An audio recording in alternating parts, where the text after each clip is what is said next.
practice of radical Islam and jihad, and carried out their orders with military precision, no doubt with the hope of riding that flight path to paradise. The 9/11 hijackers had not had to make any decisions for themselves. All had been planned out. The situation developing in Brennan was far different. Each man would have a great deal of input in what would happen. Thus, Hemingway and Captain Jack had sought out older, reasonably educated men who had once led normal lives. These men had not trained with Al-Qaeda. They had not given their lives over to jihad for reasons typically associated with that mind frame. And while several had had run-ins with American and European law enforcement, and their fingerprints and photos had been taken, necessitating the cover-up at NIC, none were at the level where their photos were plastered in newspapers everywhere. The youngest of them was 30, the oldest 52, and the average age was 41. These men, while they had experience with killing, were not eager in taking someone's life. Every one of them had lost at least 3 immediate family members in wars and other conflicts over the years. Indeed, a half-dozen had lost their entire families to such violence. They had volunteered for this mission for reasons other than those typically assumed to be at the core of the Middle Eastern terrorist mind. Indeed, all of these men considered themselves soldiers, not terrorists. That was the composition of the holy warrior Tom Hemingway had insisted on. "Remember this," Captain Jack told his men. "While we sit here planning this operation, in another room somewhere, there will be far more people planning how to stop us. They are excellent at what they do, so we have to be better than excellent. We have to be perfect." He paused, making eye contact with each of them. "One mistake along the chain brings the whole thing crashing down. This is understood?" All the men nodded in silent agreement. Captain Jack went over the ceremony details again. The Army of Secret Service and local police would have voluminous notebooks containing all the prep work for the president's visit. Captain Jack and his team could afford no such luxury. One page lost could have catastrophic results. Thus, all details had to be memorized. To be absolutely clear, Captain Jack changed from Arabic to English and back again, depending on the subtlety of what he was trying to communicate. "Before the president ever sets foot here, a Secret Service advance team will arrive in Brennan to begin their planning for the event, along with the most elaborate and secure motorcade in the world. Typically, the motorcade consists of 27 vehicles, including local police escorts, a Roadrunner communications van, a press vehicle, VIP van, an ambulance, a SWAT vehicle carrying a counter-assault team inside, and 2 beasts. One will carry the president, and in the other, Secret Service agents. All roads leading from the airport to the dedication grounds in Brennan will be thoroughly checked, and on the day of the visit, sealed off.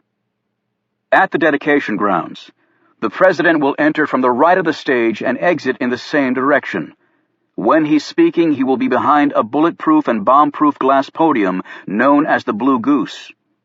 Counter-snipers will be positioned all along the perimeter tree line. When the president moves, he will be surrounded at all times by a wall of agents, hip and flank. Wherever the man is known as the kill zone, and the Secret Service takes that concept very, very seriously. The crowd will be very large, thus magnetometers will be set up at all pedestrian entrance points to the dedication grounds. We have the exact same magnetometers that will be used by the Secret Service and have tested them on the highest detection level." He paused and added, "Shooters, you can pass through these points without fear. You must keep in mind that the service will key on personal demeanors, namely, persons not fitting in, not participating in the ceremony, and those not relating to others in the crowd. Because you are Middle Eastern, they will give you extra scrutiny. They have an entire database on assassins that takes profiling down to the most insignificant detail. As you know, your photos are no longer on file with the Americans, and your appearances have been greatly altered, so risk of identification is very low. But that is no reason to be careless.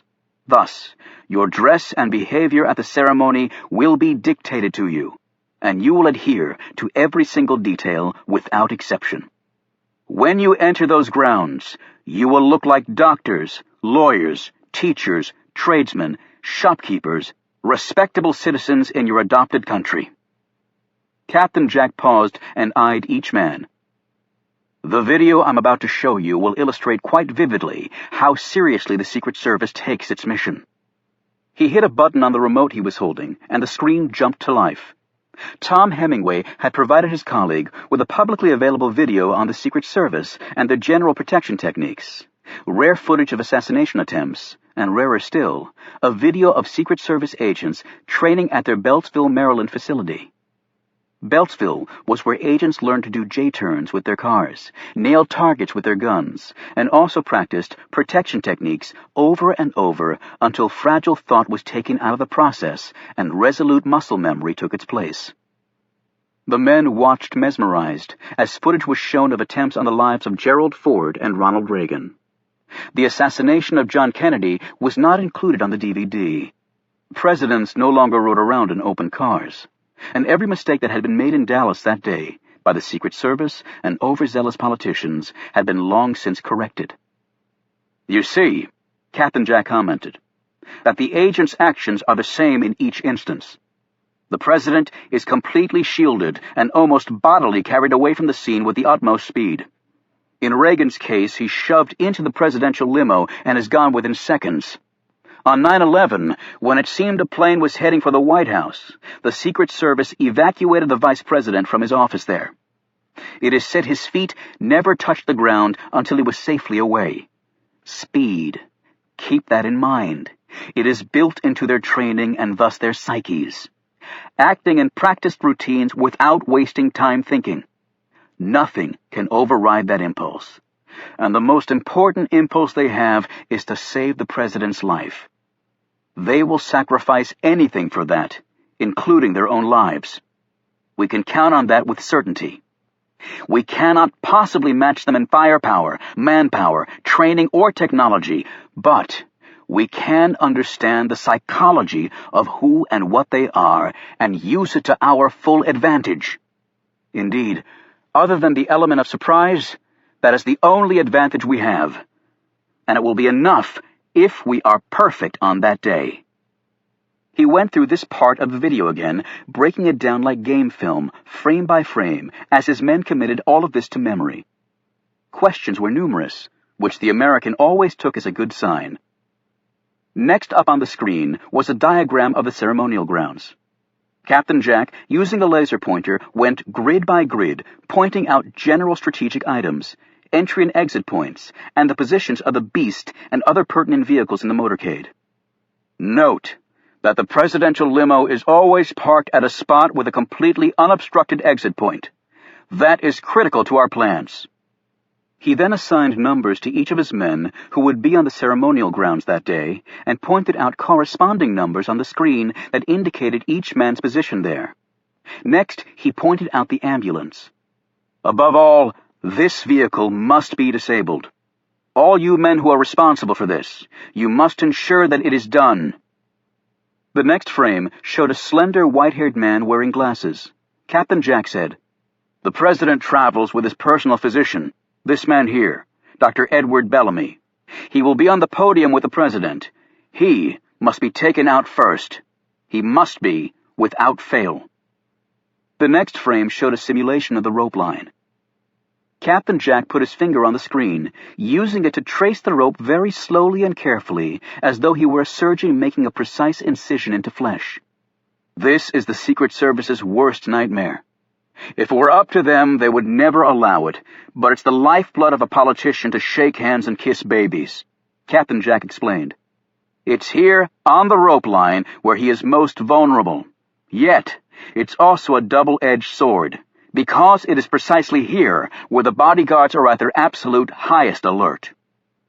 The next image on the screen was that of the National Guardsman who had been given a new hand by Captain Jack's men. He was in full dress uniform.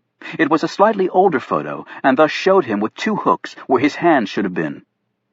Captain Jack said, "We will have no electronic communications capability at the dedication grounds, because the service will crisscross the area with jammers and interceptors. Thus everything will be done the old-fashioned way, through eyes and ears."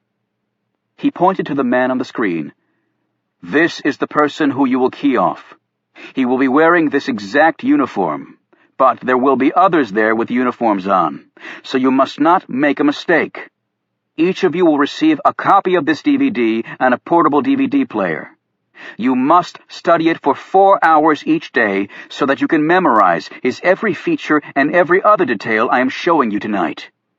However, this man you must spot early and never lose sight of where he is. The organizers of the event have arranged that all disabled American soldiers will be up front on the rope line as a way to honor them. It's very good of the town fathers to do this, and it certainly aids our plan." He looked at the engineer and chemist in the group, who'd supplied the ex-National Guardsman with his new hand. "It has been confirmed that the desired effect will take less than 2 minutes." The men nodded, and Captain Jack continued. "When that happens, the pattern becomes immediately this." He snapped his fingers as he talked.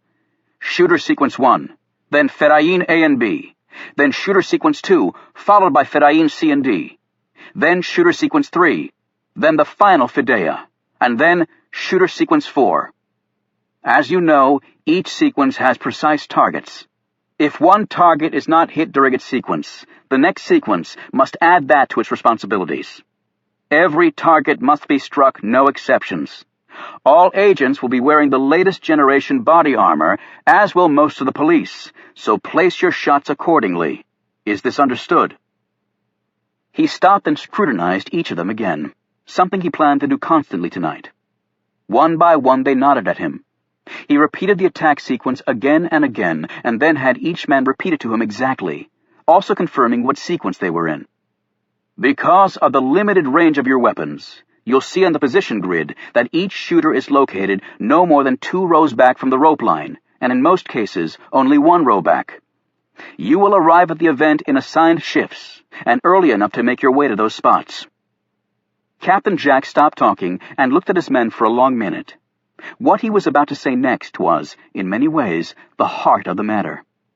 "Each of you must realize that as soon as you fire your weapon, you almost certainly will be killed by the counter-snipers. The proximity of the crowd will afford you some protection, but probably not enough. Our information is that the counter-snipers will be using the standard Remington 700 series bolt-action sniper rifle with 308 rounds. The American sharpshooters you will be facing can place a shot within a 10-inch circle at over 1,000 yards. There was a murmur of appreciation around the room at the skill of their opponents. It was an interesting reaction in the face of what he was telling them. He couldn't allow them to choose between life and death when the time came.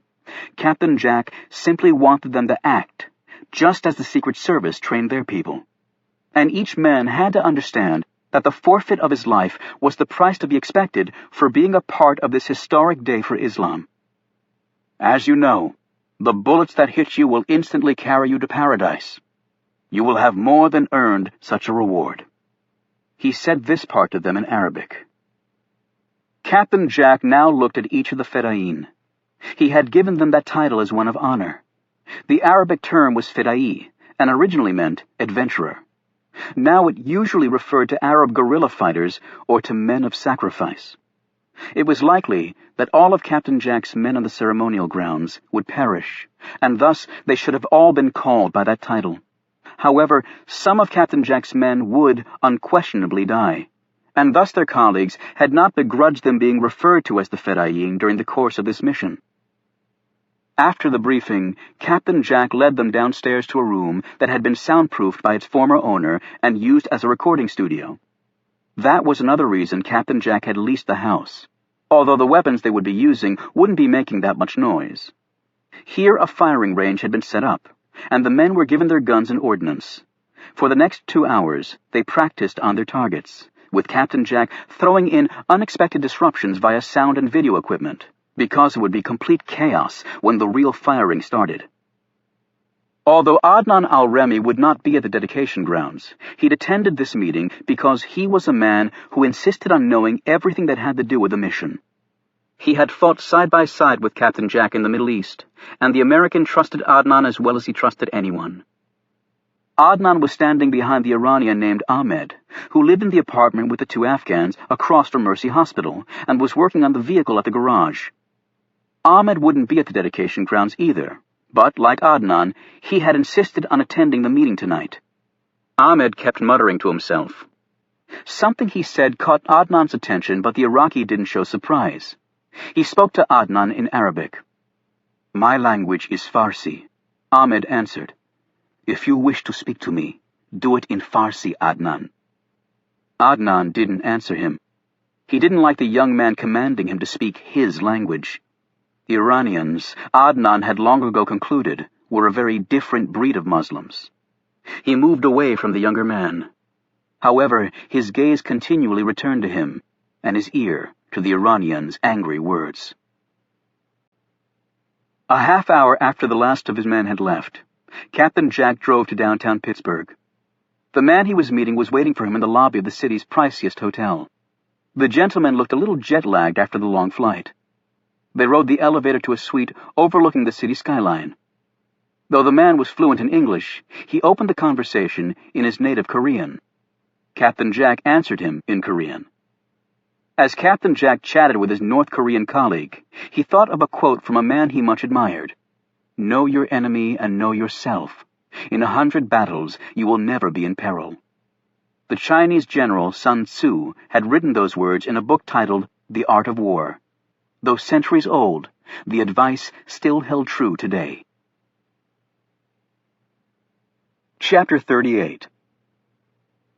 Stone and Milton had to look twice as the motorcycle pulled to a stop in front of them at Union Station. Reuben lifted up his goggles and rubbed his bloodshot eyes. "Reuben, what happened to your pickup truck?" an amazed Stone asked. "Found this baby in a junkyard, if you can believe it. Spent the last year fixing it up." "What is it?" Stone asked.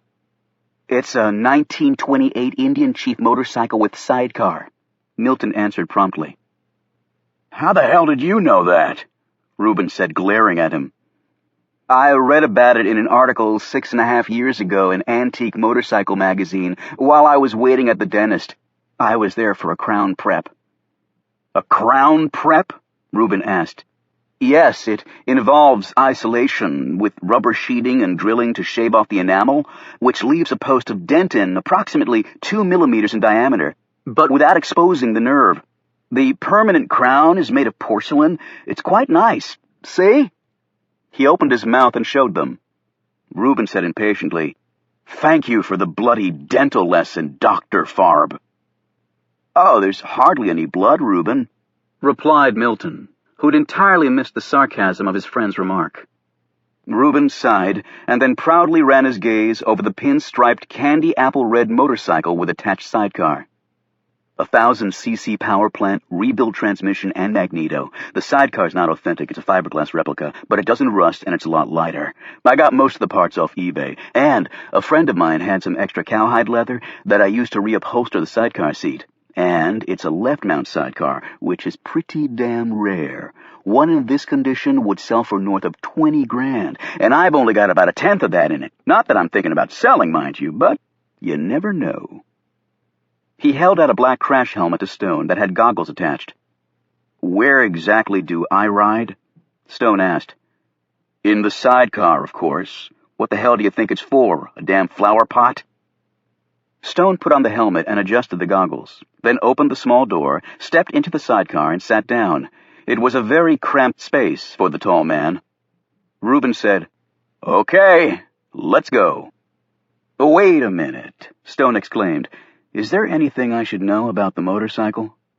"Yeah, if the wheel on the sidecar goes off the ground, you can start praying." Reuben hit the Kickstarter and the motor caught. He revved it a couple of times, waved goodbye to Milton, and they sailed away from Union Station. Reuben steered the motorcycle west on Constitution Avenue. They cut past the Vietnam Veterans Memorial, where war veteran Reuben gave a respectful salute to the wall, looped around the Lincoln Memorial, and passed over Memorial Bridge, which carried them into Virginia. From there they headed south on the George Washington Parkway, which was referred to locally as the GW Parkway. As they raced along, they drew curious stares from people and vehicles they passed. Stone found that if he angled his legs just so, he could nearly stretch them fully out. He sat back and gazed over at the Potomac River on his left, where a powerboat had just passed 2 crew teams racing each other. The sun was warming, the breeze inviting and refreshing, and for a few moments Stone allowed his mind a respite from the many dangers that lay ahead for the Camel Club. Reuben pointed to a road sign and shouted over the whine of the engine. "Remember, for years, that sign read, 'Lady Bird Johnson Memorial Park'?" "Yes, until someone informed them she wasn't dead," Stone called back, "and named it after LBJ, who is." "I love the efficiency of our government," Reuben cried. "Only took them about a decade or so to get it right. It's a good thing I don't pay taxes, or I'd be really ticked off." They both watched as a jet lifted off the runway at Reagan National Airport, heading north, and then did a long bank and eventually turned in the southerly direction they were traveling. A few minutes later, they entered the official city limits of Old Town Alexandria, one of the most historic places in the country. It boasted not one, but two boyhood homes of Confederate General Robert E. Lee, as well as Christ Church, where the posterior of none other than George Washington had graced the pews. The town was chock full of wealth, ancient but beautifully restored homes, rumpled cobblestone streets, wonderful shopping and eclectic restaurants, a vibrant outdoor life, and an inviting waterfront area. It was also home to the federal bankruptcy court. As they passed the court, Reuben said, "Damn place. Been through there twice. Caleb knows people who can help you with your money. And I'm sure Chastity could provide valuable services to you, too." "I'm certain sweet Chastity could service my needs, but then Milton would be really mad at me," Reuben called out with a roguish wink. "And I don't need help with the money I have, Oliver. I just need help with getting more of it." He turned left, and they pulled down a side street, heading toward the river, until it dead-ended at Union Street. Reuben found a parking space, and Stone extricated himself from the sidecar with some difficulty. "What the hell happened to your face?" asked Reuben, who'd obviously just noticed these injuries. "I fell." "Where?" "In the park. I was playing chess with TJ, and then I was having coffee with Adelphia. I tripped over a tree root when we were leaving." Reuben grabbed his friend by the shoulder. "Adelphia, Oliver, that woman is mental. You're lucky she didn't drop a lethal Mickey in your Java. Mark my words, one night she's going to follow you to your cottage and slit your throat." He paused and then added in a low voice, "Or worse, try and seduce you." Reuben shivered, apparently at the thought of Adelphia as a seductress. They walked past Union Street Pub and then crossed the street and headed toward a shop near the corner. The sign above the door read, "Libri Quator Sententiarum." "Where the hell did that come from?" Reuben asked, pointing at this plaque. "I know I haven't been here in a while, but didn't this place used to be called Doug's Books?" That name wasn't attracting the desired upscale clientele, so they changed it. "Libri Quator Sententiarum. That's real catchy.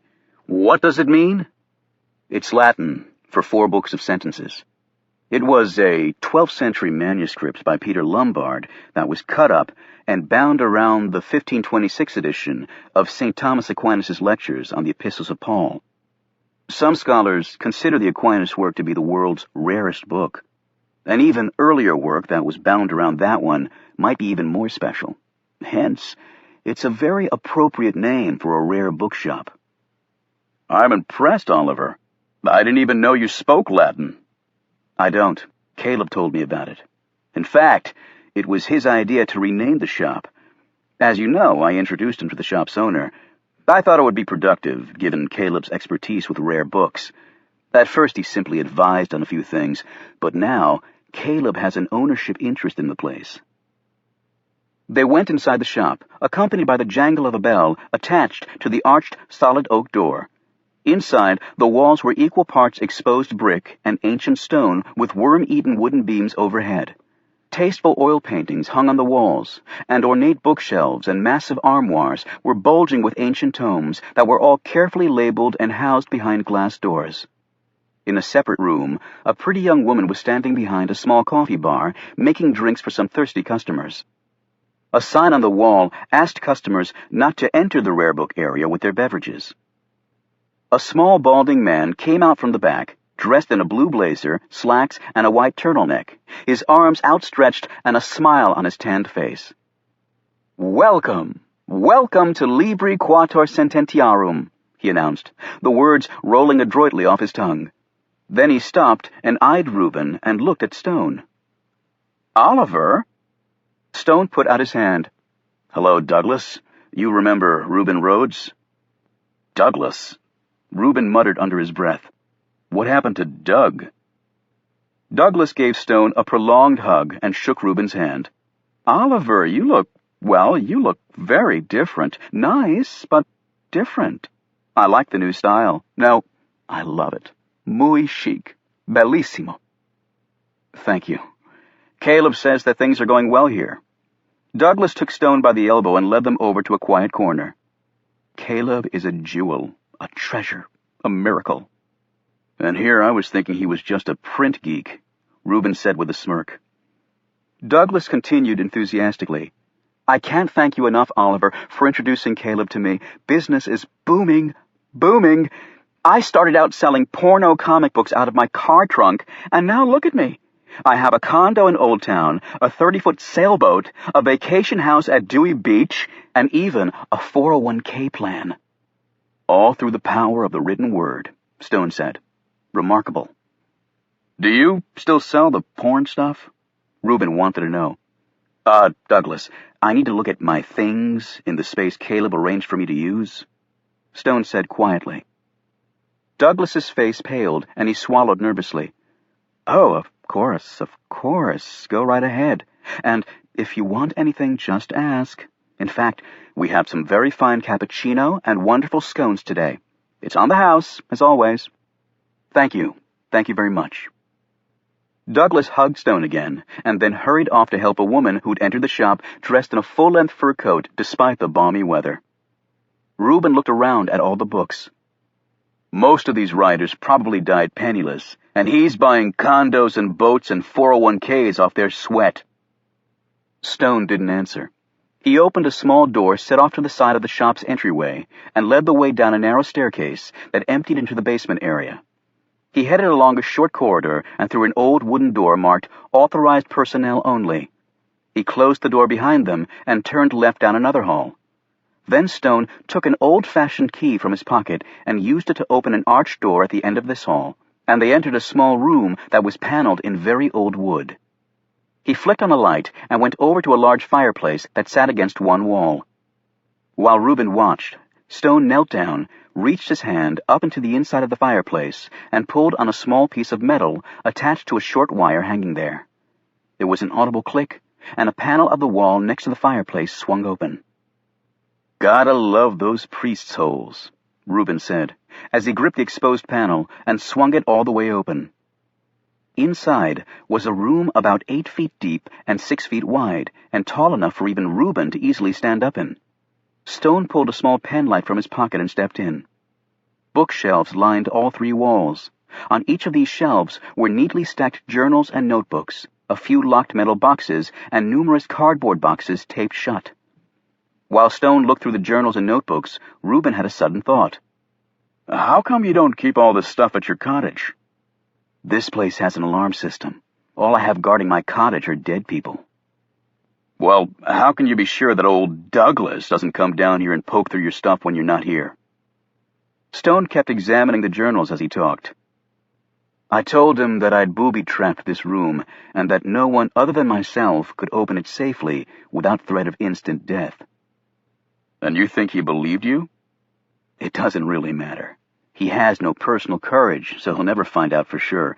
Plus, at my suggestion, Caleb let some hints drop to Douglas that I used to be a homicidal maniac before my release from a hospital for the criminally insane, solely on a technicality.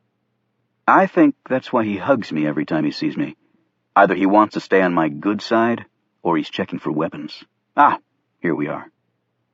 Stone pulled out an old leather-bound journal and opened it. The book was filled with newspaper clippings, carefully glued to the pages. He read through it as Reuben waited impatiently. Finally, Stone closed the journal and then pulled out 2 other large books on a shelf. Behind these books was a leather case about 18 inches square in size. Stone put this in his knapsack along with the journal. On the way out, Reuben got 3 scones from the attractive young lady in black. "I'm Reuben," he said, towering over her and holding in his belly. "Good for you," she said curtly, before hurrying off. I think that young babe in there was rather taken with me, Reuben said proudly as they got back to the motorcycle. Yes, I suppose she ran off like that to tell all her friends, Stone replied.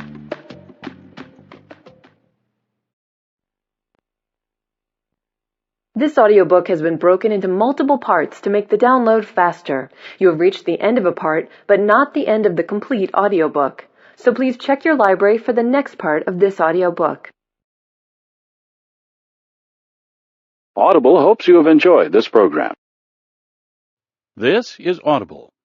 Time Warner Audiobooks presents The Camel Club by David Baldacci. Read by Jonathan Davis.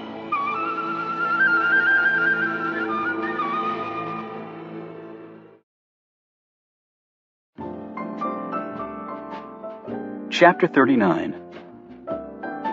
It took Alex Ford about an hour to decide what to wear on his night out with Kate Adams.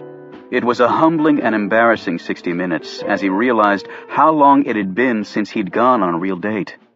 He finally decided on a blue blazer, white-collared shirt, and khaki pants with loafers on his big feet. He combed down his hair, shaved off his 5 o'clock shadow, dressed, chewed a couple of breath mints, and decided the big, somewhat weathered lug staring back at him in the mirror would just have to do. D.C. traffic had reached the critical stage, where there was no good time or direction to be driving, and Alex was afraid he was going to be late.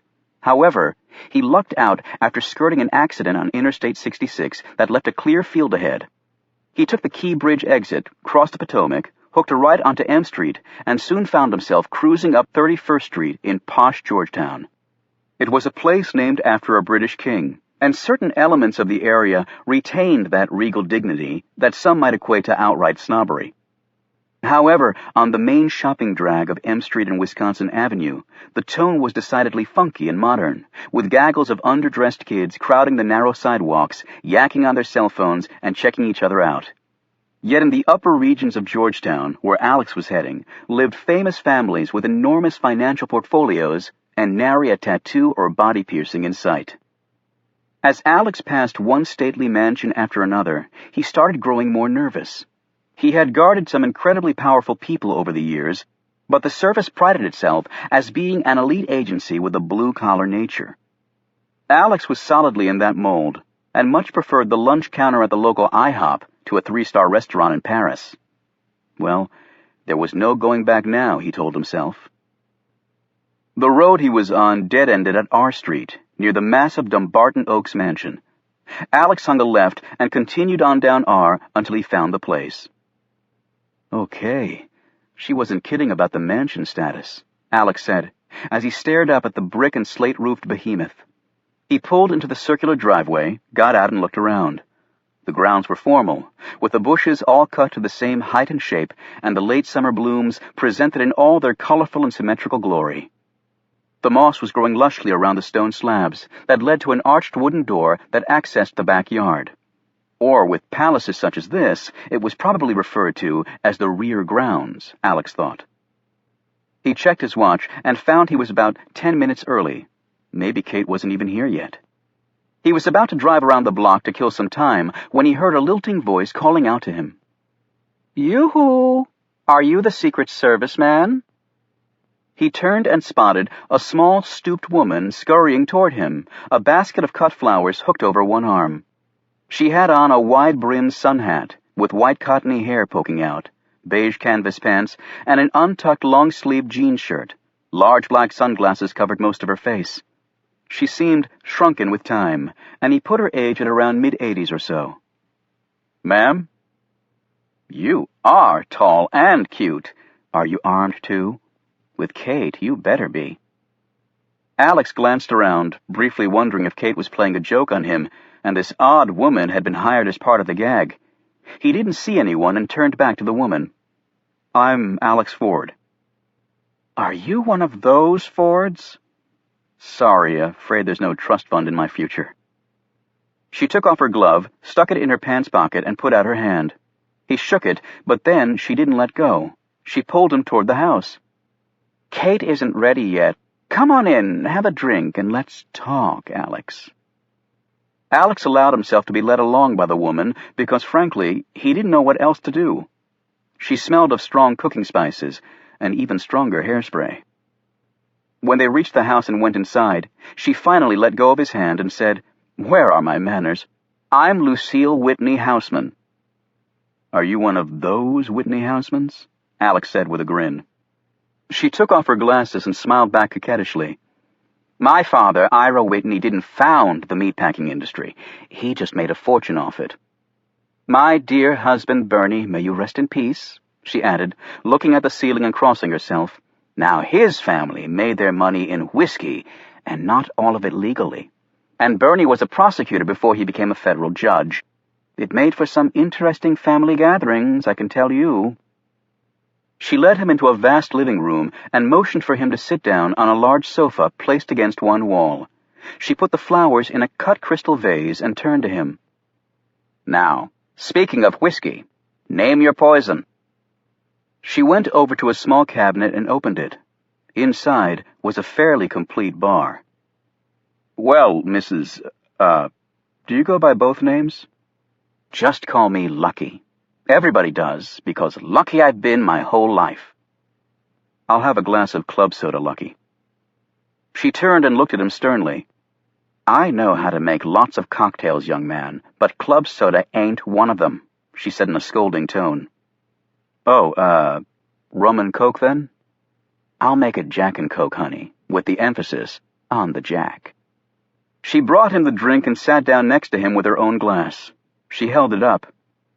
"A Gibson. I fell in love with them after I saw Cary Grant order one on that train in North by Northwest. Cheers." They tapped glasses, and Alex took a sip of his.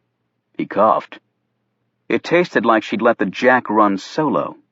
He looked around the living room. It was about the size of his entire house, and with far nicer furniture. "So you've known Kate long?" he asked. "About 7 years. Although she's only lived with me for 3. She's wonderful. Smart as a whip. Beautiful. A real pistol. But then I'm not telling you anything you don't already know. Plus, she makes the best buttery nipples I've ever tasted." Alex nearly choked on his drink. "Excuse me?" "Don't get all excited, honey. It's a specialty drink. Baileys and butterscotch schnapps. She is a bartender, after all." "Oh, right." "So are you one of the agents who guard the president?" "Actually, starting tomorrow, I am," Alex said. "I've known every president since Harry Truman," she said wistfully. "I voted Republican for 30 years, and then Democratic for about 20. But now I'm old enough to know better, so I'm an independent. But I loved Ronnie Reagan. What a charmer. He and I danced at one of the balls. But of all the presidents I've known, I have to confess that I liked Jimmy Carter best. He was a good, decent man, a real gentleman, even if he did lust in his heart. And you can't say that about all of them, can you?" "No, I guess you can't. So you know President Brennan, then?" "We've met, but he wouldn't know me from Eve. I've long since passed my usefulness in the political arena, although in my prime I had some sway. Georgetown was the place to be for all that. Kate Graham, Evangeline Bruce, Pamela Harrington, Lorraine Cooper, I knew them all. The dinner parties we had. The national policy we came up with sitting around drinking and smoking, although the ladies were often separated from the gentlemen. But not always." She lowered her voice and looked at him with raised pencil-thin eyebrows that looked painted on. "Because the sex we had, oh my Lord. But not any orgies or anything like that, honey. I mean, you're talking about government people, public servants, and it's hard to get up early and work those long hours after sex orgies. It takes it out of you. It really does." Alex suddenly realized his mouth had opened wider and wider as he listened to her. He quickly closed it. "So, Kate lives in the carriage house?" "I've wanted her to move in here. The place has 8 bedrooms after all, but she won't. She likes her space. All women do. And she can come and go as she wants." She patted his leg. "So this is your first date with her. That's sweet. Where are you going?" "I'm not sure. Kate picked the place." She gripped his hand again and looked directly into his eyes. "Okay, honey, let me give you some advice. Even the modern woman likes the man to take charge every once in a while, so next time you pick the place. Be decisive about it. Women hate men who can't make up their minds." "Okay, but how do I know when else she wants me to take charge?" "Oh, you won't. You'll just screw it up like every other man does." Alex cleared his throat. "So does she date a lot?" "Okay. You want the 411 on Kate, don't you, honey? Well, Kate only brings someone around every few months. Nobody's stuck yet, but don't let that discourage you. She usually brings home some fancy-pants lawyer, lobbyist, or big-shot government type. Now you're the first man with a gun she's brought here." She added in an encouraging tone.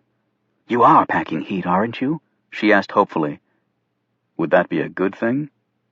"Honey, all civilized women throw their underwear at dangerous men. We just can't help ourselves." He grinned, opened his coat, and showed her his gun. She clapped her hands together. "Oh, that is so thrilling." "Hey, Lucky, get away from my man." They both turned around and saw smiling Kate Adams standing in the doorway, leading into the next room. She had on a pleated black skirt that ended mid-thigh, a white blouse open at the neck, and sandals. Alex realized he'd never seen her legs before. She always wore pants at the bar. She gave Lucky a hug and a kiss on the cheek. "I've been entertaining your beau while you made yourself beautiful, my dear," Lucky said. "Not that it takes that much effort for you." "Oh, it's just not fair, Kate. Not even the best plastic surgeon in the world could give me your cheekbones." "You liar. The men were always gaga over Lucky Whitney, and they still are." Lucky smiled at Alex and said in a very coy tone, "Well, I have to admit, this young man did show me his piece, Kate. I bet you haven't had that pleasure yet." Kate looked surprised. "His piece? No, I haven't seen it yet." His expression one of horror, Alex jumped up so fast he spilled some of his drink on the couch. "My gun. I showed her my gun." "That's right. That's what he called it. His gun," Lucky said, smiling impishly. "Now, where are you two going for dinner?" "Nathan's," Kate answered. Lucky raised her eyebrows. "Nathan's?" She gave Alex a thumbs up. That's where she takes the ones with real potential. Chapter 40. "Reuben," Stone called out from his perch in the sidecar. "We have some time yet. Can we stop in at Arlington Cemetery?" Reuben looked over at the nation's most hallowed burial place for its military dead and nodded. A few minutes later, they passed through the visitors' entrance and walked past the Women in Military Service Memorial. They paused for a moment near the Kennedy graves, Arlington's biggest visitor draw, with the changing of the guard at the Tombs of the Unknowns a close second. Continuing on, Reuben stopped and gazed at a stretch of grass near Arlington House.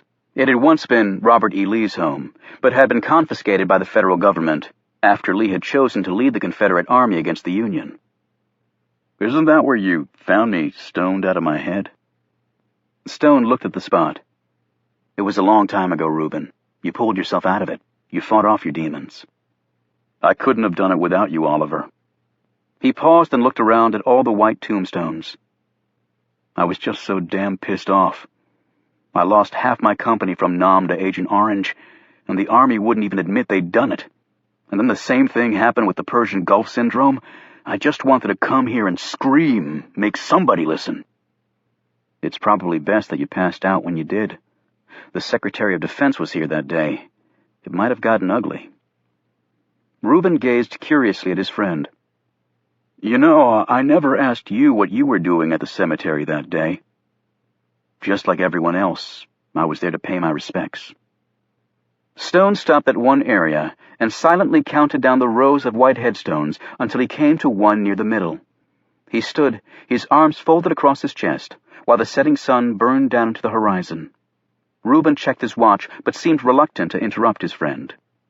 Stone's solitude was finally halted by a group of men passing nearby. He watched as they headed toward the newest expansion of Arlington Cemetery, and one that was not yet completed.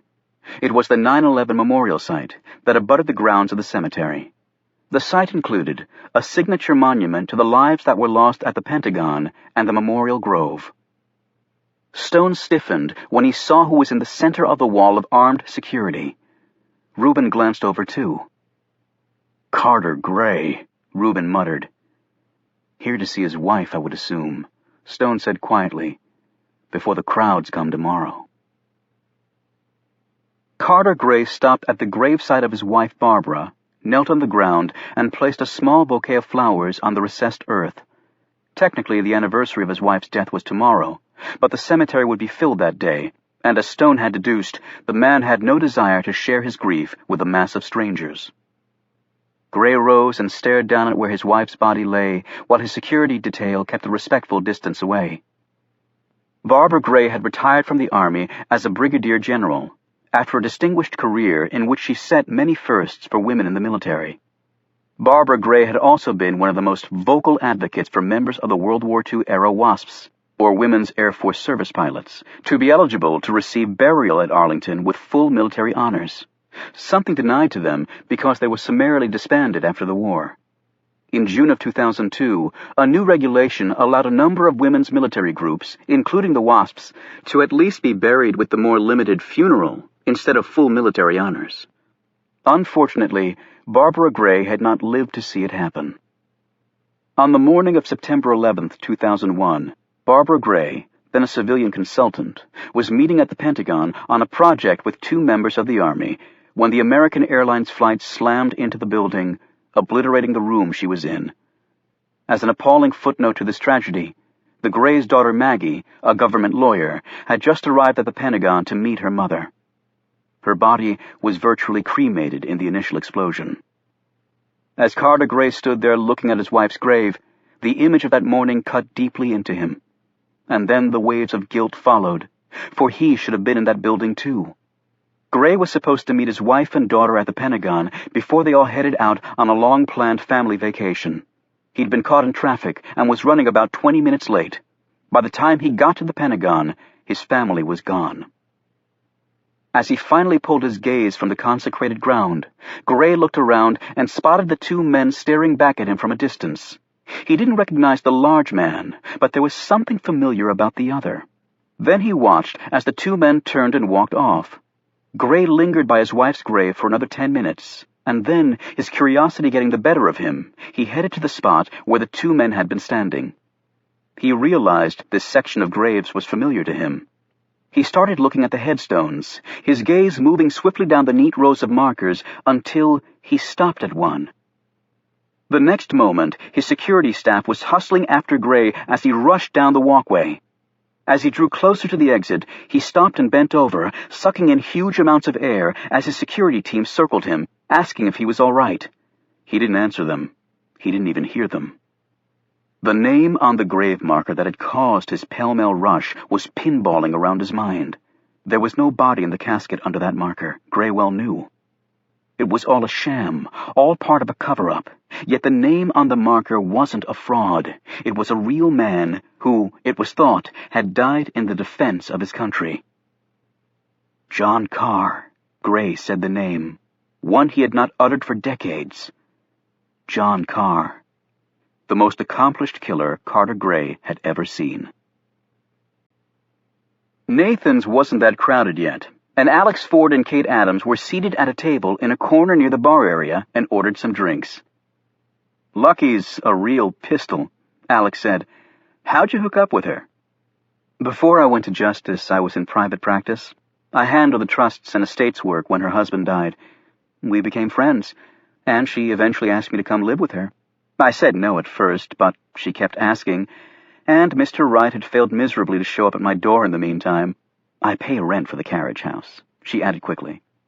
"Lucky's a very interesting person. She's someone who's been everywhere, knows everybody, but she's lonely, too. Old age doesn't go down well with someone like her. She's so alive, and she wants to do everything she used to do, but she really can't anymore." "From what I saw, she's doing a pretty damn good job of trying," he replied. "So why'd you jump to the government side?" "Nothing too original. I got burned out on the billable hour treadmill, and you're not going to change the world doing T&E law. So what do you do at Justice to change the world? I'm into a fairly new thing, actually. After Gitmo Bay and treatment of POWs at Abu Ghraib, the Salt Pit, and other places, Justice formed a new group to enforce the civil rights of prisoners deemed to be of a highly political nature, as well as foreign combatants, and to investigate any crimes against those class of persons. Well, judging from what I read in the papers, you must keep pretty busy. The U.S. overall has an excellent record when it comes to treatment of POWs and persons listed as foreign combatants. But the longer the war against terrorism goes on, the more tempting it is for our guys to stoop to the other side's level. After all, they're only human, and they might come to view the person sitting across from them as someone not worthy of any rights at all. But that doesn't excuse them breaking the law. No, it doesn't. And that's where people like me come in. I've been to the various war zones 6 times in the last 2 years. Unfortunately, it's not getting much better. It looks like Carter Gray has started counterpunching well. Kate sat back and sipped on the glass of red wine she'd ordered. I have mixed feelings about that. I feel for him personally and his loss on 9/11. I think that's the only reason he came back into the government sector, but I'm not convinced it was a good thing. What do you mean? Alex asked. I know he's gotten extraordinary results. I wonder if he employs extraordinary means to achieve them. For example, we've had real problems with rendition. I've heard that's quite a political football.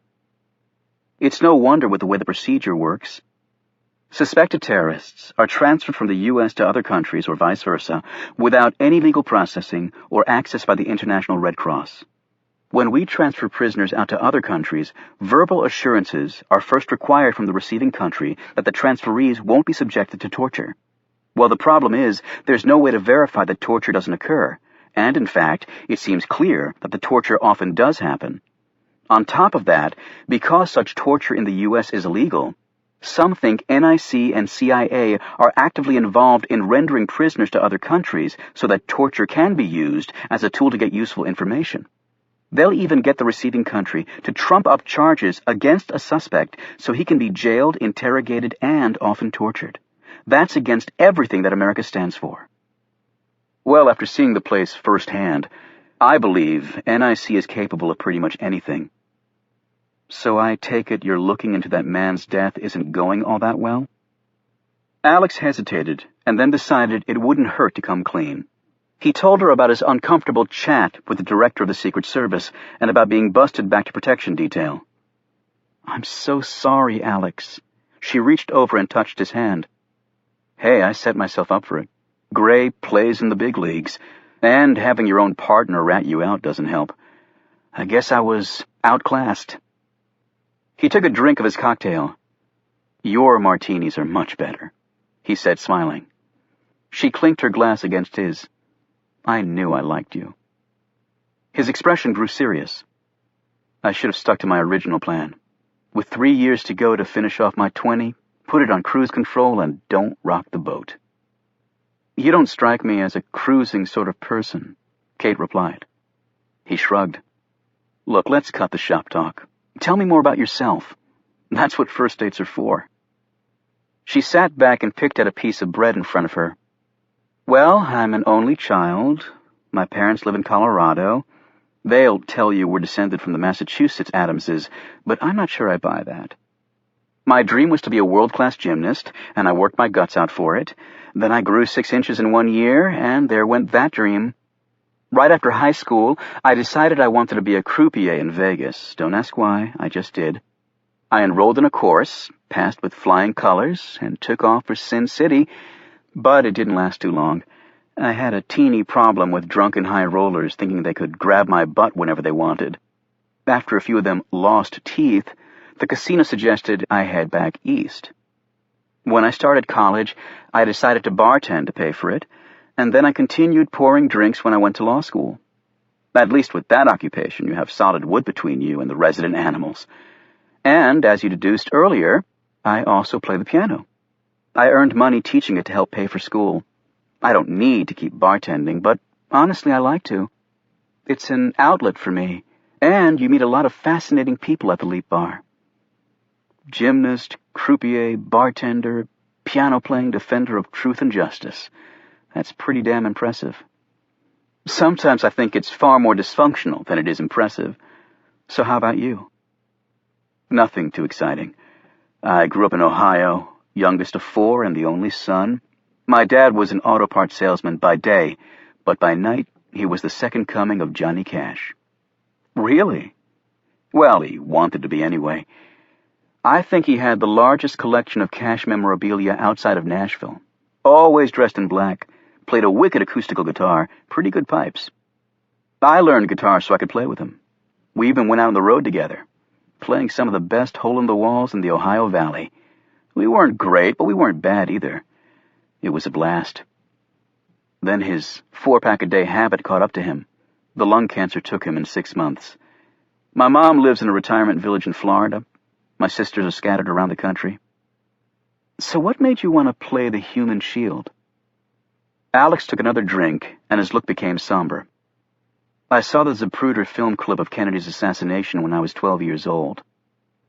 I remembered thinking that something like that should never happen again. I'll never forget the image of Agent Clint Hill jumping on the limo, pushing Mrs. Kennedy back into her seat. A lot of people at the time thought she was part of the conspiracy to kill the president, or else condemned her because they thought she was just trying to get away from all the blood on her, even if it was her husband's. What she was actually doing was trying to retrieve the piece of her husband's head that had gotten blown off. He finished his drink before continuing. I met Clint Hill at a Secret Service function. He was an old guy by then. Everybody wanted to shake his hand. I told him how honored I was to meet him. He was the only guy to react when it happened. He helped Mrs. Kennedy, and he put his body between her and whoever was shooting at them. I told him, if the time came, I hoped I did as well as he'd done. You know what he said to me? He looked up to see her gaze directly on him. Kate Adams seemed to be holding her breath. What did he say? She prompted. He said, "Son, you don't want to be like me, because I lost my president." There was a long silence, and finally Alex broke it.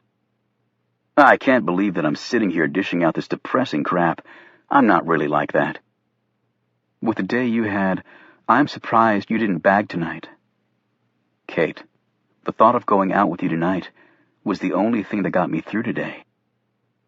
Alex looked a little surprised at the frankness of his words and quickly looked down, studying the exterior of his remaining martini olive. Kate reached out and touched his hand. "I'm going to further embarrass you," she said, "by telling you that's the nicest thing anyone's ever said to me." The conversation turned to more innocuous subjects, and time sped by. As they were leaving, Alex muttered an expletive under his breath. Coming in the door were Senator and Mrs. Roger Simpson and their daughter, Jackie. Alex tried to duck by, but Jackie spotted him. "Hello, Alex," she said. "Agent Simpson?" Alex replied curtly. "These are my parents." Roger Simpson and his wife looked like twins, very tall and fair-haired. They towered over their petite, dark-haired daughter. "Senator, Mrs. Simpson," Alex said, nodding at them both. Roger Simpson glared back at him so menacingly that Alex was convinced Jackie must have told him the whole story in her own biased way. "This is Kate Adams." "Pleasure to meet you both," Kate said. "Well, take care, Agent Simpson. I doubt I'll be seeing you around." He walked out with Adams trailing him. As soon as they were outside, Alex blurted out, "Can you believe, of all the restaurants in this damn town?" He broke off when Jackie Simpson popped out of Nathan's. "Alex, can we talk for just a minute?" She glanced anxiously at Kate. "Privately?" "I'm pretty damn certain we have nothing to say to each other," he shot back. "It'll just take a minute, please." Alex looked at Kate, who shrugged and moved down the street a bit, studying the clothing in a shop window. Simpson drew closer. "Look, I know you're upset as hell at me, and you think I ratted you out. Well, you're batting 1,000 so far. It didn't happen like that. As soon as Carter Gray left us, he must have called my dad, even before he called the president. My father called and gave it to me up one side and down the other. He said I couldn't let some maverick wreck my career before it even got started. How did the director find out about my old friend? Simpson looked miserable. I know, that was stupid. My father can be overwhelming. He ground it out of me. She sighed. My dad's one of the most accomplished people you'll ever meet, and my mother was a Miss Alabama, which makes her a saint down there. So being a simple detective didn't cut it with them. They wanted me to go into business or politics. I put my foot down and said I was a cop, but they kept pushing for me to go on to a bigger pond. Just to get them off my back, I joined the service. Dad pulled strings, so I got assigned to WFO. His dream is for me to be the first female director of the service. All I ever wanted to be was a good cop, but for them that wasn't enough. So are you going to do what your parents want your whole life? It's not that easy. He's a man that's used to people obeying him. She paused and looked up at him. But that's my problem. I just wanted you to know that I'm really sorry for what happened, and I hope I get a chance to make it up to you. She turned and walked back inside before he could reply. When Kate rejoined him, he explained the gist of the conversation. After he'd finished, Alex added, "Just when you think you have somebody pegged and you're justified in hating her guts, she pulls a fast one and complicates things." He glanced across the street and his features brightened. "Please tell me you'd like to go get some ice cream." She looked over at the shop across the street. "Okay, but I have to warn you. I'm a minimum 2-scoop sort of girl, and I don't share. My kind of woman." Chapter 41. At Union Station, Stone and Rubin found Caleb and Milton in the B. Dalton bookstore. Caleb was poring over a Dickens masterpiece, while Milton was firmly entrenched in the computer magazine section. Stone and Rubin rounded up the pair, and they all boarded the metro, taking it to the Smithsonian Station, where they rode the escalator up to the mall. "Keep your eyes and ears open," Stone cautioned. They took a stroll past the major monuments, as tourists flocked around taking pictures and videos of all the sights. The Camel Club eventually reached FDR Park, where the FDR Memorial, a fairly recent addition to the mall, was located. It covered a large area of ground and was made up of various statuary, depicting significant symbols from FDR's reign as America's only 4-term president. Stone led his friends over to a secluded section that was shielded from wandering tourists by a Depression-era bread line immortalized in bronze. After he'd glanced around for a few moments, Stone shook his head in dissatisfaction and led them back to the subway, which they rode to Foggy Bottom. They exited and started walking. At 27th and Q Streets, northwest, Stone stopped. Staring back at them was the entrance for Mount Zion Cemetery, where Stone was the caretaker. "Oh no, Oliver," Reuben complained. "Not another bloody cemetery." "The dead don't eavesdrop," Stone replied curtly as he opened the gates. Stone led them into his cottage, where the others looked at him expectantly. "I've done some research that I believe is critical to our investigation into Patrick Johnson's murder. Thus, I hereby call this special meeting of the Camel Club to order. I propose that we discuss the topic of the recent spate of terrorists killing each other. Do I have a second?" "I second," Caleb said automatically, though he glanced curiously at the others. "All in favor say aye." The ayes carried the motion, and Stone opened the large journal he'd brought from the rare bookshop. Over the last 18 months, there have been numerous instances where terrorists have allegedly killed each other. I found this to be so interesting that I started keeping all the articles I could find on the subject. The last such incident involved a man named Adnan al-Remi. "I read about that," Milton said. "But why do you say allegedly?" "In each instance, the dead man's face was fully or partially obliterated, either by gunshots or explosives. They had to be identified by their fingerprints, DNA, and whatever else was available." Reuben spoke up. "But that's just normal procedure, Oliver. When I was at DIA, we did that too, although we didn't have DNA tests back then." And we know from Reuben that NIC now controls all terrorist-related information. Stone added, the same information databases which Patrick Johnson helped oversee were used to identify all these dead terrorists. He paused. Now, what if Mr. Johnson were rigging that database somehow? After a long silence, Milton was the first to speak. Do you mean he might have been manipulating data somehow? Let me put it more bluntly, Stone replied. What if he substituted on the NIC database the prints of the men found dead in place of the fingerprints of the terrorists the authorities thought had been killed? Caleb looked horrified. Are you suggesting that someone like Adnan al-Remi isn't actually dead, but as far as American intelligence is concerned, he is dead? Stone finished for him. His past has been wiped clean. He could go anywhere and do anything he wanted to do. Like a sterilized weapon, Reuben interjected. Precisely. But wait a minute, Oliver, Reuben said. There are safeguards in place. If I remember correctly, at DIA, no file alteration was allowed unless certain steps were followed. Stone looked over at Caleb. They have a similar procedure at the Library of Congress Rare Books Division. For obvious reasons, the person buying the books can't input them into the database, and the converse is also true. That's actually what made me think of this possibility. But what if you had both people in your pocket?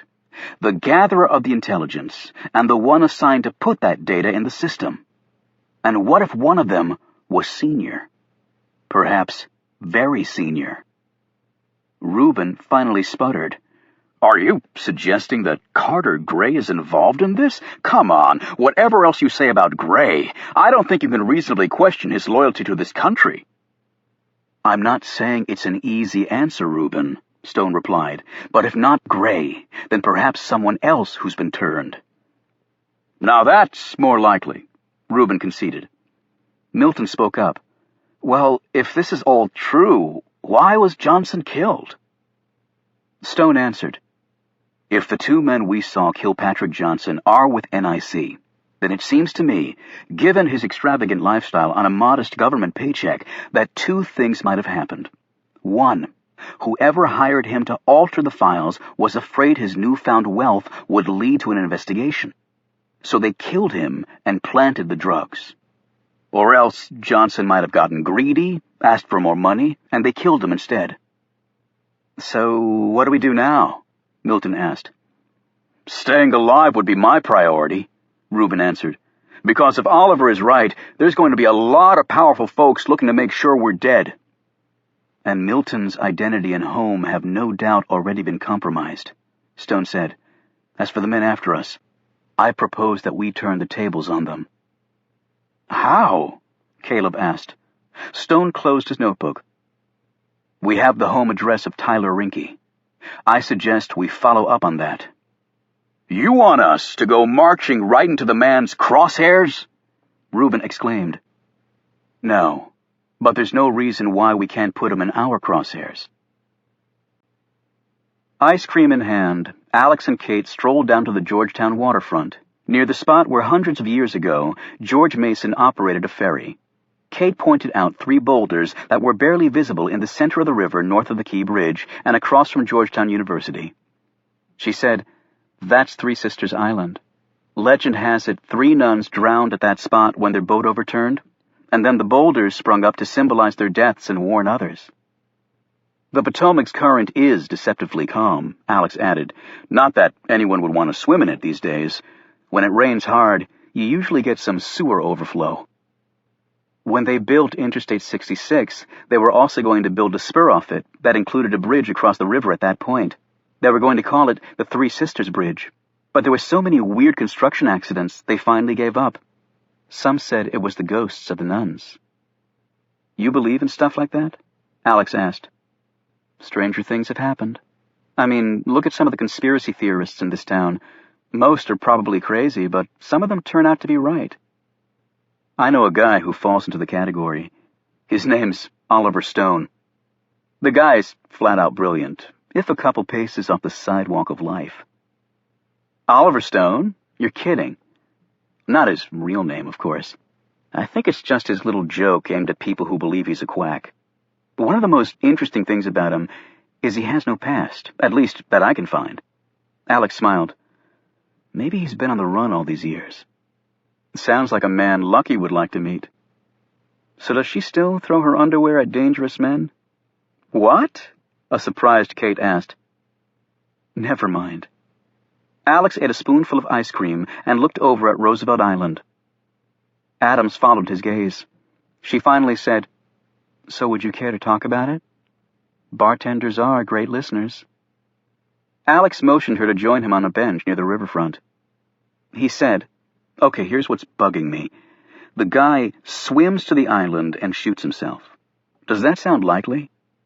Well, it was the island where he and his fiancée went on their first date. Right. But why swim to the island? Why not just drive to it or walk? There's a footbridge that crosses over the parkway and empties right into the parking lot of the island, and so does a bike trail. Then you jump the gate, go over to the island, get stoned, and blow your brains out without schlepping through the Potomac. They found his car a good ways upriver, which means it was a long swim, in street clothes and shoes, and carrying a pistol in a plastic baggie. It's not like the guy was Mark Spitz or Michael Phelps. But his prints were on the gun. Kate retorted. Forcing someone's hand around a gun and pulling the trigger isn't that easy or smart to do. Alex conceded. The last thing you want is to put a gun in somebody's hand that you're trying to kill. But what if you got him drunk first? Alex pointed to his feet. And the bottoms of his shoes bothered me. How so? They had dirt on them, as you'd expect from walking through the brush, but there wasn't any dirt on the ground around him. You'd think that some of that red clay would have ended up on the stone pavers around him. And his clothes were too clean. If you'd hiked around that island, you'd have twigs and leaves stuck all over your clothes. There was nothing like that on him. And if he'd swum to the island, he would have had to trek through that bramble to get to the main trail. That doesn't make a lot of sense, Kate admitted. And the suicide note in his pocket? It was barely damp and the ink hadn't run. He probably carried it in the same plastic bag he used for the gun. Then why not leave it in the baggie? Why pull it out and put it in a soaking wet pocket that might cause the ink to run and the message to be lost? And while Johnson was wet when he was found, if he'd really swum all that way, I would have expected him to be soggier and grimier than we found him. I mean, the Potomac can get pretty foul around here. But he was wet. Yeah, but if you wanted it to seem like someone had swum all that way, what would you do? Kate thought for a moment. Dunk him in the water. Right, you dunk him in the water. And then there's motivation. No one I talked to knew anything about Johnson dealing drugs. Hell, his fiancée was so ticked she threatened to sue me for even suggesting it might be true. Like I always said, Secret Service doesn't miss the details. But come on, it's not like we're inherently better than the FBI with this stuff. They should have seen it too. I think there's a lot of pressure from up top to put this to rest the easy way. If someone brought him to the island and they didn't want to use a car for fear of being seen, what would they do? As they were talking, they saw a police boat slowly pass. Alex and Kate looked at each other and said together, "A boat." "That's not something that's easy to hide," Alex said slowly. Kate looked up and down the waterfront. "I'm game if you are." They threw their ice cream containers in the trash and headed down to the water. It took them a solid hour, but they finally found it when Kate spotted a tip of the bow sticking out from the drainage ditch. "Good eyes," Alex complimented. She slipped off her sandals and Alex's shoes and socks. He rolled up his pants, and they scrambled down there as a couple of passers-by watched curiously. Alex ran his gaze over the old wooden rowboat, stopping at one point and putting his face very near the hull. "That looks like a bullet hole." "And that could be blood," Kate said, pointing to a small dark patch near the gunwale. "Which doesn't make a lot of sense, unless they killed Johnson in the boat and then took him to the island. It was foggy that night, so I guess it could have been done without anyone seeing." "So what do you do with all this?" Kate asked. Alex rose and pondered this. I'd like to see if the blood matches Patrick Johnson's or if it's someone else's. But if the director finds out I've been poking around this case again, I'm going to end up in a brand new service outpost in Siberia. That is, if he doesn't kill me with his bare hands. I can nose around, Kate offered. No, I don't want you anywhere near this. Some of the thoughts going through my head are downright scary. For now, we'll just have to leave it alone. Chapter 42. Captain Jack looked at the note that had just been delivered. The message was coded, but he'd memorized the key and quickly deciphered it. It was hardly good news. Gray met with me today. He accessed some files, but I can't find out which ones because he put an override on. He mentioned the resurrection of the dead to me personally. I discovered he made the same statement to other senior people here. He's obviously fishing to see who'd jump at the bait. That's why I sent this by courier. Go ahead with plans. I will hold down this end. Communicate via Charlie 1 from now on. The problem with trying to communicate in this day and age was that it was virtually impossible to do so in secret if you used modern technology. Spy satellites were everywhere, and faxes, computers, cell and hardline phones, and emails were all potentially monitored. It was no wonder terrorists had resorted to couriers and handwritten messages. Ironic that modern surveillance technology was driving them all back to the Stone Age. Charlie 1 was simple to use. Coded messages on paper, delivered by a trusted messenger, with the paper destroyed after being read. The Secret Service advance team would be arriving in Brennan very soon. Shortly after that, the President would fly into Pittsburgh on Air Force One, and the most heavily guarded motorcade in history would make its way to Brennan. There they would be confronted by what some would consider a ragtag army of mostly 40-something men and one young woman. Yet Captain Jack would bet on his crew. He took his lighter and burned the letter to ash. After she'd said her final prayer of the day, Jamila stood in front of her bathroom mirror and studied her features. Today was her 24th birthday. However, she thought she looked older than that.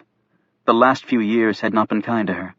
There had never been enough food and not enough clean water, and there were far too many nights of sleeping without a roof over her head. And bullets and bombs dropping all around you aged you faster than anything else. At least she now had enough to eat. America was the land of abundance, she'd often been told. They had so much, she thought, and it was hardly fair. It was said that there were homeless people here and children who went hungry, but she didn't believe that. It couldn't be possible. That was just American propaganda to make people pity them.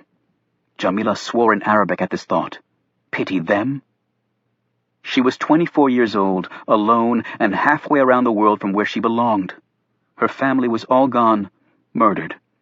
She felt the lump in her throat growing, and a moment later she was choking back the tears.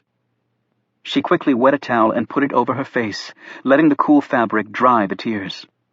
Recovered, she grabbed her purse and van keys and shut the door to her apartment, being careful to make sure it was securely locked. She had been told that there would always be one of Captain Jack's men watching her van wherever it was parked. They could not afford to let the vehicle be stolen. There was not time to get another one like it.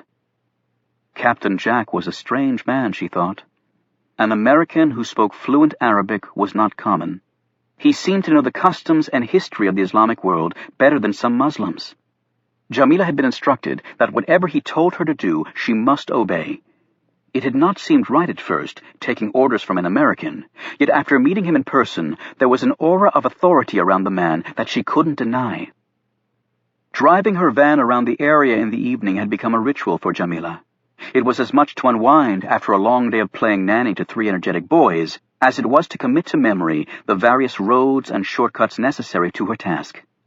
She drove into downtown Brennan and passed by Mercy Hospital. Adnan al-Remi was not on duty, but Jamila wouldn't have known him if she saw him. In the same vein, she had no reason to look to the right and eye the apartment where at that moment a pair of camouflaged M50 sniper rifles were trained on the hospital as part of a practice round. Her path took her by the auto repair shop. Out of habit, she drove down the alley past a set of overhead doors situated there, their windows painted black. Her route on that day would take her through the southern tip of the downtown area, and then she would head west on the main road leading out of Brennan. In 30 minutes' time, her part would be over. She prayed to God that his wisdom and courage would guide her. She continued her trek and soon passed by the ceremonial grounds. All she knew was that the president of this country would be speaking here before a very large crowd. Other than that, the grassy piece of earth meant little to her. Her travels had taken her past the home of George and Laurie Franklin, her employers. It was a very pretty home, if you liked the traditional architecture of America. But what Jamila enjoyed best about the Franklins' home was the backyard. It was full of green grass to run across, and trees for climbing, and places to hide when she was playing games with the boys. Having grown up in a desert climate, Jamila had to admit that America was a very beautiful country, at least on the outside. Jamila's route back to her apartment took her past the Franklins' house once more. As the van glided by, Jamila instinctively looked to the upper dormer windows where the 3 boys slept in 2 rooms. She had found herself becoming more and more attached to them. They were fine children who would no doubt grow up as haters of Islam, of all that she believed in. If she could only have them for real, she would teach them the truths. She would show them the real light of her faith and her world. They might find that the differences between them were far outweighed by their similarities. Jamila pulled the van to a stop as she thought about this. For so long, she'd been told that American and Islam were not capable of being reconciled. And yes, that must be true. They are destroying my country, she reminded herself. They are a violent nation with an army second to none. They took what they wanted, whether it was oil or lives. And yet, as she gazed around the peaceful neighborhood, all that was hard to imagine. Very hard. Alex looked around the interior of Kate Adams' home and liked very much what he was seeing. Things weren't too orderly, and there was clutter here and there. Alex himself was no neatnik, and doubted he could long stand the company of someone who was. And there were books everywhere, too, which was also a good thing. Never a reader in school, Alex had made up for that with a vengeance when he joined the service. Long plane flights allowed for plenty of time spent between the pages. And she obviously wasn't a snooty, high-browed reader. While many literary classics were tucked on shelves, Alex noted a healthy dose of commercial-grade fiction there as well. Family photos dotted tables and walls, and he took his time looking at Kate Adams as she evolved from a gangling, shy young girl into a lovely, confident woman.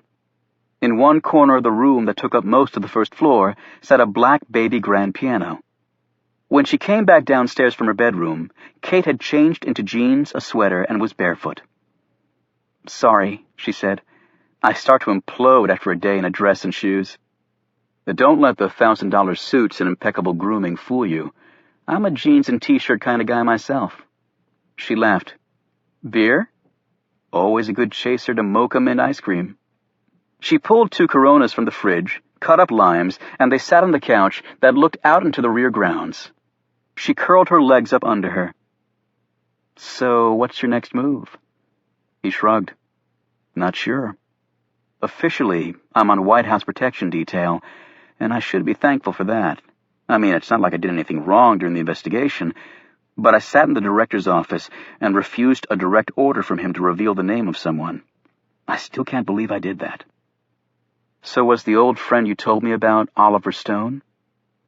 He shot Kate a glance that answered the question for her. "How the hell did you figure that out? You're not the only person in the room with deductive powers." "Apparently not." He took a swig of beer and sat back against the cushions. "Like I said, I think at this point my hands are tied. How can I even tell them about finding the boat without revealing that I was doing the very thing the director ordered me not to do? If he finds out I'm history, I can't risk that." "I see your dilemma." She brushed against his shoulder as she set her beer down on the coffee table. That simple touch was like an electric spark shot through Alex's body. Kate sat down in front of the piano and started playing a piece that he recognized as Rhapsody on a theme of Paganini. It was clear that the woman was a highly skilled pianist. After a couple of minutes, he joined her on the bench and started tapping out a side melody. She said, "That's Ray Charles. I thought you were a guitar player." "My old man said, if you start with piano, you can play pretty much anything." Wasn't Clint Eastwood a piano-playing Secret Service agent in that movie In the Line of Fire? "Yep, with Rene Russo sitting next to him." "I'm sorry I'm no Rene Russo." I'm no Clint Eastwood. And FYI, Rene Russo has nothing on you. Liar. I'm not the kind of guy to take my clothes off on a first date like Eastwood. Sorry, he added with a grin. She smirked at him. Pity. But that rule doesn't necessarily hold for the second date. Oh, you're that confident there'll be a second one? Come on, I'm packing heat. I'm a lock, according to Lucky. He ran his fingers across the keys until they touched hers. The kiss that followed made the electrical spark Alex had felt before seem like a faint tickle. She kissed him one more time and then stood. I know this is probably unfair, but I think your first date rule is a good one. She said this only half-heartedly, but then glanced away. You don't give it away the first night, because they might not be back the second. He put his hand on her shoulder. I'll be back any night you want me, Kate. How about tomorrow? She added. If I can wait that long. Alex fired up his old Cherokee and drove off, his spirits soaring. He pulled off down the street, turned back onto 31st, and started the long, winding descent into the main drag of Georgetown. His first hint of trouble was when he tapped the brakes and they didn't respond. His second hint of coming disaster was when he punched them again and they sank to the floor. And he was rapidly gathering speed as the descent angle steepened. On top of that, there were parked cars on both sides of the street, and the asphalt here curved like a damn serpent. He fought the wheel and also tried the downshift to slow his momentum, neither of which did much. And then the headlights of another car cut through the darkness coming toward him. Oh, shit! He cut the wheel hard to the right, and the Cherokee slid between two parked cars, where a sturdy tree did what the brakes couldn't. The impact deployed the airbag, briefly stunning him. Alex pushed the bag away, undid his seatbelt, and staggered out of the car. He could taste blood on his lips, and his face was burning, probably from the airbag's hot gas. He sat on the curb, trying to catch his breath, and also trying not to be sick as the mocha mint ice cream and Corona ratcheted up his throat. The next thing he knew, someone was kneeling beside him. Alex started to say that he was okay when he froze. The hard, cold object was flush against his neck. His arm instinctively shot out and smashed into the person's knee, buckling it. The man yelled out in pain, but as Alex tried to get up, a searing blow caught him across the head. Then he heard footsteps running away and a car squeal off. Moments later, he understood the hasty retreat as other car lights appeared and people were surrounding him. "Are you all right?" they were asking him over and over. Alex could still feel the icy touch of the gun barrel against his neck. Then a thought hit him. His brakes! Alex pushed the people away, and ignoring the pain in his head, grabbed the flashlight out of the Cherokee and shone the light under his left front wheel well. It was all covered with brake fluid. Someone had tampered with his truck. Yet the only place they could have done that was at Kate's. Kate! He reached in his pocket for his cell phone. It wasn't there. He threw open the door to the wrecked Cherokee. His cell phone was on the floorboard, broken in half from the force of the collision. He screamed in fury. By now the people who'd come to his aid were backing away, their expressions fearful in the face of his bizarre behavior. Then one of them spotted it as he wheeled around and his jacket flew open. This person yelled, "He's got a gun!" On this, they all scattered like frightened pigeons. He started running after them. "I need your phone! Your phone!" he yelled, but they were already gone. Alex turned and started sprinting back up 31st Street. The blood was dripping down his shirt from his scalp wound, and his arms and legs felt disconnected from his body, but on he raced, up the steep incline until he felt his lungs would burst. He hit R Street and turned left, redoubling his speed, finding a reserve of energy and another gear he never knew he had. As the house came into view, he pulled out his gun. He slowed and crouched low as he slipped into the yard. The main house was dark. He made his way quietly to the garden gate leading to the backyard and the carriage house. The gate was locked, so he clambered over the fence. His feet touched the grass on the other side, and Alex squatted down to reconnoiter the area and catch his breath. His head was pounding, and his ears were ringing so badly he didn't know if he could even hear. He moved, crouching through the cover of the bushes toward the carriage house. There was a light on upstairs. He took several deep breaths, forcing himself to stay calm as he gripped his cig. He inched forward, his eyes scanning the grounds through the bushes. If someone is out there drawing a bead. Then a light came on the first floor of the carriage house. Alex watched through a window as Kate came into his line of sight. Her hair was pulled back in a ponytail. She was still barefoot, but now wore only a long t-shirt. He inched forward some more, as his gaze veered from Kate to the outside of the carriage house, to the line of bulky Leland cypresses that surrounded the rear grounds. If Alex were sniping, that's the spot he would have chosen. He took one more calming breath and went into pure protection mode. This meant his gaze was steady and moved in and out in grids, with Kate representing the center of his protection bubble. It was rumored that when Secret Service agents went into this groove, they could actually count the beats of a hummingbird's wings. That was ridiculous, of course, but all Alex wanted to do was prevent the lady from being hurt.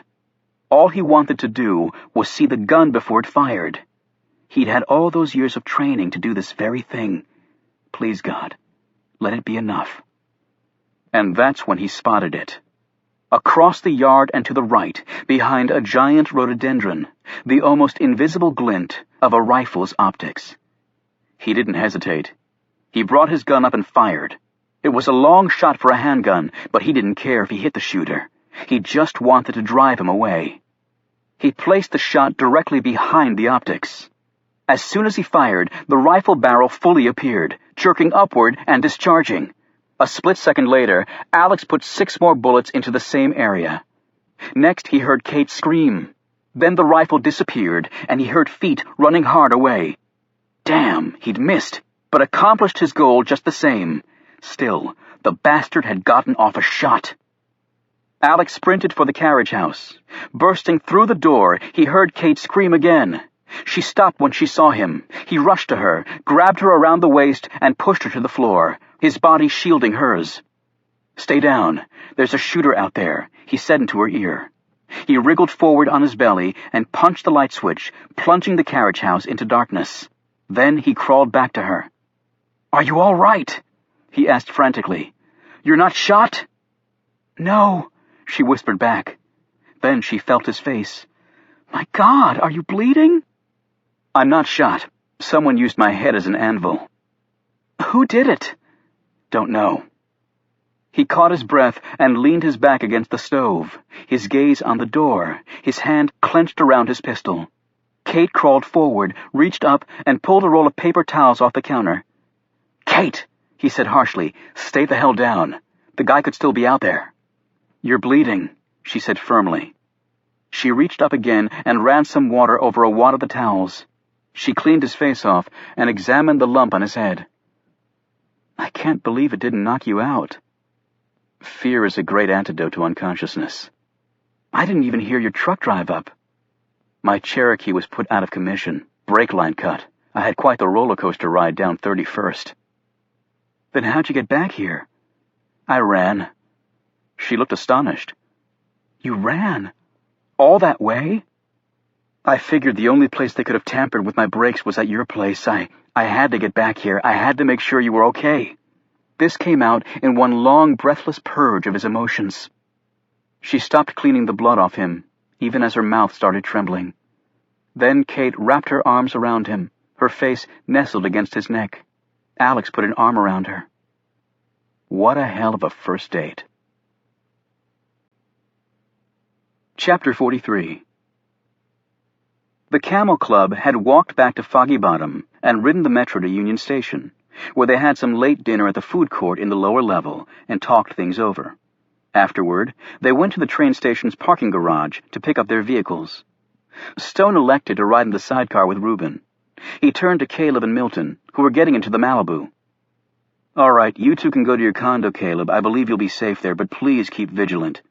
"Wait a minute," Caleb said sharply. "Where are you and Reuben going?" Stone hesitated. "I'll just have Reuben drop me back at my cottage." Caleb scrutinized his friend. "You're lying. You're going to Percival, where that man lives." "Tyler Rinky," Milton stated, glaring at Stone. "You're going out there," Caleb continued, "And you don't want us along because you're afraid we might get in the way." "Consider, Caleb, that you and Milton don't really have any experience at this sort of thing, whereas Reuben and—" "I don't care," Caleb snapped. "We're going." "I'm afraid I can't allow that," Stone replied evenly. "If we're discovered, he'd have all 4 of us instead of simply 2. Caleb said with dignity, "Can't allow it. We are adults, Oliver, and full members of the Camel Club. And if you don't agree to let us go, I'll follow right behind you, blowing my horn the whole way, and let me tell you, my car's horn sounds like a damn cannon going off." "And I've already located his house on my computer using MapQuest," Milton said. "It's very difficult to find without precise directions, which I happen to have in my pocket." Stone looked at Caleb, Milton, and finally Reuben, who shrugged. "All for one and one for all," Reuben said. Stone finally nodded, albeit grudgingly. "Shouldn't we just take my car, then?" Caleb said. "No," Stone replied as he eyed the motorcycle. "I've actually grown fond of riding in this contraption, and it also might come in useful tonight." They headed west, picking up Route 7 in Virginia, heading northwest, passing very close to NIC headquarters as they zipped through Leesburg. A sign at one of the intersections indicated the direction and proximity of the intelligence center. It had always amazed Stone that there were actually signs to NSA, CIA, and other highly sensitive places, yet he supposed they had visitors too. Still, it certainly put a crimp in the secret part of the business. Rinky's place was very, very rural. They wound up and down back roads for a half hour after leaving Route 7, when Milton finally saw the route sign they wanted. He motioned for Caleb to pull off to the side of the road. Reuben slid in behind them, and he and Stone climbed off the motorcycle and joined them in the car. Milton said, "His house is 2/10 of a mile up that road. I did a cross-search of other addresses up there. There aren't any. His house is the only one." "Bloody isolated," Reuben said, looking around nervously. Stone commented, "Murderers are notorious for wanting their privacy." "So, what's the plan?" Caleb asked. "I want you and Milton to remain in the car." "Oliver!" Caleb argued immediately. "Just hear me out, Caleb. I want you and Milton to remain in the car, but first we're going to drive up the road and see if anyone's home. If they are, we leave. If not, you and Milton will come back here and serve as our lookout. This is the only road in or out, correct, Milton?" "Yes." "We'll communicate by cell phone. If you see anyone coming, call us immediately, and we'll take the necessary actions." "What are you going to do?" Caleb asked. "Break into the man's house?" "You know, Oliver, he's probably got an alarm system," Reuben ventured. "I would be surprised if he didn't." "So how do we get in, then?" Reuben asked. "Let me worry about that." The house was indeed dark and presumably empty, since there was no car visible and the house didn't have a garage. While Milton and Caleb stood guard in a hidden location near the entrance to the road, Reuben and Stone drove up on the Indian, parking it in a clump of trees behind the house and making their way on foot. It was a 2-story old clapboard with chipping white paint. Stone led Reuben to the rear. The door here was solid, but there was a window next to it. Stone peered through the window and motioned Reuben to look too. A greenish glow emanated from a new-looking object on the wall opposite the door. "He's got a security system, all right," Reuben muttered. "Now what?" Stone didn't answer him. He peered closer at the screen. "We'll have to assume he has motion detectors. That complicates things." Suddenly, something flew at them from the inside of the house, accompanied by twin slashes of emerald. It hit the window and bounced off. Both men leaped back, and Reuben was already turned to run when Stone called out to him. "It's all right, Reuben," Stone said. "Mr. Rinky has a cat."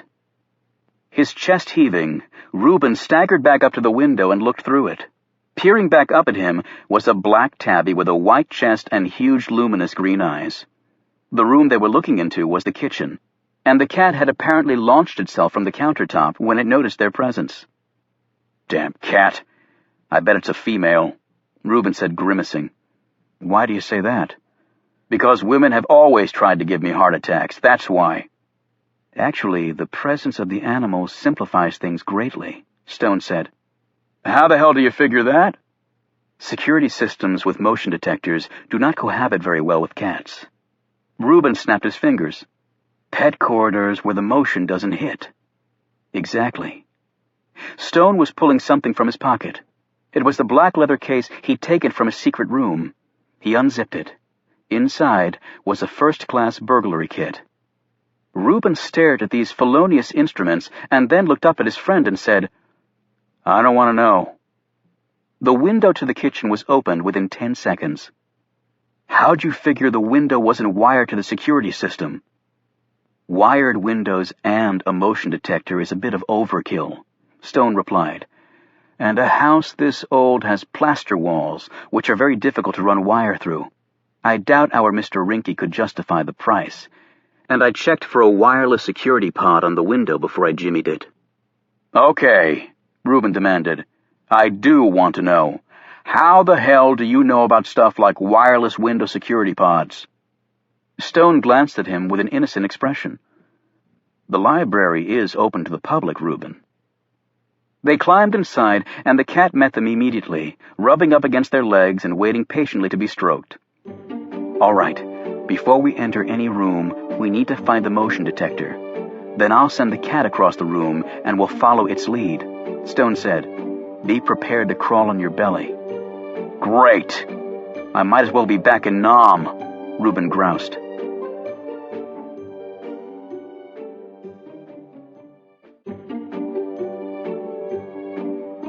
A half hour before Stone and Reuben broke into Tyler Rinky's house, the back door of Milton's place was forced open, and Warren Peters and Tyler Rinky slipped inside and shut the door behind them. It hadn't been that easy, since Milton had 6 locks on every door, and all the windows were nailed shut, something the fire marshal doubtless would have disapproved of. They had already checked the power box going into the house for any signs of a security system, and had found none. Rinky was limping from where Alex Ford had punched him in the knee, and there was a bullet hole in Warren Peters' coat sleeve, where one of the Secret Service agent's shots had also found its mark. They'd stumbled upon the two when they went to Georgetown for another look at the boat, only to find that Ford and Adams had beaten them to it. Both men were furious about their failure to kill the pair, and it was fortunate indeed for Milton Farb that he wasn't at home right now. The two men pulled out their flashlights and started searching. Farb's place wasn't that large, but it was filled with books and expensive computer and video equipment for his web design business. Also located there was the one thing Rinky and Peters hadn't counted on: a wireless infrared surveillance system that looked like overhead track lighting. Located in each room, it was now recording their movements, and had also sounded a silent alarm to a security firm that Milton had hired because of several previous burglaries. The system ran off a regular household outlet with a battery backup. He'd stopped using a loud alarm because in his neighborhood the police took their time coming, and the alerted thieves had always been long gone before their arrival. As the pair searched the house, their amazement grew with each new discovery. "This guy's a freaking nutcase," Peter said as they explored the kitchen. The canned goods in the pantry were all neatly labeled and placed in excruciatingly precise order. The utensils hung from a rack on the wall arranged from largest to smallest. The pots and pans were organized the same way on a large rack over the stove. Even the oven mitts were lined up with precision, as were all the dishes in the cupboards. The place was a monument to fastidiousness of the most zealous kind. When they went upstairs and poked around Milton's bedroom and closet area, it was more of the same. Rinky came out of the master bathroom shaking his head. "You're not going to believe this. This bozo has torn off each sheet of the toilet paper and stacked them in a wicker box beside the toilet with instructions on disposal. I mean, what do you do with toilet paper except flush it?" In the bedroom closet, Peter said, "Yeah, well, come in here and tell me who puts their socks on hangers." A moment later, they were both staring at the socks and the tri-folded underwear and shirts that all hung on wooden hangers in precise order, with the shirts fully buttoned, including the cuffs, and they were organized by season. The men weren't guessing at this, as Milton had helpfully posted pictures depicting winter, summer, spring, and fall. Finding nothing useful in the master bedroom, the two NIC men slipped into the other room upstairs that had been fitted out as an office. They both were immediately drawn to Milton's desk, where every item there was laid at right angles to its neighbor. And finally, in this house of perfect order, they found something that they could actually use. It was in a box marked receipts, on a shelf behind Milton's desk, and the receipts, they quickly determined, were divided by both month and product. From the box, Rinky plucked out a credit card slip that had a name on it. Chastity Hayes, Rinky read. Want to bet that's his girlfriend? If a guy like that can have a girlfriend. Each probably thinking the same thing, they shone their lights on the wall of Milton's office. The pictures there were arranged in a very elaborate configuration that Peters recognized first. It's a double helix. DNA. This guy is a total freak. Rinky's light flickered across one picture and then came back to it. Love Chastity. Rinky read at the bottom of the picture, which showed Chastity in a revealing bathing suit and blowing a kiss to the photographer, presumably Milton. That's his girlfriend? A stunned Rinky said, as he eyed a picture of Milton next to the one with Chastity in her bikini. How the hell does a geek like that get a chick like that? Nurturing instinct, Peters answered promptly. Some women love to play mother. Peters pulled out an electronic device that looked like a larger version of a BlackBerry and typed in the name Chastity Hayes. A minute later, 3 possibilities came up. Restricting his search to the Washington, D.C. area, Peters found Chastity Hayes, accountant, and the owner of a house in Chevy Chase, Maryland. In addition, it revealed her educational, medical, employment, and financial history. As Peters ran his gaze down the info pouring over his tiny screen, Rinky pointed a finger at one line. She was in a psych hospital for a while.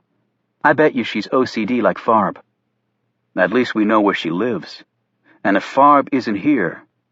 Peters glanced once more at the photo of the lovely Chastity. Chances are he's there, because that's where I'd be sleeping if I were him. The noise in the back of the house froze them both. They were footsteps, and then they heard a groan and a thudding sound. They pulled their guns and moved in the direction of those noises. When they reached the kitchen, they saw it. The man was on the floor, unconscious. They both started when they saw the uniform.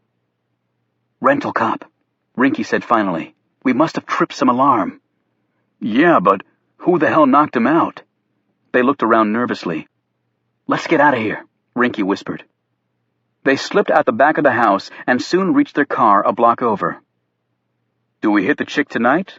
Peters asked. No, you don't, a voice said, causing both of them to jump. They turned and saw Tom Hemingway rising from the back seat. He did not look very happy. You've had a singularly unproductive night, he began ominously. You followed us here? Peters asked in a small voice that broke slightly. After your last report of screwing up, what exactly did you expect me to do? So you did the rental cop? Is he dead? Rinky asked. Hemingway ignored him. Let me impress upon both of you once more the seriousness of what we're trying to accomplish here. I have an army working their asses off just north of here, doing far more than either of you have been asked to do. And unlike them, you two are being paid very well. And they've made no mistakes whatsoever. He stared at them so intensely that both men held their breaths. Maybe what happened tonight was just a string of bad luck. But going forward, I will make no more allowances for bad luck. What do you want us to do now? Rinky asked nervously. Go home and get some rest. You'll need it. He held out his hand. Give me the receipt with the woman's name on it. How did you... Rinky began. However, Hemingway looked at him with such disdain that Rinky closed his mouth and passed the paper over. In a few seconds, Hemingway had disappeared. Both men sat back in their car seats and let out deep breaths. Peters said, That guy scares the complete and total shit out of me. Rinky nodded. He was a legend at CIA. Even the drug guys in Colombia were scared to death of him. Nobody ever saw him coming in or going out. He paused. I've watched him working out at the gym at NIC. He looks like he's carved out of granite, and he's quick as a cat. And he's destroyed 2 75-pound body bags with just his hands. They won't even let him use his legs on the heavy bags anymore, because he was breaking them with just one kick. "So what now?" Peters asked. "You heard the man. We get some rest. After 3 close shaves tonight, we don't need a 4th. You can crash at my place." Chapter 44. After what he'd seen at Arlington Cemetery, Gray had gone directly to CIA headquarters at Langley. Inside this facility was a room that only current and former CIA directors were allowed to enter. Each director could access documents and other materials that pertained to missions he was involved in while at the agency. They were held in vaults that contained large safe deposit-style boxes. Because of the secrets housed here, it was the most heavily guarded room at Langley. Gray put his hand on a biometric reader in front of the vault door that was labeled with his name. The door slid open and Gray entered, taking out his keys. He knew exactly the box he wanted, number 10. He unlocked it and drew out the contents, sat down, and spread the materials out on a desk kept in the vault. The file he was perusing was officially marked JC. Those 2 initials could stand for many things, including Jesus Christ. However, they didn't refer to the Son of God, but were simply the initials of a remarkable flesh-and-blood man named John Carr. As Gray read through the exploits of Carr's career at the CIA, his head continued to shake in absolute amazement at what the man had accomplished and survived. Although it could be argued that the world was a more dangerous place now, it was not appreciably more perilous currently than when John Carr worked for the agency.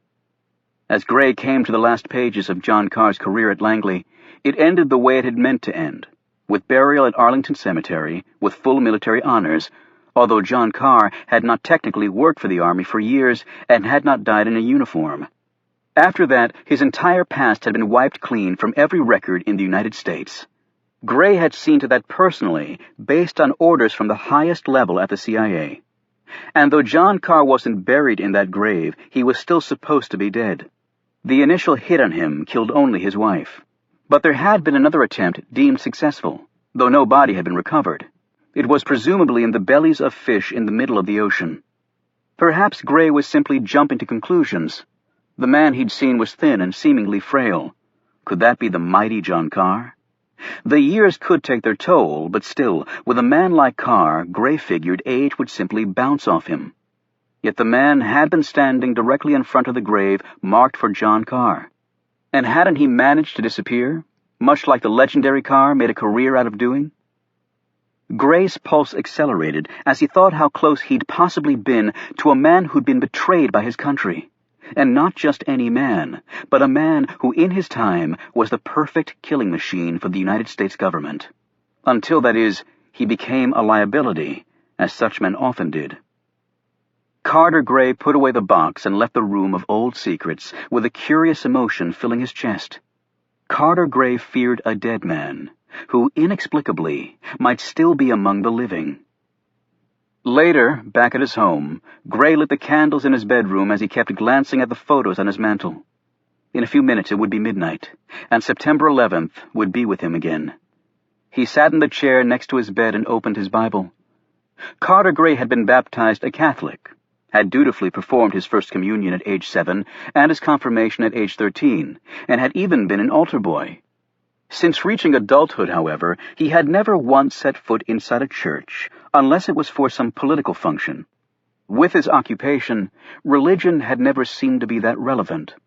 However, his wife had been a devout Catholic, and their daughter Maggie had been raised in that faith. Now, with both of them gone, Gray had taken up reading the Bible. It wasn't for his salvation, but as a way of picking up the banner for his fallen family, although he had to admit the words did give him some level of comfort. Tonight he read out loud some passages from Corinthians and another from Leviticus, and then ventured into the Psalms. It was now well past midnight, and he knelt down in front of the photos and performed his prayers, although they were more akin to conversations with his dead family. He almost always broke down and cried during this ritual. The tears felt deserved, and, in a sense, were healing. Yet as he sat back in his chair with his Bible, Gray's thoughts returned once more to a burial plot with an empty coffin. Is John Carr dead or alive? Tom Hemingway returned to his apartment, the receipt with the name Chastity Hayes safely in his pocket. He made his usual tea and drank it barefoot, standing by the window looking out onto the Capitol grounds. A lot had happened in the last 24 hours, and none of it positive from his perspective. His pathetic duo of Rinky and Peters had missed 2 targets tonight, and now Alex Ford and Kate Adams would no doubt go straight to their respective agencies and demand that full investigations move forward. Added to that was the fact that Carter Gray was talking about the resurrection of the dead. In Hemingway's mind, that was a clear reference to all the terrorists supposedly killed by their colleagues. That had prompted Hemingway's hurried message to Captain Jack. He turned from the window and looked at a portrait on the wall. It was a very good likeness of his father, the Honorable Franklin T. Hemingway, ambassador to some of the most difficult territories in the world of diplomacy. And his last post proved to be too violent even for him. A bullet in China ended the career of a man who had devoted his life to cobbling peace where none seemed possible. The son had not followed the father's footsteps, principally because Tom Hemingway didn't believe he possessed the necessary skills and qualities that went into a successful statesman. And back then he was an angry young man. While that fury diminished over the years, it had never entirely gone away. Why should it? At his funeral, it was said by many distinguished voices from all over the world that Franklin Hemingway would be sorely missed as a global peacemaker.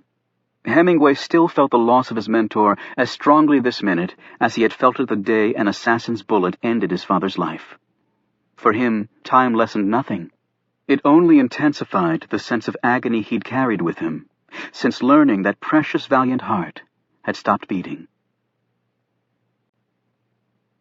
Chapter 45. Tyler Rinky's home was very sparsely furnished. Reuben and Stone crawled on their bellies to each room, hoping for anything that could be useful, but came away disappointed each time.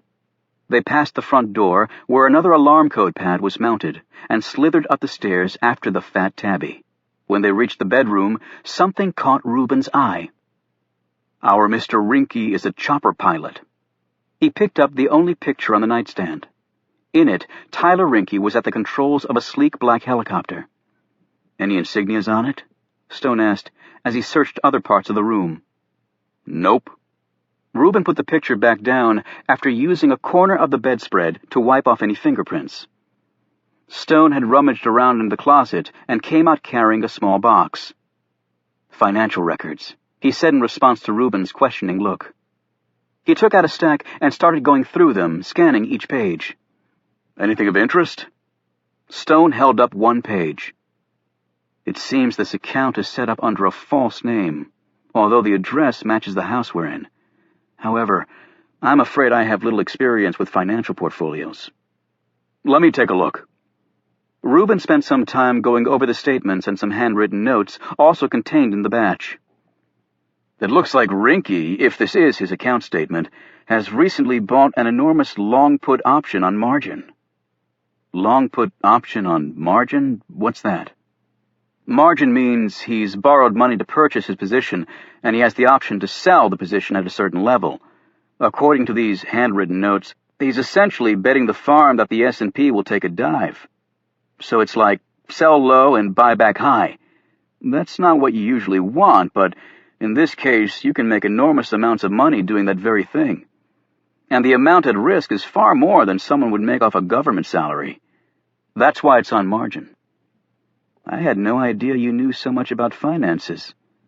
"Hey, a guy likes to take a plunge every now and then, and I don't plan on working on that damn loading dock until I croak, I can tell you that." "But how would he know that it's going down? It's one thing to have inside info on one stock, but the whole market." Stone thought for a moment. But then again, the financial markets almost always drop in the face of an unforeseen catastrophe. "What, like an earthquake?" Reuben said. "But also with man-made catastrophes. On 9/11, I recall, they had to close the stock market and calm everyone down. Left to its own devices, the market would have plunged. It still went down when it reopened after 9/11. Unscrupulous people with advanced knowledge could have made a fortune." So maybe Rinky knows of a coming catastrophe? Reuben said nervously. Or else he's helping create one, Stone replied. As soon as they saw the car approaching from their hiding place off the road, Milton got on his cell phone and called Reuben. Well, he attempted to call, but no ringing sound came. He looked at his cell phone and his heart sank. Caleb glanced at him as the headlights crept closer. Call them! There's no signal strength. What? There's no signal strength here. It must be a bad cell zone. I can't get through. Caleb pointed at the oncoming car. That is very likely a murderer in there. Caleb, there is nothing I can do. Damn these high-tech abominations, Caleb said angrily. They never work when you really need them to. The other car turned off the road and headed to Rinky's house.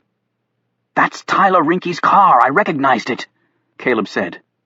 I know. I did too, a panicked Milton added. What are we going to do? Caleb started the car.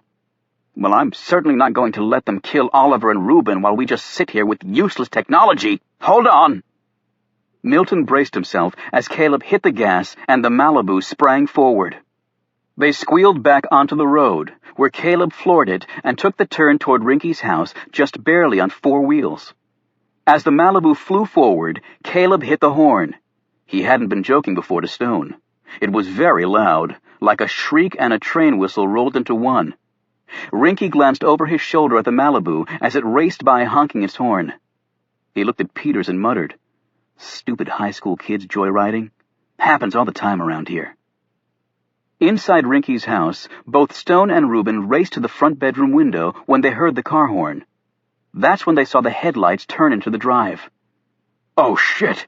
That's Rinky, Reuben said. And his friend, Stone added, as the 2 men climbed out of the car. Then he glanced at the Malibu disappearing down the street. I told them to call us, not race around sounding like a banshee, Stone said irritably. They hurtled downstairs, and then, in the nick of time, Stone remembered and grabbed Reuben by the shirt an instant before he would have stepped into the infrared arc of the motion detector mounted by the front door. They crawled forward as they heard the front door being unlocked. They hit the kitchen as the front door opened and the beep started to sound. They were getting off the floor as they heard someone punching in the code and the beeps stopped. Okay, Stone whispered. The alarm's off, so we can open the back door. Reuben did so as quietly as possible, even as they heard a set of footsteps coming their way. They bolted out of the house, shutting the door behind them, and turned the corner of the house, and ran right into Warren Peters, who was pulling a trash can back behind the house. What the hell? Was as far as Peters got, before Reuben's massive fist sent the NIC man flying head over heels backward. Stone and Reuben ran for the motorcycle. They were on it, and Reuben had kick-started the bike to life when Rinky, hearing all the commotion, came flying out of the house. He spotted Stone and Reuben, and his hand went inside his jacket as he ran forward. He had a clear line to shoot. What he didn't count on was a rusted Malibu going partially airborne, driven by a crazed rare book specialist with a terrified OCD genius counting madly in the co-pilot seat. Holy Mother of God! Milton screamed as Rinky went flying across the windshield, rolled off, and landed in a heap in the grass. Then Milton resumed his ritual counting. Peters had staggered to his feet by this time. However, Caleb, his mind and body seemingly possessed by the spirit of a youthful daredevil, rammed the Malibu into reverse, put the gas pedal to the floor, and sped backward, the wheels spitting gravel like machine gun bullets. Peter screamed as the car bore down on him. He got off one shot and dove out of the way. He was coming up for another attempt when the motorcycle flew past him. As Reuben drove, Stone was sitting on the lip of the sidecar, swinging his helmet by the strap. It caught Peters on the side of the head, and he went down for the count. It was a full 10 minutes before Peters and Rinky began to stir. By the time they'd regained consciousness, the Camel Club was long gone. Chapter 46. The authorities' response to what had happened to Alex Ford and Kate Adams was not exactly encouraging. According to the police, the brake line seemed to have popped all by itself. Not unusual for a vehicle that old, the police said. And there was no evidence of any shooter at Kate Adams' home other than what Alex had said he'd seen and heard. 2 of his bullets were found embedded in the fence, behind where he shot. No other slugs were recovered. It was the next morning, and Alex was sitting in Jerry Sykes' office, listening to the official version of last night's event. Sykes stopped pacing and looked at him. The people who tried to help you after your accident reported you were acting in a bizarre manner and then you took off running. Alex, all this crap just isn't like you. Is there something going on in your life you want to talk about? Absolutely nothing, other than someone wanting me dead, Alex said stonily. Sykes dropped into his chair and picked up a mug of coffee. Why in the hell would anyone want you dead? Some guy put a freaking gun to my head, Jerry.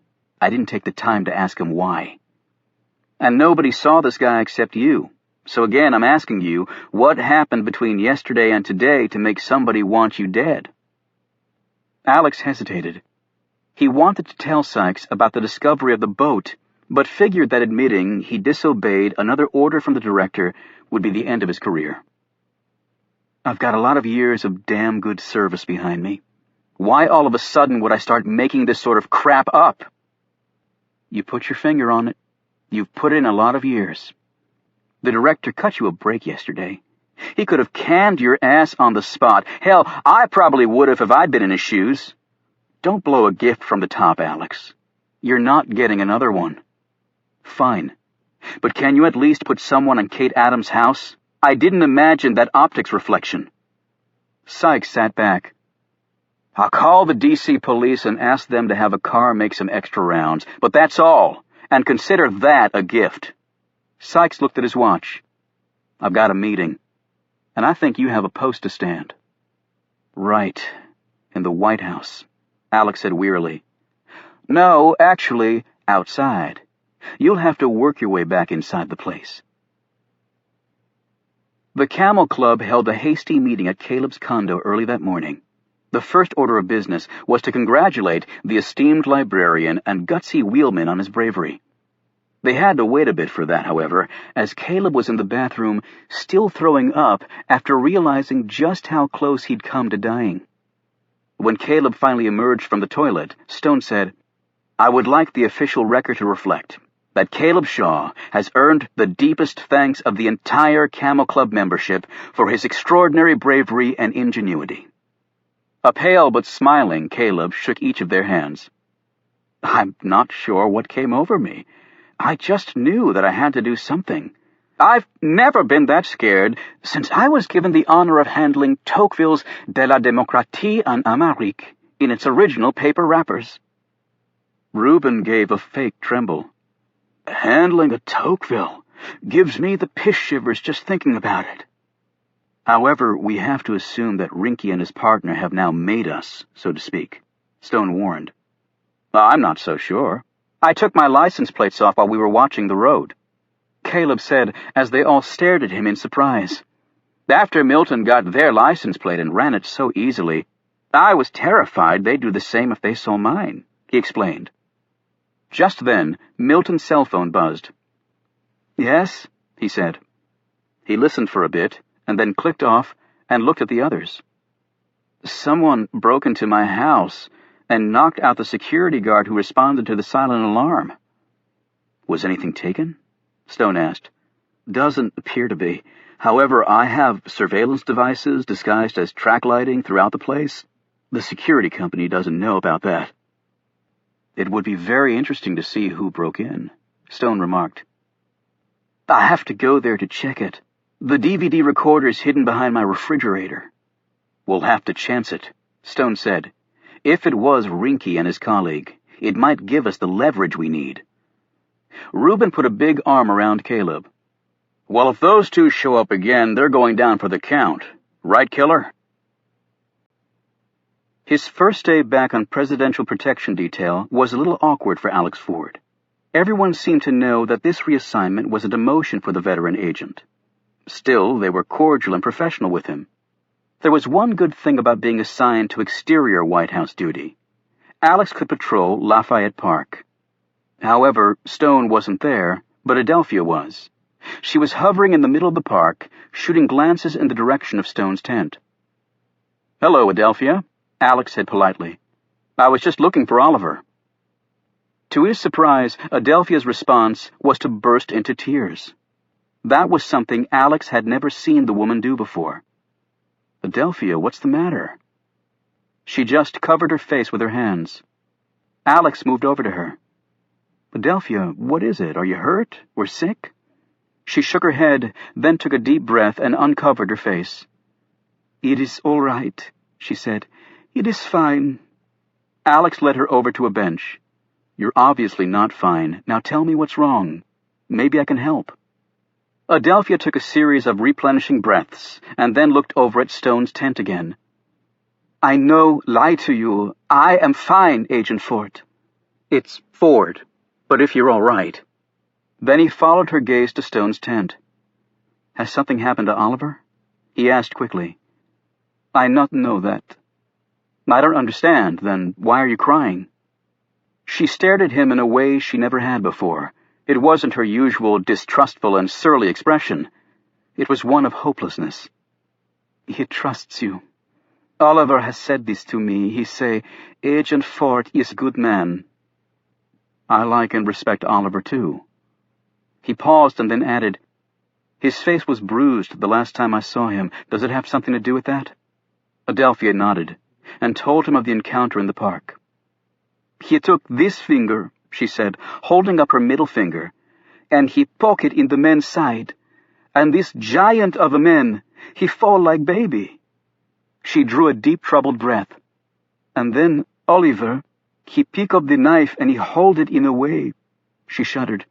"He hold it like he know well the knife. And I think he will cut the man's neck open, like this." She made a slashing motion with her hand and then stopped.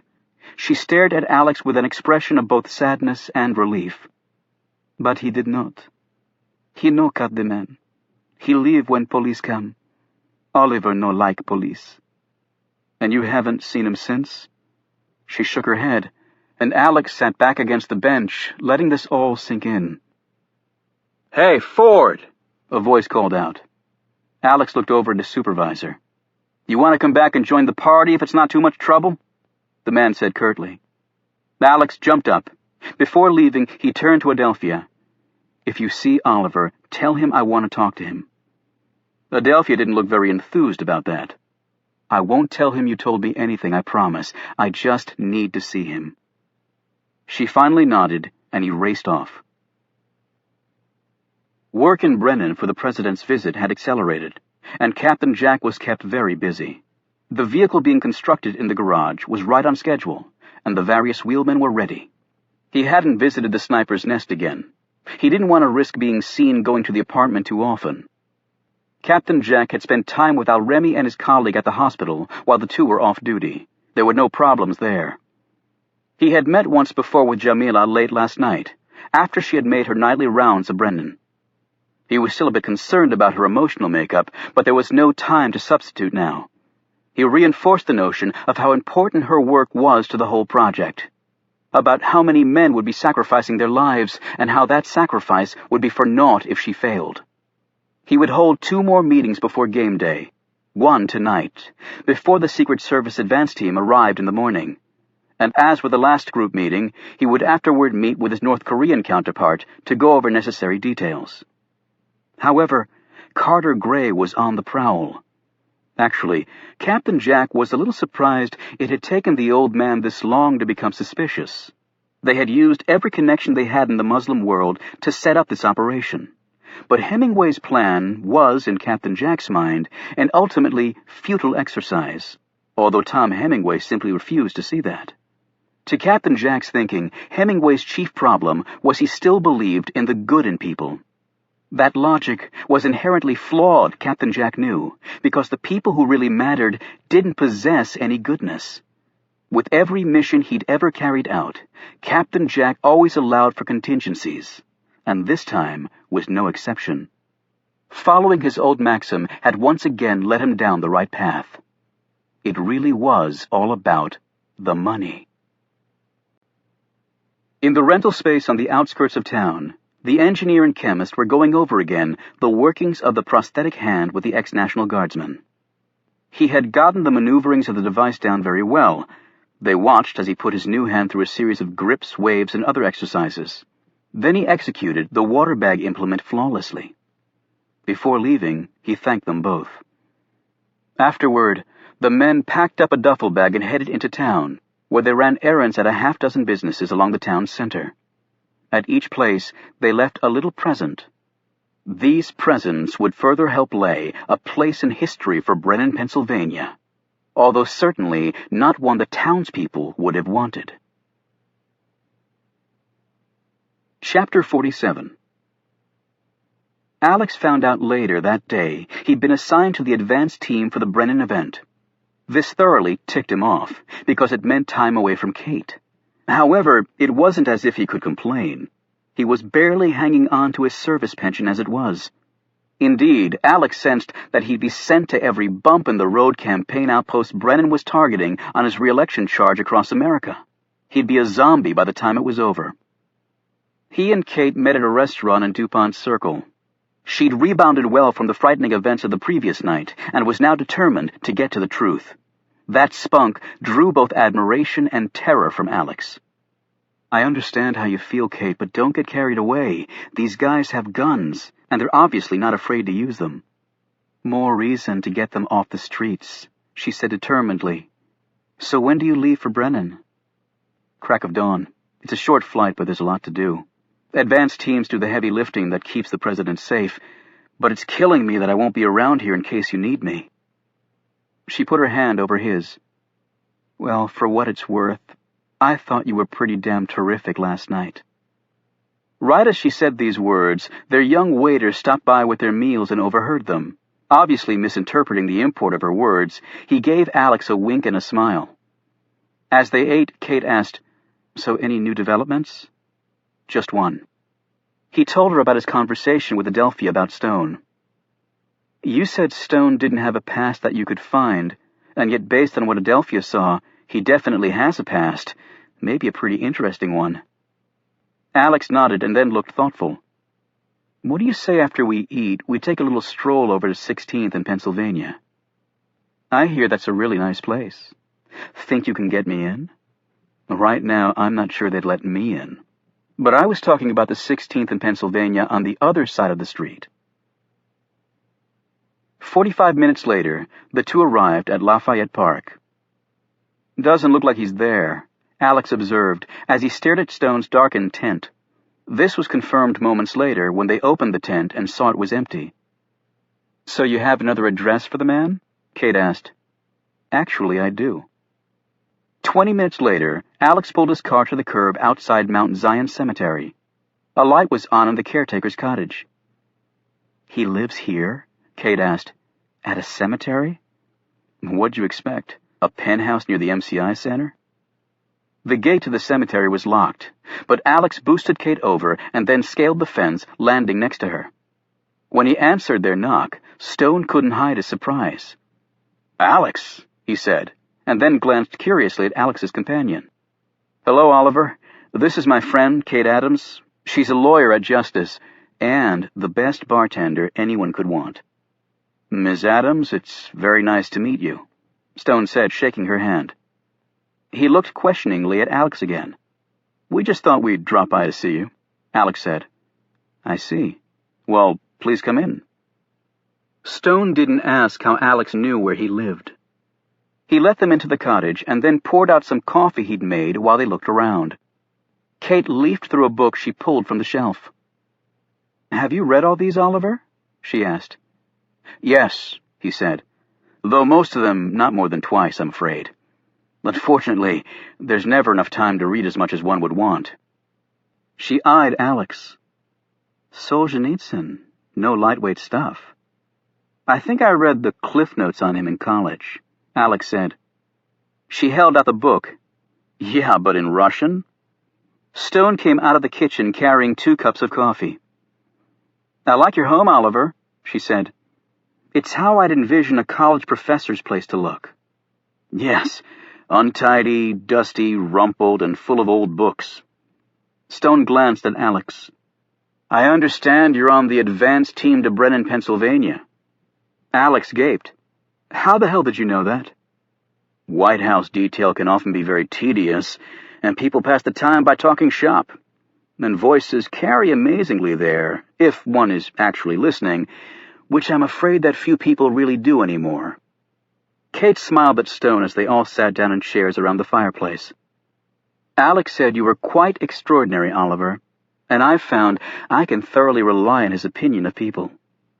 Well, Miss Adams, I can assure you that Alex is truly special. Please call me Kate. Yeah, and if I get any more special, Alex said, I'll be pumping gas for a living. He glanced at Stone. Your face looks like it's healing. It was nothing to begin with.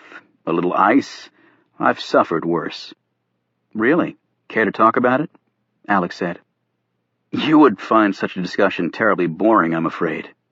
Try me, Alex said pointedly. A voice reached them from the street.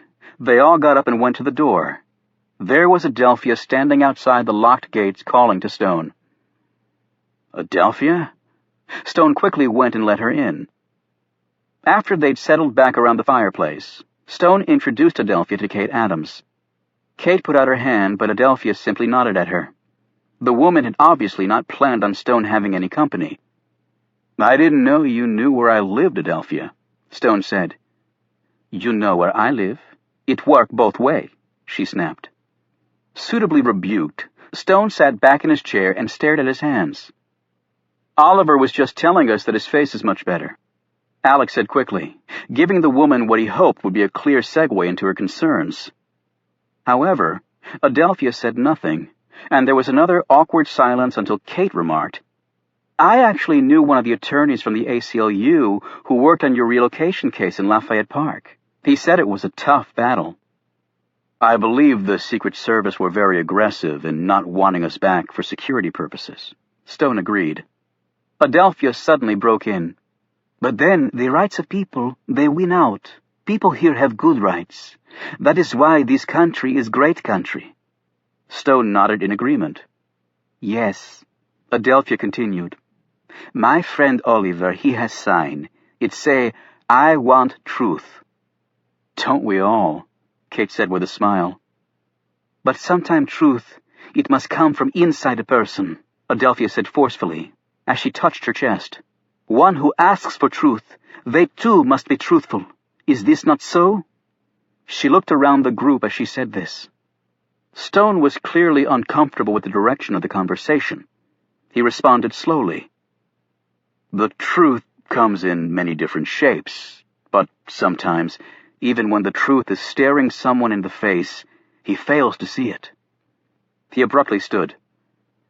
Now, if you'll excuse me, I actually have someplace I have to be. It's pretty late, Oliver, Alex said. Yes, it is late, and I hadn't anticipated visitors tonight. His meaning was clear. They all stood and hurriedly walked out with mumbled goodbyes.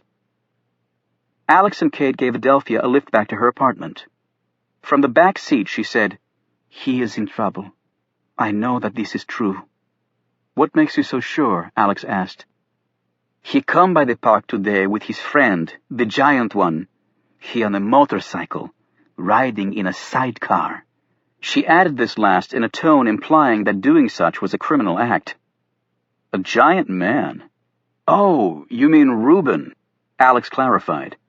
Yes, Reuben. I not like him much. He has, how you say, the shifty pants. You mean shifty eyes? Alex corrected.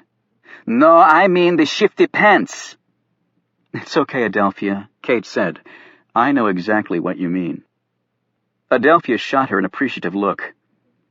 But you still haven't told us why you think he's in trouble. Alex said. It is everything. He is not same. Something troubles him much. I tried to talk to him, but he will not speak. He will not.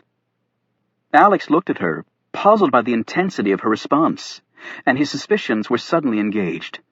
Adelphia, is there something else you want to tell us?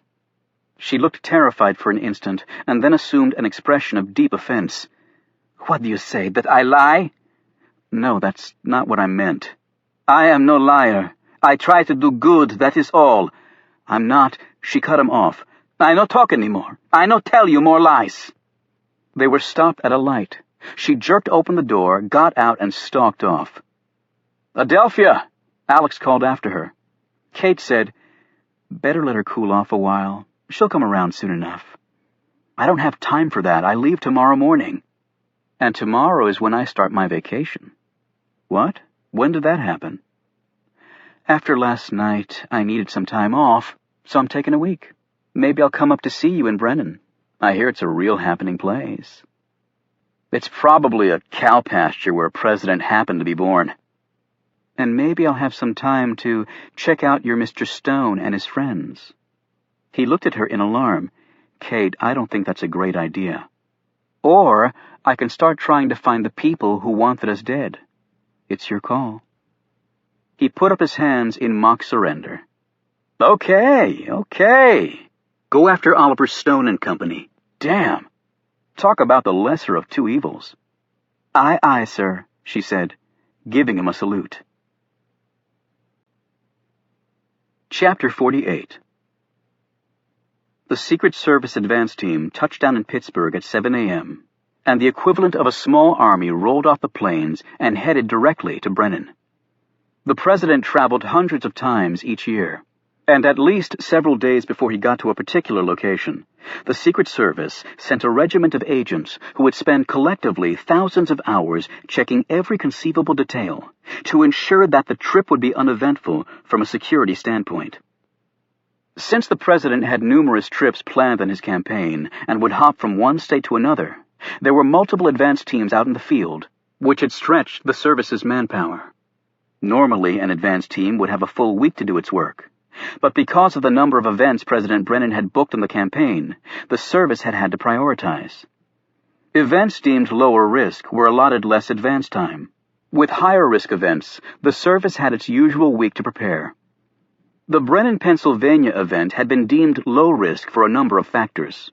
Of course, what that meant for Alex Ford and the rest of the advance team was that they would have to cram a week's worth of work into a few days.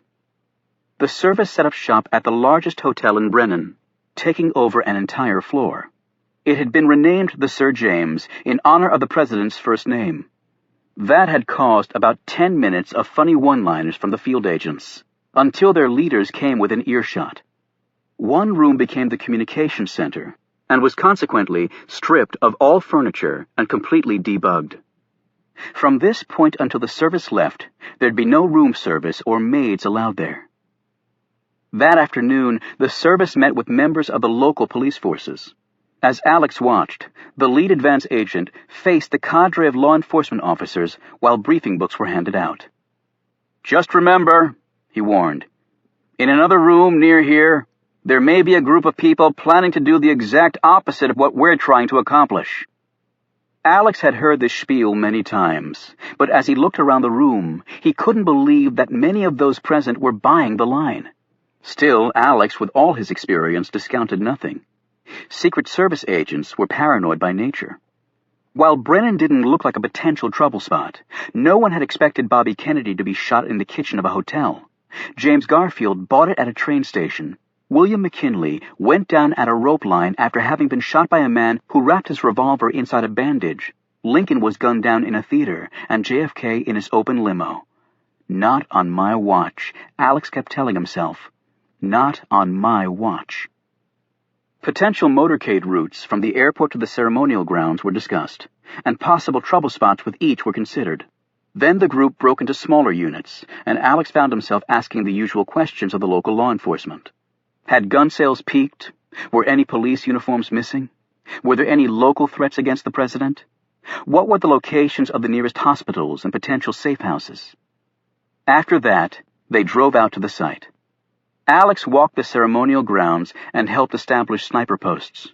He eyed the area, locating what the service referred to as the assassin's funnel. You had to think like a killer. Where, how, and when could the person be expected to strike? The stage was finished, and a work crew was putting the finishing touches on lighting and sound, and the 2 giant TV screens that would allow the crowd to see the president up close, at least digitally.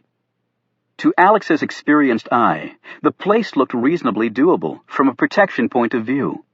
The single entry and exit for vehicular traffic was both bad and good for obvious reasons.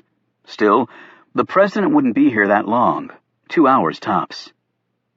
As Alex drove back into Brennan, he looked around the small town. It had long been a service myth that the best time to rob a bank was when the president was in town, because every cop within 20 miles would be watching him and not the townspeople's money. Alex had a feeling that adage would be pretty accurate here. There were no cops anywhere. Back in his hotel room, Alex decided to go for a run. He'd gone through college on a track scholarship, and, despite his neck injury, he ran whenever he could. It was one of the few things keeping him from feeling totally washed up physically. He hit the main street and headed east, past the hospital, and then turned left and picked up his pace as he headed north. A van passed him. He had no reason to look over and didn't. He wouldn't have recognized the woman anyway. Nor did Jamila look in his direction as she drove by with the 3 boys in the back. Next, Alex passed an auto repair facility with its blacked-out windows. Hidden behind them was a lot of work going on as a new vehicle was fashioned. If Alex had been aware of the plot, he would have charged into the garage and arrested everyone there. But he wasn't aware, so he just kept jogging. Indeed, the downtown area of Brennan held little interest for Alex because the president would never be coming here. The ceremony at the dedication grounds would constitute the entire program. After he'd showered back at his hotel room, Alex went to volunteer for another chunk of work that night. Might as well do all he could to get back into the service's good graces. While Alex was working away up in Brennan, Kate was busy too. She'd risen very early that day and eaten breakfast with Lucky. She asked the older woman a favor, which Lucky quickly granted. After that, Kate had gone to the carriage house, sat down at her small desk, and planned out her attack on Oliver Stone. Alex had said that he'd run Stone's prints through all the usual databases and come up with zilch. To Kate, that could only mean one of 2 things. Either the man had never held a position requiring a fingerprint check, or else his identity had been erased from those databases so completely that whoever Oliver Stone really was had ceased to exist. She wrote down some possible lines of inquiries and then mapped out her strategy in the same manner she would a legal case. Satisfied, she quickly showered and headed out. A little later, she parked as close to Mount Zion Cemetery as she could and then waited. It was only 7:30 in the morning, but as she watched, Stone emerged from his cottage and headed off down the street. Kate ducked down in her car so he couldn't see her. When he was almost out of sight, a surprising thing happened. Adelphia came out from behind some parked cars on Q Street and started following Stone. Kate thought for a moment and then put the car in gear. She quickly caught up to Adelphia and rolled down her window. At first, Adelphia pretended not to know who she was, but Kate persisted, and Adelphia finally said self-consciously, "Oh, yes, it is you, I know now." Then she cast an anxious glance in Stone's direction. He was almost out of sight.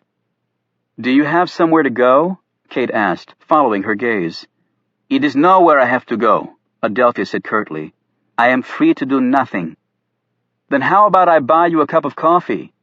Alex told me that you like coffee." "It is my own cafe I can buy. I earn living. I no need charity." "I was just being friendly. Friends do that, you know. Like when Oliver helped you in the park when that man attacked you." Adelphia looked at her suspiciously. "How is all this you know?" "Adelphia, you're not the only one worried about Oliver. Alex is too, and I'm trying to help him while he's out of town. Now please, come and have a cup of coffee with me. Please?" "Why you help Agent Fort?" she asked suspiciously. "Woman to woman? Because I care about him, just like I know you care about Oliver." At these words, Adelphia looked once more in the direction of Stone, started to sniffle a little, got in the car, and allowed Kate to buy her coffee at a nearby Starbucks. "So, what is it that you do?" Adelphia said. "I work for the Department of Justice." "So that is what you do? Make the justice?" "I'd like to think so. At least I try." In my country for years, no, for decades, we have no justice. We have Soviets telling us what to do. Whether we can breathe air or not, they tell us. It is hell. I'm sure it was awful. Then I come to this country, get job, have good life. Kate hesitated, but then couldn't help herself. So how'd you end up in Lafayette Park? At first, Adelphia got an obstinate look on her face, but that dissolved quickly. Her voice trembling, she said, "No one asked me that before. Just you now. All these years, and just you now ask me this." "I realize you don't know me very well, and you don't have to answer. It is good thing I no want to talk about it. I no want to." They both sipped their coffees for a bit longer. Finally, Adelphia said, "You're right. I worry sick about Oliver. He a troubled man. I know this." "And how do you know?" Adelphia reached in her sleeve and drew out a handkerchief to wipe her eyes. "I watched the TV the other night. I never watch the TV. I never read the newspapers. Do you know why I never do these things?" Kate shook her head. "Because they are lies. Filled with lies they are." "But you said you did see the TV." "Yes, the news, it is on, and then I see it." "What did you see?" Adelphia suddenly looked frightened, as though she had said far too much. "No, it is not thing I can say. It is not right for me to say. You are lawyer, you work for government. I no want to get Oliver in trouble." "Adelphia, do you think Oliver did something wrong?" No, it's not this, I think. I tell you, he is good man." "Okay, then he has nothing to worry about from the government. Or me." Still, Adelphia didn't say anything. "Adelphia, if you're really concerned about Oliver, let me help. You can't follow him everywhere to make sure he's okay." Finally, Adelphia sighed and patted Kate's hand. "It is right what you say. I will tell." Marshalling herself, she said, "On TV, I see that there is body of a man found on that island in river." "Roosevelt Island," Kate said quickly. "That is one. But what does that have to do with Oliver?" "Well, you see, I want to take the cafe with Oliver, but he has meeting to go to." "Meeting? What sort of meeting?" "Ah, that is what I say. What sort of meeting in middle of night? But off he go. Now me, I am angry with this meeting and no cafe. So I pretend to go away, but I see him get in cab, and I get in cab too. I have money. I too can take cab." Of course, Kate said. "What happened next?" "I follow him to Georgetown. He get out, so I get out. He walk to river. I walk to river. And then I see his friends he meet with. I see what they do." "What?" Kate said it so loudly that she startled Adelphia. "They get in old boat and they row out to island. That is what they do." "And then what did you do?" "I take cab and go back. I not wait for them. And I not swim to island. I go back in cab, I get my cafe, and I see Agent Fort when he come by for Oliver." Adelphia started to tear up. "And then I see a TV, and dead man." "And you're sure it was the same night?" "They say on TV, it is same night." "Adelphia, you say you don't believe that Oliver did anything wrong, and yet you saw them row out to that island, and then a man was killed there." "They say he killed by gun. Oliver no has gun." "You can't be sure of that. And what about the others, his friends?" Adelphia laughed. "I know these men. Except for the big one, they are little frightened mice. One, he work at library. He love books. He has brought me some. The other one, he checks things." "Checks things?" "You know, he counts and hums and whistles and grunts.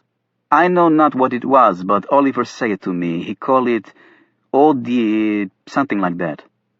"OCD?" "That is it." "Do you know their names, the friends?" "Oh, yes, this I know. The bookman, his name is Caleb Shaw. Sometime he dress in old clothes. Oliver say it is hobby. I say little bookman he is crazy." "And the others? The counting one, he is Milton Farb. He's smart, that one. He tell me things about the world I not know. And you mentioned the big one. Yes, Shifty Pants. His name is Reuben Rhodes. Rhodes, like in Greece, is how I remember. So what do you think happened on that island if none of them killed the man? Do you not know? Adelphia said breathlessly. She lowered her voice and said, It is they see who did it. They see killer.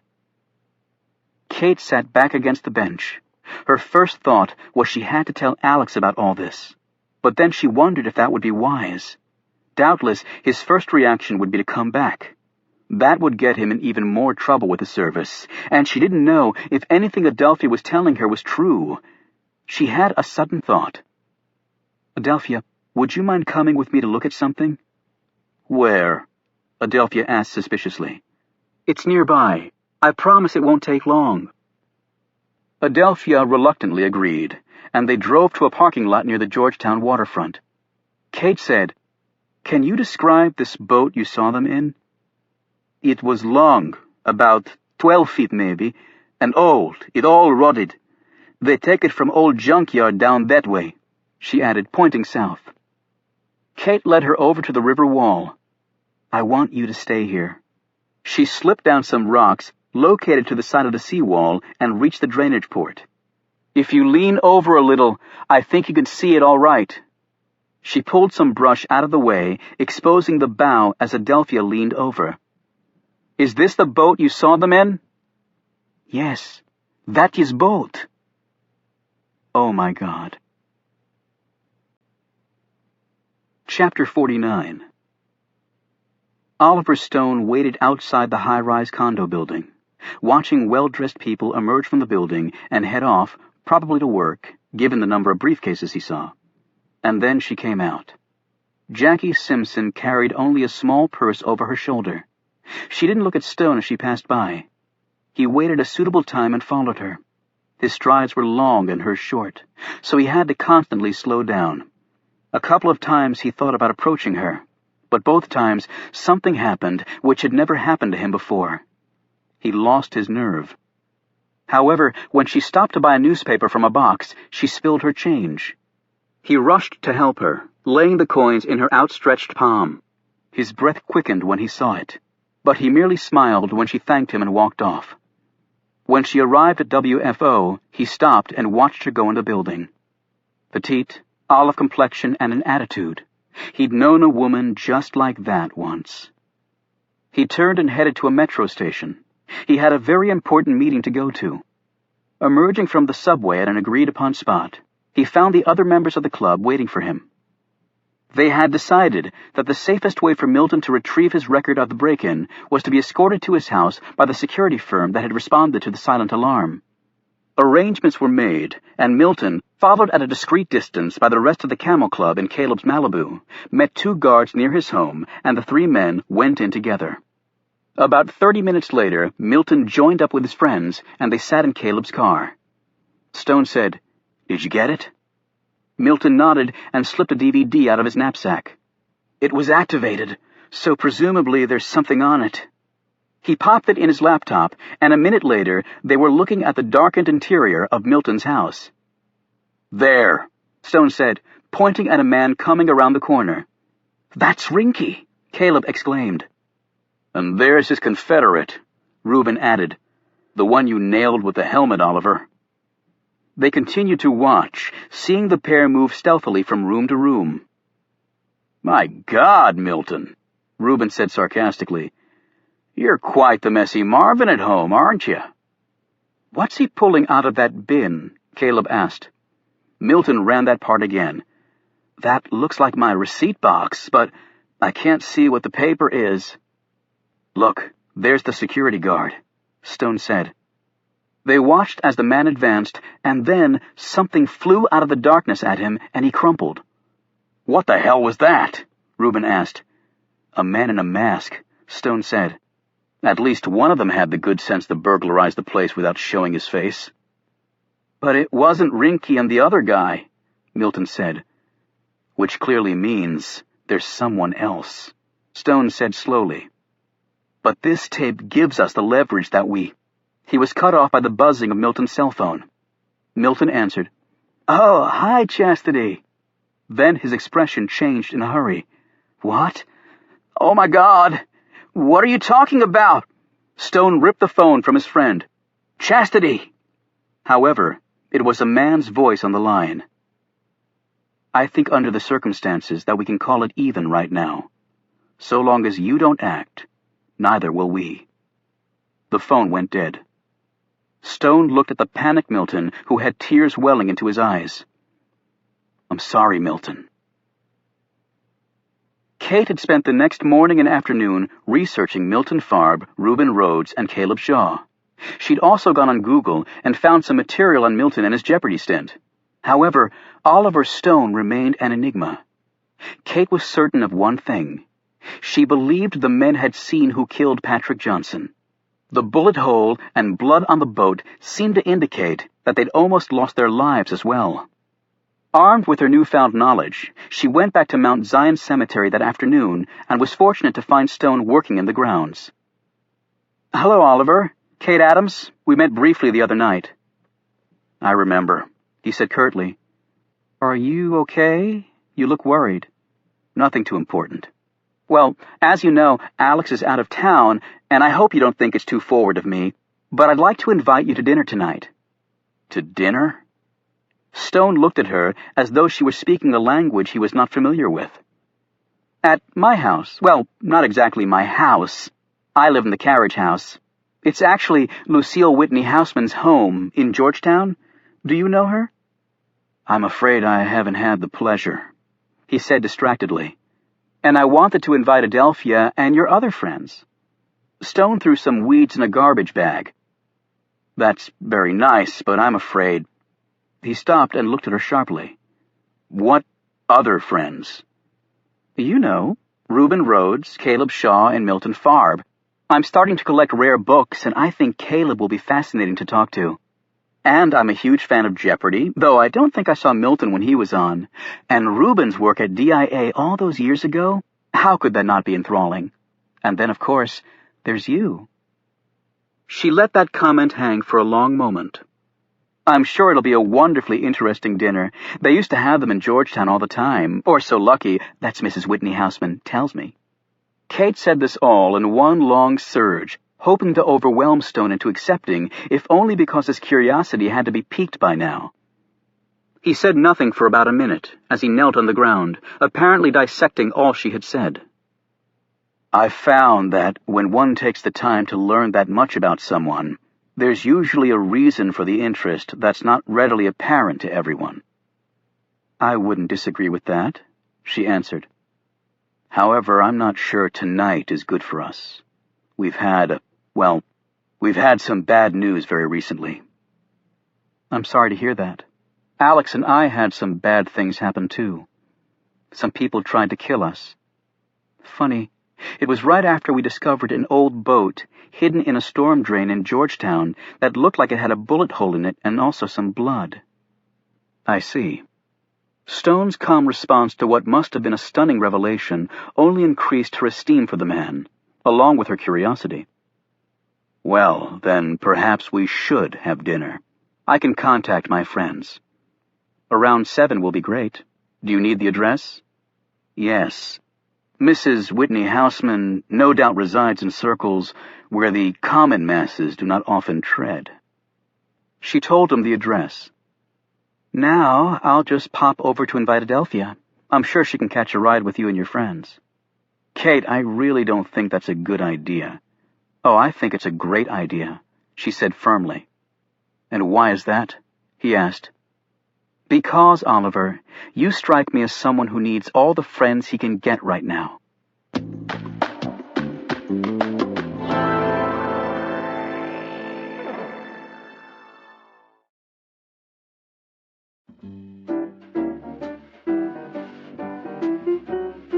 Caleb, Milton, and Adelphia arrived at Lucky's Manse in the Malibu, its tailpipe smoking and its springs creaking from the strenuous activities at Rinky's place. Reuben and Stone pulled up behind them on the Indian motorcycle. Kate had been watching for them and opened the ornately carved front door. Nice bike, she said to Reuben, who wore a frayed leather jacket, wrinkled khaki pants, collared shirt, and his usual moccasins. However, for the dinner, he'd wrapped a blue kerchief around his neck as a cravat. Reuben ran his gaze appreciatively over the young woman's figure. She was dressed in black slacks and matching pumps, with a white blouse and a small string of pearls around her neck. Her blonde hair was done up in a bun that showed off her long, slender neck. "I'll take you for a spin sometime," he said. "That sidecar has seen some action, let me tell you." Adelphia nodded stiffly at her hostess as she passed into the house. Milton followed her. He was dressed in an immaculate green blazer and striped tie, his slacks perfectly creased. He held out a small bouquet of flowers he'd brought. "It's Milton, right? Well, thank you very much. They're beautiful." Even as she said this, Adam saw tears forming in the man's eyes. Next came Caleb, who decided not to wear his Abe Lincoln outfit after Stone had spoken with him. Something to the effect of not wanting their hostesses to think he was dangerously insane. However, in an act of subtle defiance, he had worn his fat pocket watch and chain. "Nice to meet you, Caleb," Kate said pleasantly. "Go right in." Oliver Stone brought up the rear. He was dressed in some of his new clothes and was holding his motorcycle helmet in one hand. "Would you care to give me a preview of the agenda?" She looked at him with a twinkle. "But that would take all the fun away." "This isn't a fun business we find ourselves in." "I agree, but I think you'll find the evening informative." Lucky met them with a pitcher of sangria. As she scuttled around talking and pouring, it was clear that the old woman was in her element. Sufficiently refreshed, they passed a pleasant hour before dinner was served. Reuben and Caleb ate heartily. Stone, Milton, and Adelphia merely picked at their meals. Coffee was served in the library. Cigars were offered by Lucky, but only Reuben lit up. "I like to see a man smoke," she said as she sat next to Reuben and patted his big shoulder. "Now, you look to me to be a man who packs heat." As Reuben stared at her quizzically, the conversation, craftily guided by Kate, turned to intelligence circles. "I tell you what," Reuben said, "the best security in the world can be defeated by a rumbling stomach." "How's that?" Kate asked. "Just this. I knew before anyone else the exact time the bombings of Afghanistan and Iraq were going to start." "Were you with DIA back then?" "Hell no, they'd long since kicked my butt out. I knew because I was the dispatcher for Domino's. Each time, the pizza order for the Pentagon spiked right before the bombs started falling. So yours truly knew before the likes of Dan Rather or Tom Brokaw, or probably even the President." While Reuben had been talking, Caleb was making the rounds of the books on the massive shelves, with Lucky as his guide. Caleb's face brightened with each new discovery. "Oh, that's quite a good copy of Moby Dick, and a Hound of the Baskervilles First English edition. Very nice. And over there, is that Jefferson's Notes on the State of Virginia from 1785? Yes, it is. We have one in our collection. Lucky, you really should let me get you acid-free boxes for these. Computer cut to the book's exact dimensions." Lucky was hanging on Caleb's every word. "Oh, acid-free boxes cut by computer. How terribly exciting. Would you, Caleb?" "It would be my honor." Reuben helped himself to more coffee, spiked with a little something from a flask he pulled from his coat pocket. "Yeah, you'll find Brother Caleb a real dynamo in the excitement department." "Lucky," Kate said finally, "we're going to head out to the carriage house. I need to talk over some things with my friends." "All right, dear," she said, patting Caleb's arm. "But first they have to promise to come back." Reuben immediately raised his glass. "Lucky, you couldn't keep me away with a squad of special forces." Kate led them outside and over to the carriage house, where they settled down around a table on the large sofa and two wing chairs. "I'm assuming you've told them of our discussion and the discovery of the boat," Kate said in a businesslike tone to Stone. "I have," he answered, casting a glance in Adelphia's direction. "And for some reason you believe that we were in that boat and on the island." "I don't believe. I know. Now I want to know how much you saw." "There's no evidence that we saw anything," he replied evenly. "Even if Adelphia has told you that she followed us to the river and watched us head to the island, that doesn't mean we were witness to that man's death. But I believe you saw everything, and I think whoever killed Patrick Johnson discovered your presence, and you had to make a run for it. That would explain the bullet hole in the boat and the blood. What I can't understand is why you didn't simply go to the police and tell them what you saw." "Easy enough for you to say," Reuben interjected. "They'd believe you, but look at us. We're a scruffy bunch with questionable pedigrees." "So you're admitting you did witness the murder?" Caleb started to speak, but Stone broke in. "We're not admitting anything." Kate said, "Oliver, I'm just trying to help you. And don't forget, someone tried to kill Alex and me after we found the boat." Reuben shot Stone a puzzled look. "Oliver, you didn't tell us that." Milton blurted out, "But what about Chastity? They've kidnapped Chastity." They all stared at him as tears fell down his twitching cheeks. "If someone's been kidnapped," Kate said, "the police should be notified immediately." "It's not quite that simple," Caleb said, glancing at Stone, whose gaze was on the floor. "We really can't go to the police." Kate looked at Stone. "Oliver," she said quietly, "as a team, we might be able to do something." "Hell yes, we could," Reuben said. "She's official, being with DOJ, and our sorry asses can only get things second and third hand." "It is time to work together," Caleb chimed in. Stone still said nothing. Reuben put down his cigar. "Okay, since our exalted leader is uncharacteristically mute, I hereby call a special meeting of the Camel Club to order. And I move that we tell Kate here everything. Do I have a second?" "Second," Caleb said immediately. "All in favor?" Reuben said, his gaze on Stone. The ayes carried. Reuben said, "The Camel Club has spoken." "What is the Camel Club?" a puzzled Kate asked. "Let me do the honors," Stone finally said. Chapter 50. "You did what?" Alex yelled into his cell phone. He'd been sitting in his hotel room the next morning, just strapping on his gun, when Kate called. "See, that's why I waited until this morning to call you," she said, "because I knew you'd be upset." "What the hell did you expect me to do? Say, 'Good job, Kate, and I'm really glad you're not a corpse'?" "I told you I was going to check into Oliver Stone and his friends, and you said it was okay. But I didn't know they were eyewitnesses to Johnson's murder, which was the very thing I told you to stay away from in the first place." "Well, I didn't know they were connected either, so just hear me out. I've got a lot to tell you." She spoke for several minutes, relaying what Stone had told her last night. When she finished, Alex shook his head incredulously. Okay, let me get this straight. They saw the murder and didn't go to the police because they were afraid the police would think they were involved? I don't believe Oliver likes the police very much. Maybe it's to do with his past. And on top of that, they traced one of the murderers, went to his house, and were almost killed? Yes. And while they were burglarizing the killer's house, Milton Farb's home was broken into by these same guys, and they got them on film doing it. But Milton's girlfriend's been kidnapped by these people, and so they can't go to the police about that either.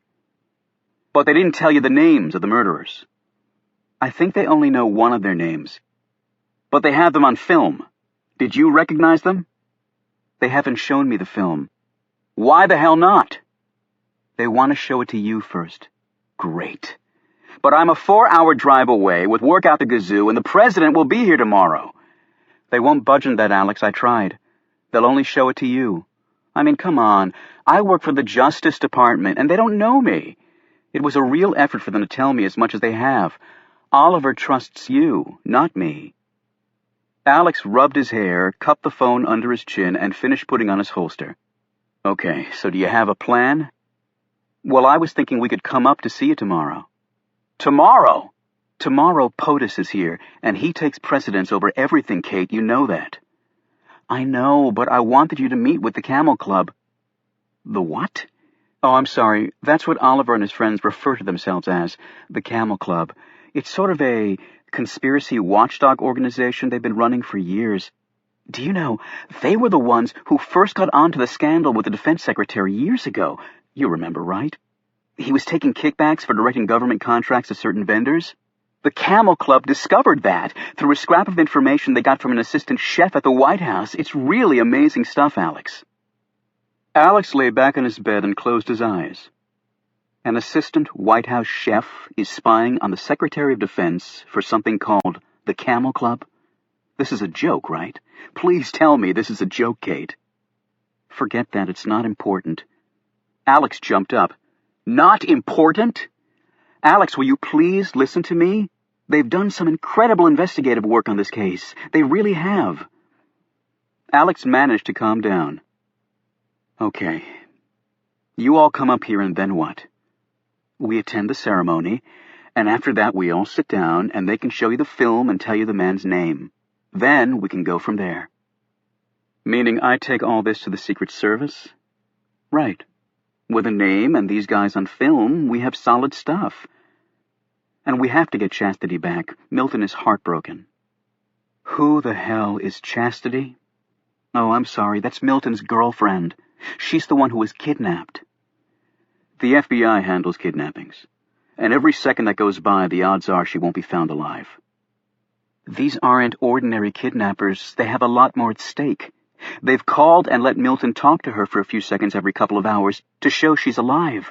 I don't think they'll harm Chastity, for now, anyway. Things are at a stalemate. And how exactly does Patrick Johnson tie into all this? Well, they were sort of vague on that. I'm sure they'll explain it more fully to you. From the little they've told me, I think they actually have it figured out. Alex let out a long breath. He had a day crammed with final preparations ahead of him. He should be totally focused on his work as a Secret Service agent, and yet now he knew the main thing occupying his mind would be the Camel Club. God help me. Alex, are you there? I'm here, he snapped. So what do you think? Can we come up? Alex actually glanced at his gun, wondering for a fleeting second if it wouldn't just be easier to end it right now. Alex! Yeah, okay. Come on up. And can we bring Adelphia? She's been really worried about Oliver. Alex finally exploded. Oh, sure, Kate, bring Adelphia.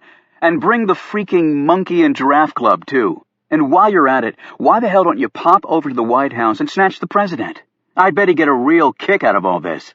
And he'll probably give you a ride up here in Air Force One. And be sure and give him my name so he knows exactly whose ass he'll be reaming out when he gets here.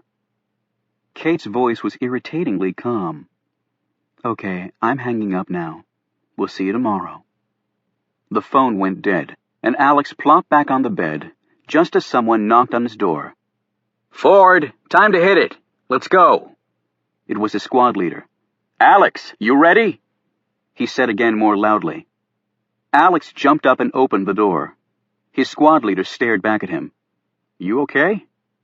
Never better, Alex said.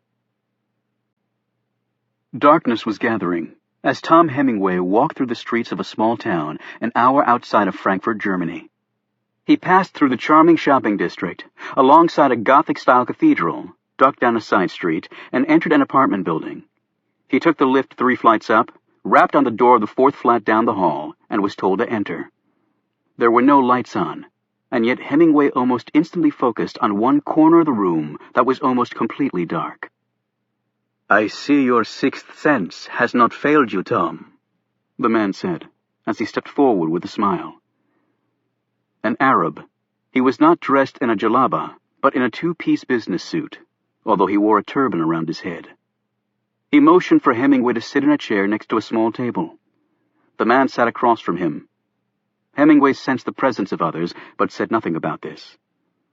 The Arab sat back and rested his hands on the arms of his chair. Your father was an excellent man and a great friend of mine for nearly 30 years. He knew us. He took the time to learn our language, religion, and cultures. No one does that today, unfortunately. He was special. Hemingway agreed. Very special. The man took a small cup of water off the table between them and drank from it.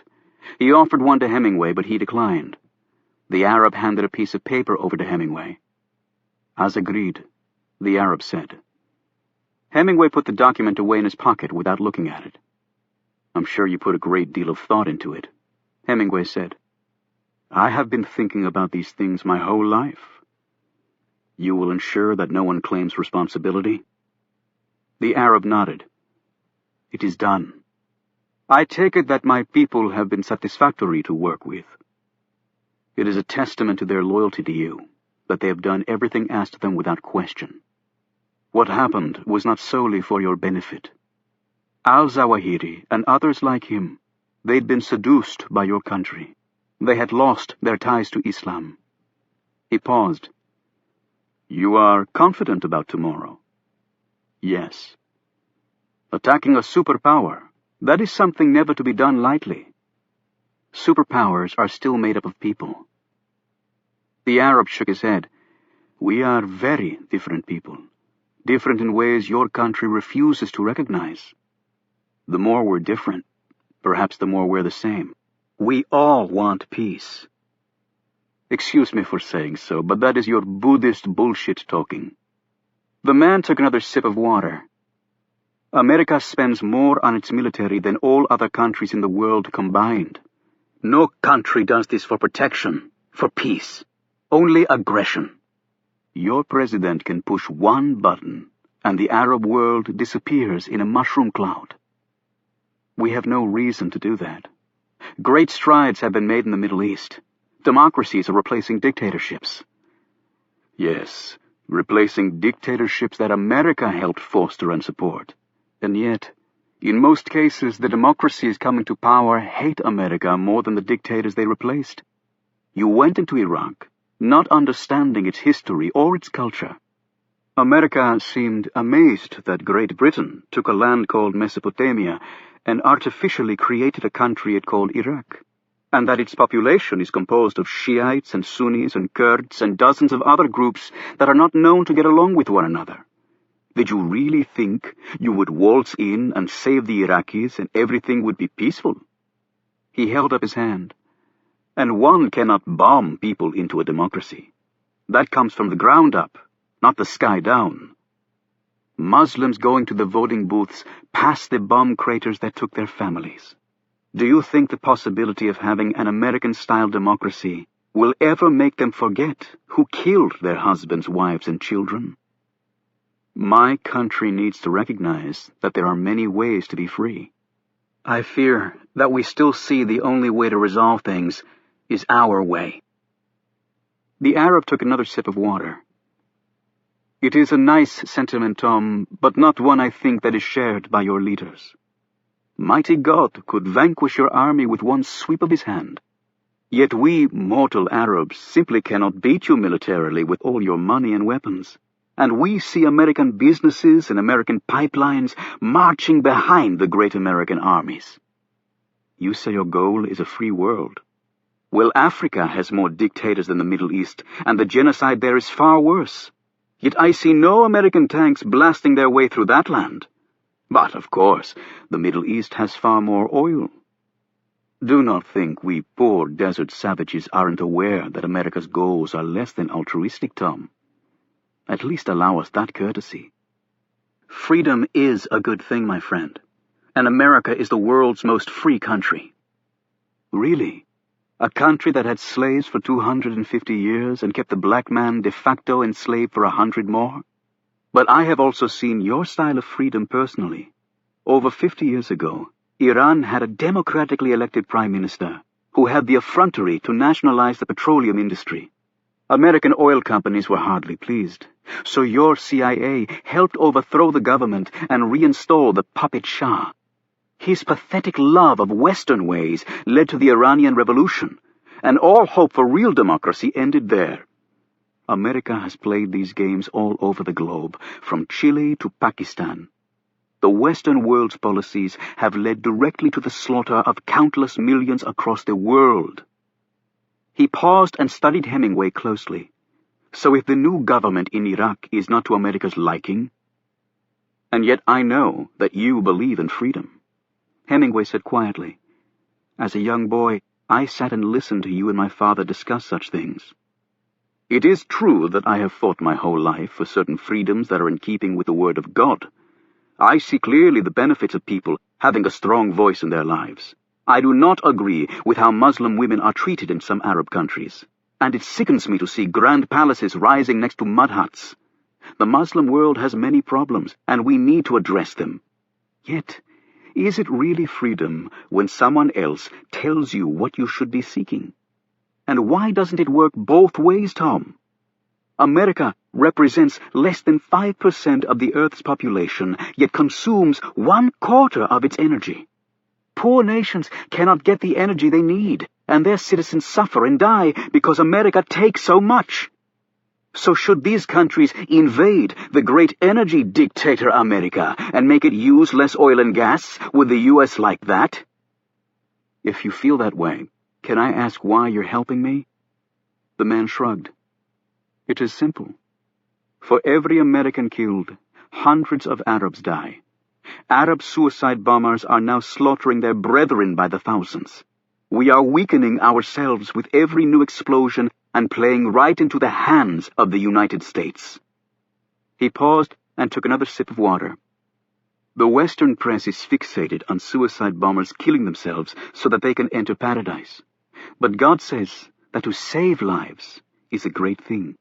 To save one life is to save many. Do we have to be slaughtered to enter paradise? Why can't Muslims enjoy a peaceful life on earth, believe in God and serve Him, and enter paradise that way? In the Western world, the young ones grow up in peace. Do our children not deserve that right?" "Of course they do," Hemingway said. "Your country is asking the impossible, you know this. Before the 1970s energy crisis, America did not care about the Middle East, other than the Arab versus Israeli issue. Then 9/11 happened, and you attacked the Taliban. I have no issue with that. In your place, I would have done the same thing. Yet the goal you seek now, turning the entire Middle East into a democracy overnight, is madness. You ask us to do in years what it took you centuries to accomplish." He paused. "And it is not simply a question of Islam against the West. For thousands of years, Arab nations developed customs and cultures inextricably tied to a desert climate with few natural resources, often with the law of the tribe as their base and the men as their leaders. For a very long time, America had no problem with that. And now they do, of course. And thus, according to you, we must change. Immediately. So far, 100,000 Iraqis have died, and the country is in chaos.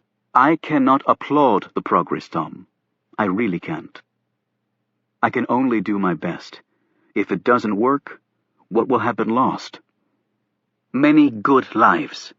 That is what will be lost, Tom," the Arab said sternly. "And that is no different than what's happening right now," Hemingway replied. "You have an answer for everything, just like your father. It was in Beijing that he was killed." Hemingway nodded. "Surely not the Chinese, though. They're vicious, but hardly stupid." Hemingway shrugged. "I have my suspicions. Officially, it was never solved. It is interesting about the Chinese, Tom. They will one day replace America as the world's largest economy. They have an army 10 times the size of yours, and it is growing stronger and more technologically advanced every day. They have the capability to hit the United States with nuclear weapons. They kill and enslave millions of their own people, and yet you call them friends, while America crushes the Arab world under the pretense of freeing us. Do you know what we Arabs say? We say, go and free your friends the Chinese. But America does not do this. Why? Because the Chinese will not fight back with rifles and car bombs as we Muslims are forced to. Thus, you leave them alone, and you call them friends. My father didn't think of them as all that friendly, actually. A wise man. He has gone on to a better world now. I'm an atheist, so I'm not sure where he's gone on to." The Arab stared at him in sadness. It is an insult to yourself not to believe in God, Tom. I believe in myself. But when your physical being ceases to exist, where does that leave you? The Arab paused and said, with nothing. It is my freedom to make that choice, Hemingway said firmly.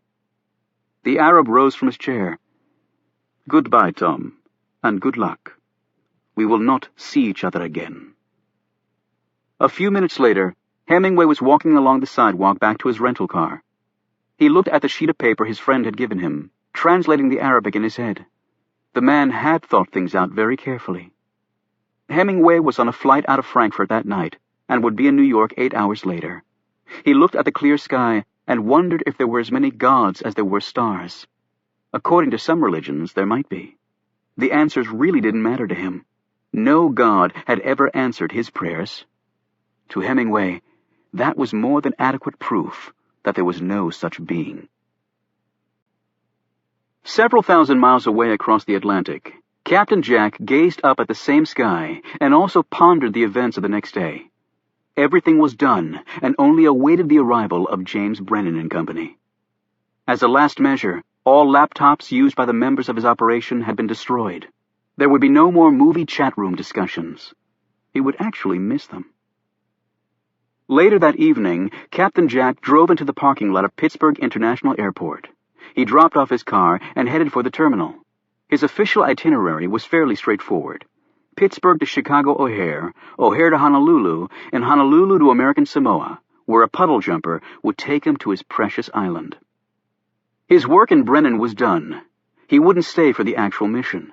That would be a little too tight even for him.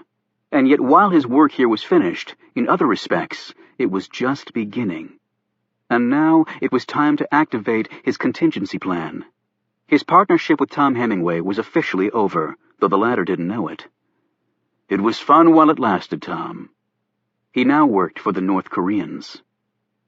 Captain Jack checked in for his flight but kept his bag, which was small enough to carry on. He went to a bar to have a drink. Afterwards, he hit the restroom. From there, he wandered the airport and then headed to the security lines.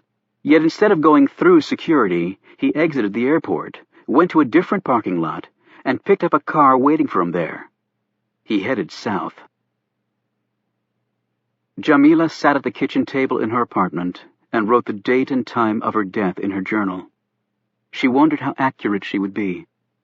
If she did die tomorrow, her journal would be found. Perhaps they would publish it in the paper, along with her full name, which she wrote next to her time of death. Then, for some reason, she erased it. Would there be a possibility that she would survive tomorrow? She stood by the open window and looked out, letting the gentle breeze wash over her, and smelled air that held the fragrance of cut grass, a relatively new sensation for her. It was quiet, peaceful here. No bombs or gunfire. She could see people walking together, talking. An old man sat on the front steps of the building, smoking a cigarette and drinking a beer. She could hear the peals of laughter of children from the small playground nearby. Jamila was young, with her whole life ahead of her. Yet she slowly closed the window and drew herself back into the dark shadows of her apartment. "Do not let me fail you," she quietly asked God. "Do not let me fail you." Barely 20 minutes from Jamila's apartment, Adnan al-Remi had just completed his last prayer of the day. As Jamila had, he'd lingered over his words with God, too. He rolled up his prayer rug and put it away. Adnan only performed his prayers twice a day, at dawn and in the evening. He was a reluctant follower of Ramadan. His belly had been empty for too many years to starve it. Over the years, he'd had the occasional cigarette and alcoholic drink. He had never made the pilgrimage to Mecca because he couldn't afford the trip, and yet he considered himself a faithful Muslim because he worked hard, helped others in need, never cheated, never lied. But he had killed. He had killed in the name of God to defend Islam, to protect his way of life. Sometimes it seemed his entire existence consisted of 3 elements: working, praying, and fighting. He'd worked hard to ensure that his children would not have to fight, would not have to blow themselves and others up to prove a point. But his children were all dead. The violence had reached them, despite their father's attempt to keep them safe. Now Adnan had only one more task ahead of him. With his eyes shut, Adnan paced off the dimensions of the hospital corridor in his apartment. He went down the hall, turned right, went 14 paces down and moved right, opened the door and simulated going down 8 steps, hitting a landing, turning and going down 8 more, down the hall and reaching the exit door. Then he did it again and again. Afterward, Adnan removed his shirt and looked at his body in the bathroom mirror. Though his physique was still impressive, there was a frailty beneath the muscle that more resembled an old man than someone in the prime of life. The numerous external injuries he'd suffered over the years had healed. Inside, though, the scars were permanent. He sat on his bed and withdrew from his wallet 10 photos that he arranged in front of him. They were crumpled, faded reminders of his family. He lingered over each, recalling moments of peace and love and horror, as when his father had been beheaded by the Saudis for what amounted to a misdemeanor. It usually took 2 whacks with a sword to behead someone, yet Adnan's father had a very thick neck, and it had taken 3 strokes to sever it, an event 8-year-old Adnan had been forced to watch. Few people could have gone through these memories without shedding at least a few tears. However, Adnan's eyes remained dry, and yet his fingers trembled as he kissed the fading images of his dead children. A few minutes later, Adnan put on his coat and left his apartment.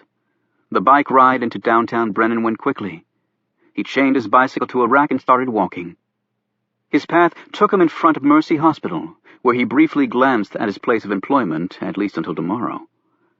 Then his gaze darted to the apartment building across the street, where he knew the 2 Afghans were checking and rechecking their weapons, because they were methodical and obsessive men, as all good snipers had to be. Adnan continued walking, turned down one street and then another, and finally slipped into an alley. He rapped twice on the door. He heard nothing. Then he called out in Farsi. Footsteps approached, and he heard Ahmed's voice answer in Farsi. "What is it you want, Adnan?"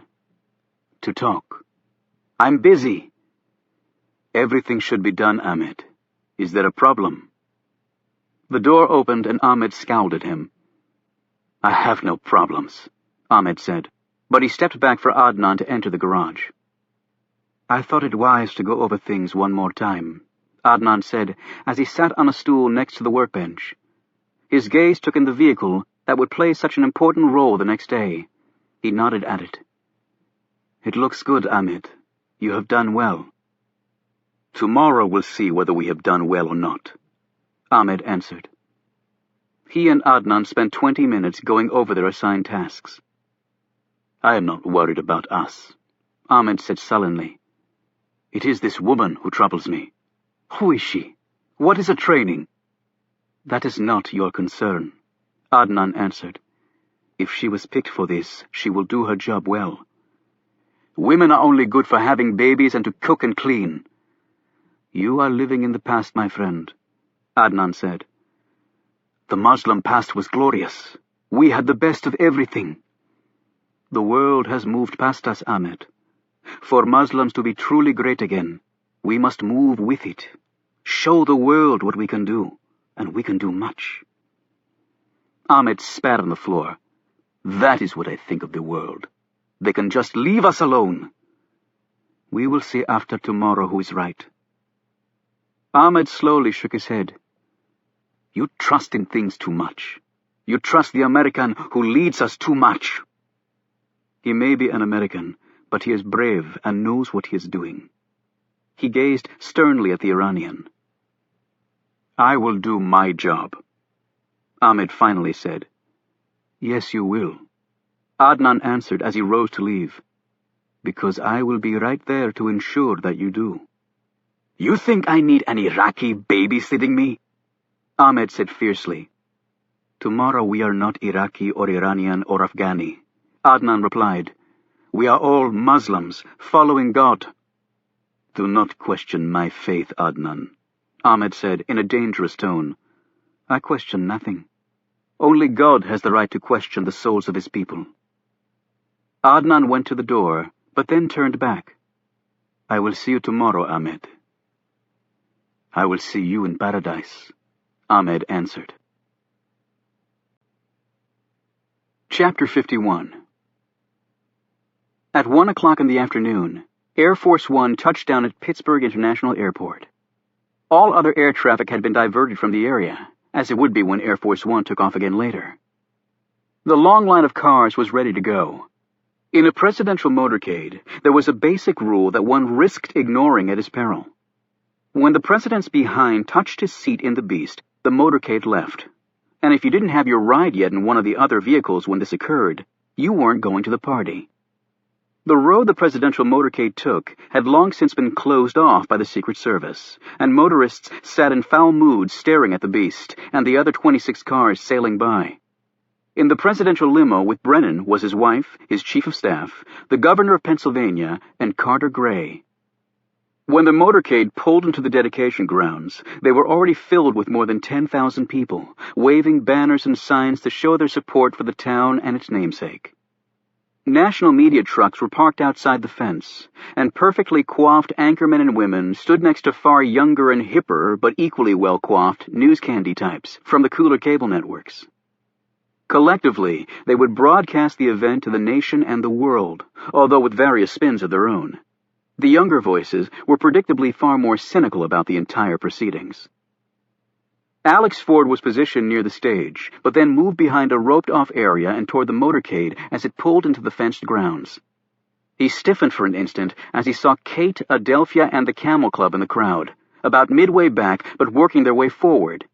Kate waved to show she'd seen him. He didn't wave back, but did nod his head a bare inch at her, and then he returned to trying to spot potential trouble. In a crowd this large and boisterous, that was nearly impossible. However, the magnetometers had been set up at all pedestrian entrance points, which had given the service some comfort. Alex took a moment to gaze at the tree line, where he knew the snipers were positioned, although he couldn't see them. "If it comes to it, don't miss, guys," he said under his breath. When the president appeared, he was boxed in on all sides by the A-Team protection detail that formed a wall of Kevlar and flesh around him. Alex knew these agents. They were a rock-solid crew. The president stepped onto the stage and shook some important hands, while his wife, the governor, the chief of staff, and Gray took their seats behind the podium. Brennan joined them a minute later.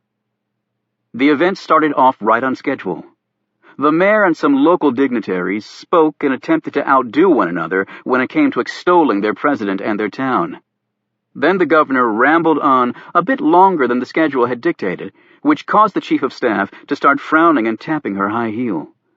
Air Force One's next stop was a fundraiser in Los Angeles that was far more important, at least in her mind, than the renaming of this small, if ambitious, Pennsylvania town in her boss's honor. Alex continued scanning the crowds. He noted a number of military personnel in the front row, near the rope line. He could see from their uniforms that most were regular Army. A number of them were missing arms and legs, probably from their tours of duty in the Middle East. There were a couple of National Guardsmen, including one with a hook for a left hand. Alex shook his head in commiseration for their sacrifice. Brennan would certainly go down and see these soldiers after he'd spoken. He'd always been good about that. As Alex's gaze swept across the thousands of faces, he noted quite a few Middle Easterners. They were dressed much like everyone else around them. They carried signs and sported "Re-elect Brennan" buttons and appeared to be just like the rest of the happy, proud, and patriotic crowd. However, Alex had no way of knowing that some of these people were not happy or proud or patriotic. Captain Jack's men were organized in various pockets throughout the crowd, so that their fire would cover maximum ground in front of the podium area. They'd all already keyed on the hook-handed National Guardsman.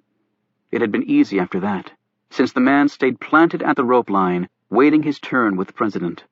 Indeed, they were all waiting for James Brennan. At about the time Air Force One had been making its final approach into Pittsburgh, a sleek black chopper was taking off from a helipad in downtown New York City and heading south. Next to the pilot sat another man dressed in a flight suit. In one of the seats in back was Tom Hemingway. In his hand, he held a portable television set that he was watching intently. The crowds in Brennan were very large, and the crowds were already packed. That was what worried Hemingway most of all, the crowd. He checked his watch and told the pilot to hit it. The chopper shot across the Manhattan cityscape. For the past 2 hours, Jamila had been on an outing with the children. As she pulled the van into the Franklins' driveway, her plan was to make them all a quick lunch, and then it would be time to go. As she opened the door, carrying the baby on her hip with the 2 toddlers in her wake, she received a shock so paralyzing that she almost dropped the baby. Laurie Franklin was talking on the phone in the foyer, still dressed in her tennis outfit, although she was barefoot. She smiled at Jamila and motioned that she would be done with the call in a minute. When she clicked off, Jamila immediately said, "Miss, I not expect you home. You say you at club for tennis and then lunch there." Franklin dropped to her knees and gave her sons big hugs as they rushed to her. Then she took the baby from Jamila. "I know, Jamila, but I changed my mind. I was talking with some of my friends from the club, and they're going to the dedication today, so I decided to go too." She bent down and said to her 2 oldest boys, "And you're going too." Jamila drew in a sharp breath. "You take them?" Franklin stood and waved the baby's dimpled fist with her hand. "And this little guy." She cooed to the baby, "You want to see the president? You wanna?" She looked at Jamila. "It'll be fun, and it's not like the president comes to town every day." "You go to dedication?" Jamila said in a soft, disbelieving voice. "Well, I voted for him, even if George thinks he's an idiot. That's between you and me," she added. "But, miss, there will be a large crowd there. I read in papers. Do you think it good to take the boys? They are so small and—" "I know, I thought that too. But then I realized it would be such a wonderful experience for them, even if they don't remember it. When they grow up, the boys can say they were there. Now I'm going to grab a quick shower. I thought we could get lunch beforehand." "We?" Jamila said. "You want me to come?" "Well, of course, I'll need help with the strollers and the rest of their stuff. And you're right about the crowd, so I'll need an extra pair of eyes and hands to make sure the boys don't get lost." "But I have much to do here," Jamila said dully, as if this moment she cared about housework. "Don't be silly. This will be a wonderful experience for you too, Jamila. You'll see firsthand what really makes this country so great. You know, we might even get to meet the president. George will eat his heart out, even if he says he doesn't like Brennan." Franklin went upstairs to shower and change. Jamila sat down in a chair to steady herself. The oldest boy tugged on her shirt, asking her to come to the playroom with them. At first, Jamila resisted, but finally she went. As she heard the shower start in Franklin's bathroom, she knew that she needed some time to think. She put the baby in the playpen and spent some time with the older boys. Then she went to the bathroom and ran some cold water over her face. The shower was still running upstairs. Jamila knew that Franklin didn't take quick showers. Finally, Jamila knew there was no way around it. She went to get her purse. "A storm is coming," she said to herself, practicing it before she had to say it for real on her cell phone. It was 4 simple words, and then her problem would be over, and still her skin tingled. It would perhaps not be such a good resolution for Laurie Franklin, who had picked today of all days to do something with her sons. When she saw it, her heart nearly stopped. Her purse was turned upside down on the floor. She'd stupidly left it on the chair and forgotten to move it to higher ground. She dropped to her knees and searched through the objects strewn there. Her cell phone. Where was her cell phone? She raced to the playroom and found the oldest boy, Timmy, the one who had made a habit of taking things from her purse until she started putting it out of reach. She grabbed up the boy and tried to say in as calm a voice as she could manage, "Where is Nana's phone, Timmy, you naughty boy? You take Nana's phone again?" The boy nodded and smiled, obviously pleased with himself. "Okay, you naughty boy. You take Nana to her phone. Nana needs her phone. You show me, okay?" Only he clearly didn't remember where he'd put it. They searched for 10 minutes as the boy led her to one spot and then another. With each failure, Jamila's spirits dropped lower and lower. And then she heard it. The shower stopped. She looked at her watch. She had to leave very soon or she would be off schedule. Her mind raced. Then she had the solution. She could use the Franklin's phone to call her cell phone, and the ringing sound would tell her where it was. She punched in the number as she walked around the house. However, she heard nothing. Timmy must have hit the silent button on her phone when he'd taken it. She had another thought. She would simply make the calls using the Franklin's telephone. She started to dial and then realized that wouldn't work. The man on the other end of the phone wouldn't answer. This person, she had been told, would only take the call if Jamila's name and number came up on the caller ID screen. She ran to the front window and looked out. Could she see him? Could she signal to him? But she saw no one. No one. She was all alone. She heard feet moving around upstairs. She ran back into the kitchen and opened one of the drawers. Jamila slid out a steak knife and quietly made her way upstairs, where she knocked softly on Franklin's door. "Yes, miss? You can come in." She opened the door, closed, and locked it behind her. Then she saw that Franklin was wrapped in a towel and was putting an assortment of clothes on her bed. She glanced up at Jamila. "I should have given myself more time to pick out something. Are the boys ready?" "Miss?" "Yes?" "Miss, I really think it better that you go alone. The boys, they stay with me." "Nonsense, Jamila," Franklin replied. "We'll all go. Now, do you think the green or the blue?" She held up each outfit. "The blue," Jamila said distractedly. "I thought so, too. Now for the shoes." Franklin stepped into her closet and looked through her shoes. "Miss, I really think it better you go alone." Franklin stepped out of the closet, a look of mild annoyance on her face. "Jamila, I can't force you to go, but the boys and I are going." She crossed her arms and eyed her nanny harshly. "Tell me, do you have a problem seeing our president? Is that it?" "No, that is not. I know there's a lot of tension between America and your part of the world, but that doesn't mean you can't show respect for our leader. After all, you came here. You have a lot of opportunity here. And what really gets me upset are people coming to this country, making money, and then complaining and whining about how bad we are. If people hate us so much, they can go back where they came from." "Miss, I no hate this country, even with all it has done to my people. I do not hate." Jamila instantly knew she had made a mistake. "What the hell have we done to Saudi Arabia? My country has spent a lot of time and money on the Middle East, trying to make it free, and what do we have to show for it? Just more pain, misery, and tax increases." Franklin took a deep, calming breath. "Listen, I don't like to argue like this, Jamila. I really don't. I just thought it would be fun to have a nice lunch and go to this event. When we get there, if the crowd's too big and it feels too uncomfortable, then we'll just leave, okay? Now, would you please make sure the boys are ready? I'll be down in about 20 minutes. Franklin turned and went back into her closet. Jamila withdrew the steak knife from her pocket, summoning the courage to do what she had to. She took a step forward and then froze. Franklin had abruptly come back out of the closet and was staring at Jamila open-mouthed. "Jamila," she said fearfully, as she glanced from the knife to her nanny. The expression on the other woman's face revealed to Franklin all she needed to know. "Oh, my God!" Franklin tried to close the closet doors so Jamila could not reach her, but Jamila was too quick. She grabbed Franklin's hair and pressed the knife against her neck. Laurie Franklin started sobbing hysterically. "Why are you doing this?" she shrieked. "You're going to hurt my babies.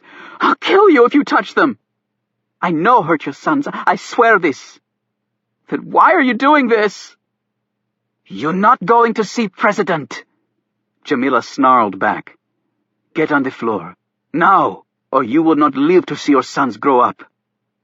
She pushed the blade edge against Franklin's neck. Trembling, Franklin lay on the floor on her stomach. "Don't you touch my babies!" Jamila reached over and ripped the phone line out of the wall and used it to tie up Franklin, binding her hands to her feet such that she couldn't even move. Then she tore a piece of the sheet from the bed and gagged her with it. Just as she completed this, there was a tapping on the bedroom door, and she heard Timmy's voice asking quietly, "Mama? Nana?"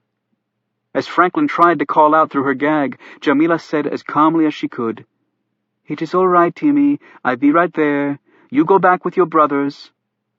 She waited until she heard the patter of his retreating feet and then looked down at Franklin. Jamila pulled a small vial from her pocket, poured some of the liquid from the vial onto a corner of the towel, and pressed it flush against Franklin's nose and mouth.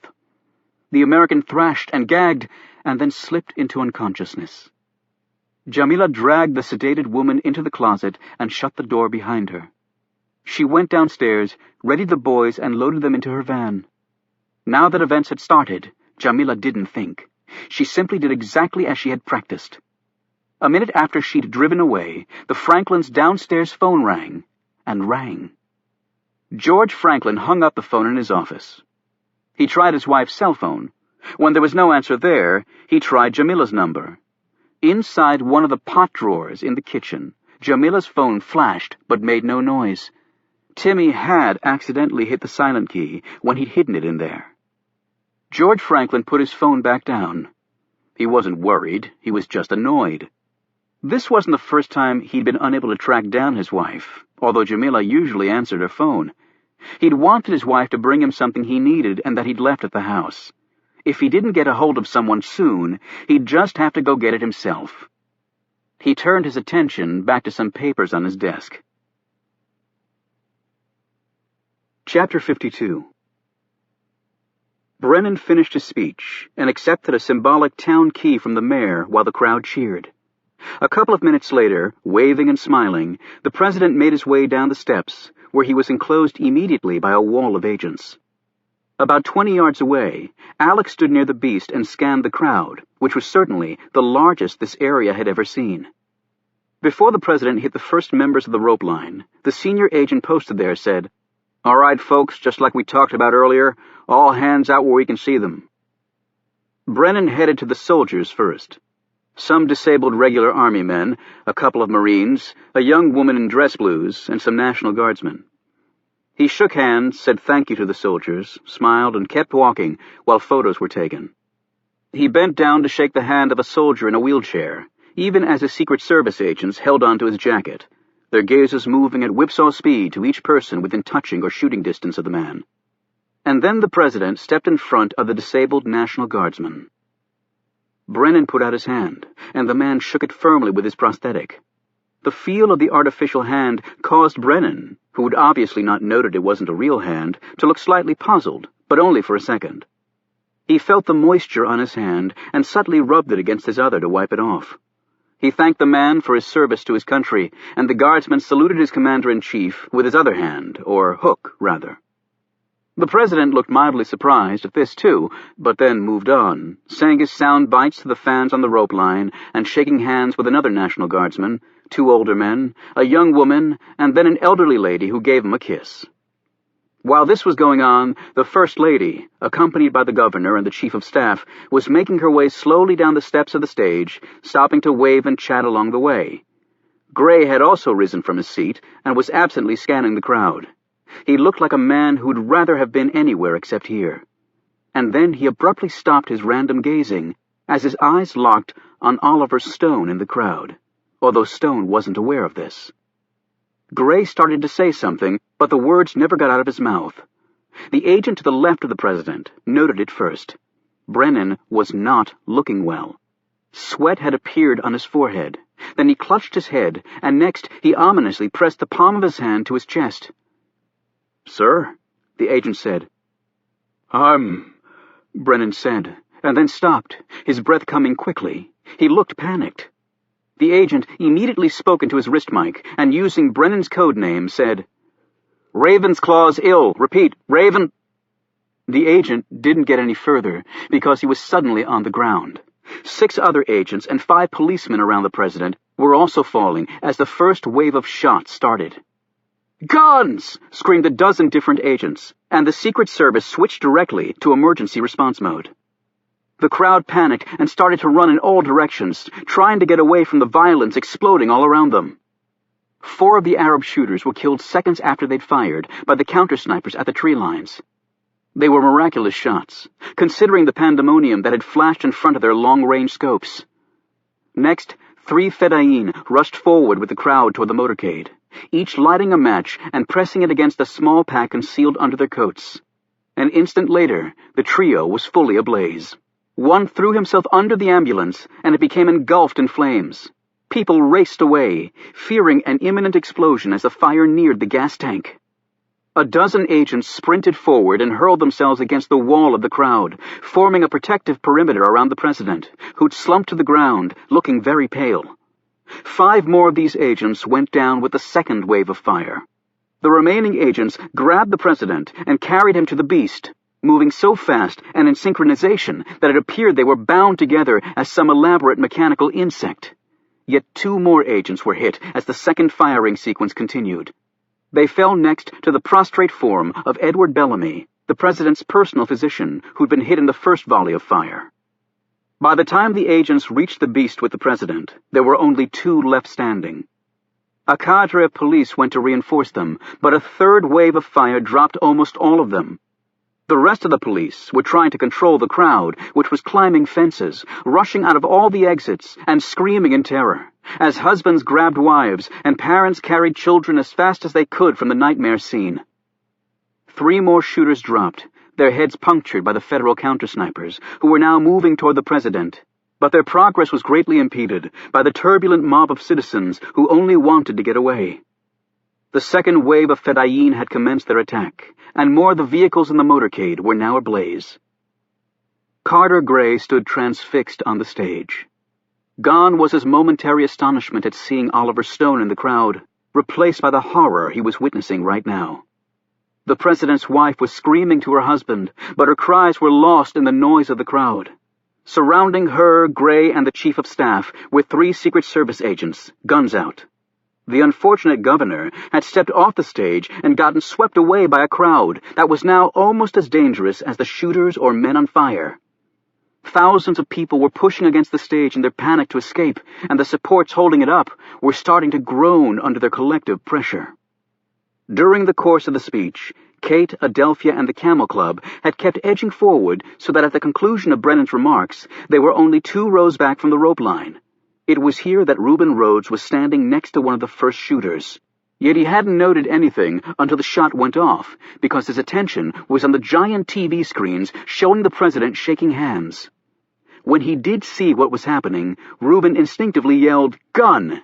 and then he grabbed the man's arm and wrestled the weapon away. A moment later, the man was killed as a supersonic round smashed into his head. Reuben dropped the gun and grabbed Adelphia's and Kate's hands and pulled them away. They and the rest of the Camel Club started to frantically push their way to the fence. "Come on!" Stone cried. "Just a little farther!" Kate looked behind her, up near the beast. She was trying to spot Alex, to make sure he was all right. And then she was being shoved forward and had to turn back around. Alex had reacted with the first wave of shots, his body operating on muscle memory. Pistol out, he pushed through to the small knot of agents now carrying the limp form of the president to the beast. Alex instantly took the place of one agent who was hit. They reached the beast and thrust the president inside. 2 agents followed.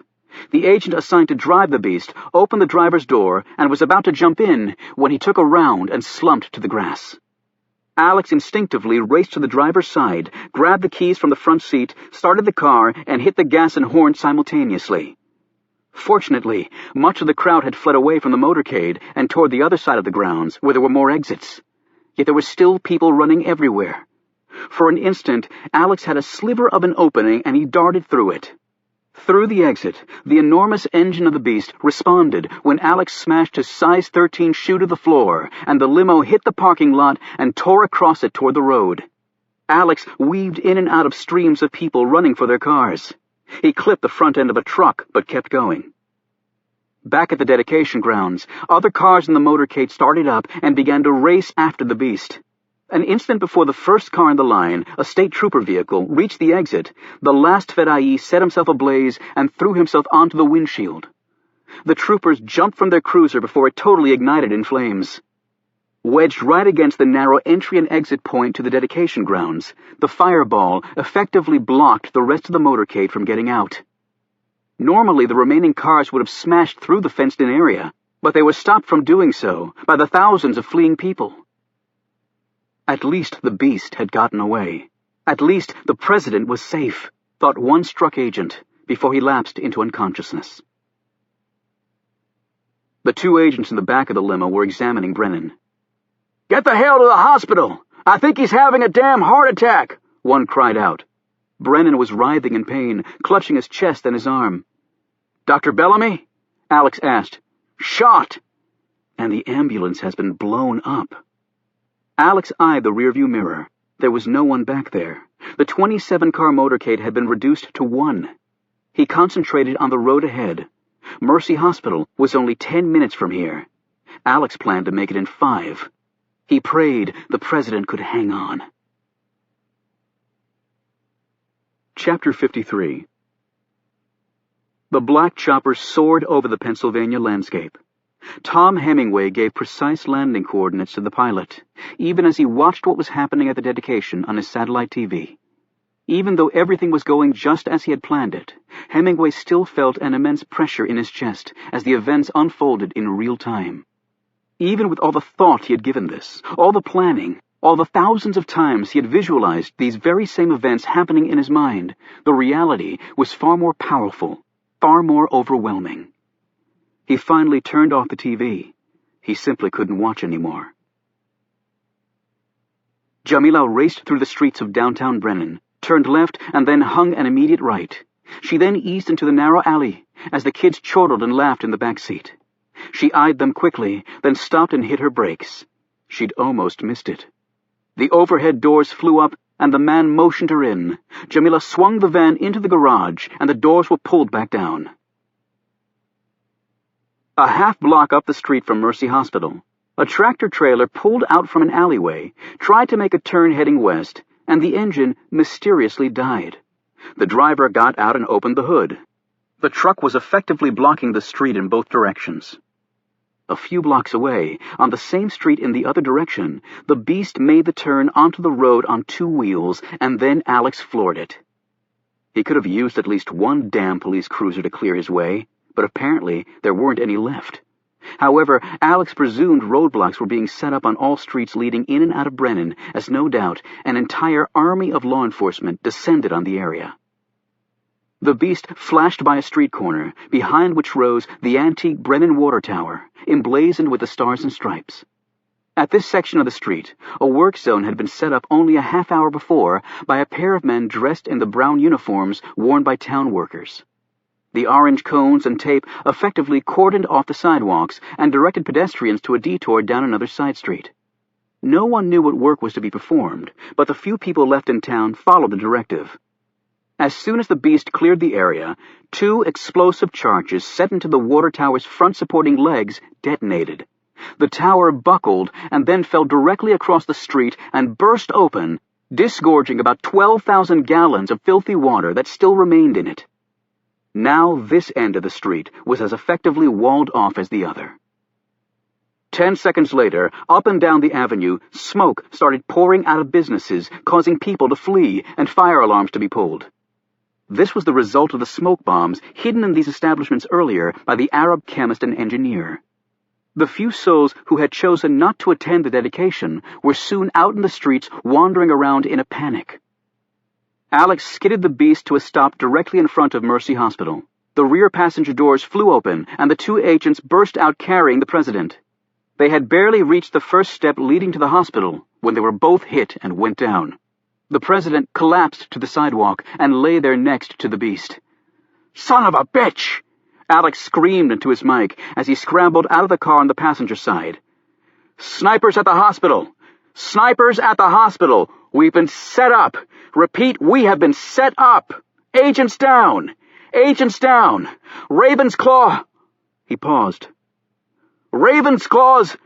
He began again, but didn't finish because he didn't know what the hell to say about Ravensclaw.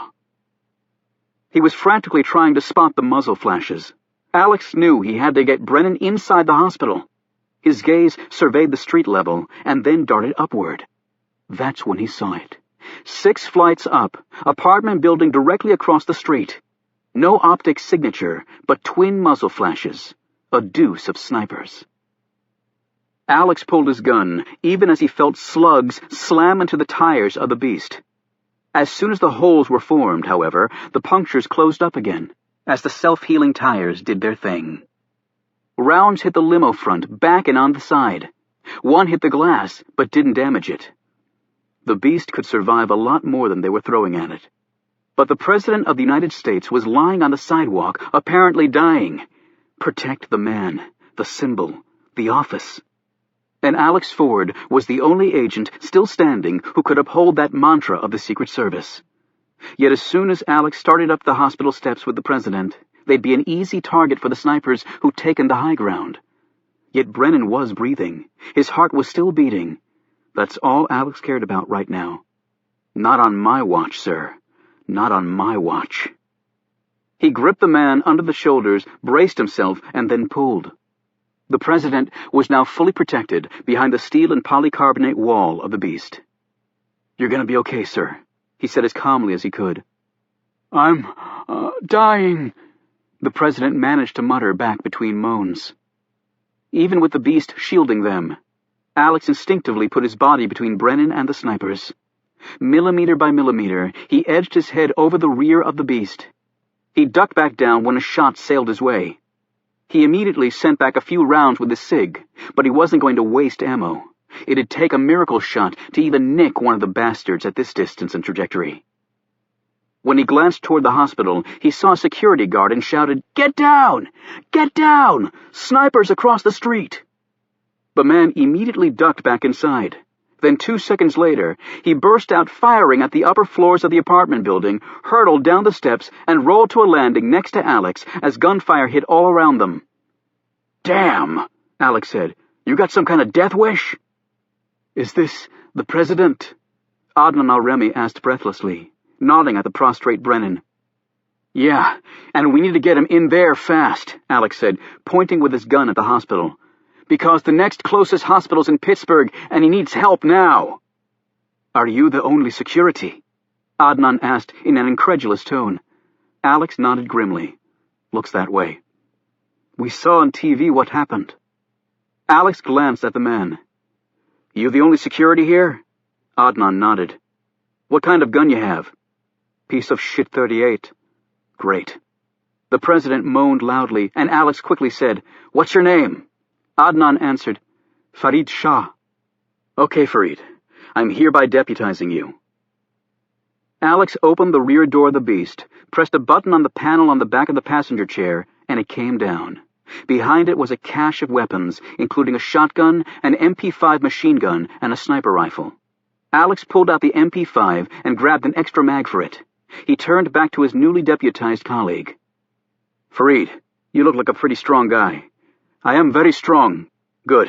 You think you can lift the President and carry him up those steps and into the hospital?" Adnan nodded. "Easily." "Okay.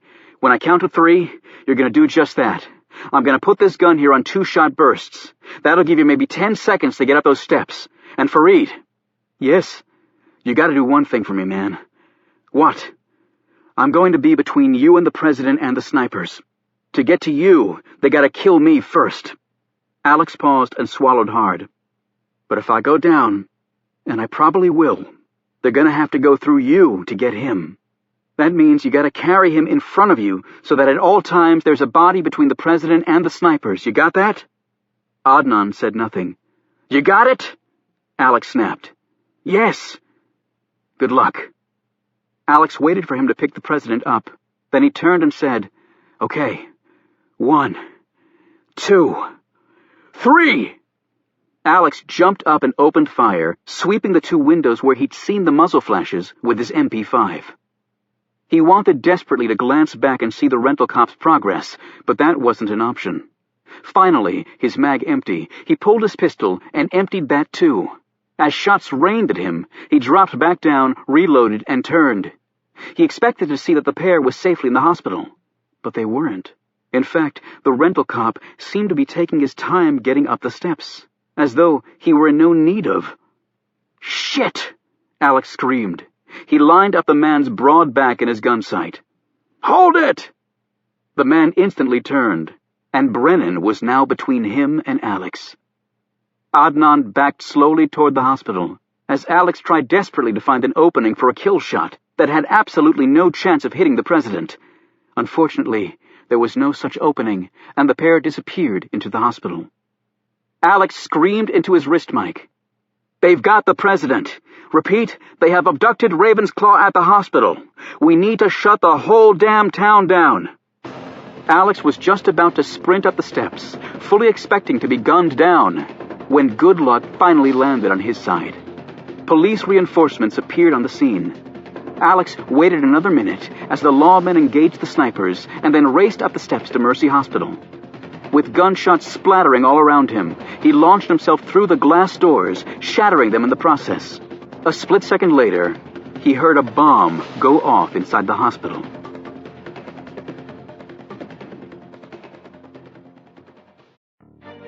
Chapter 54.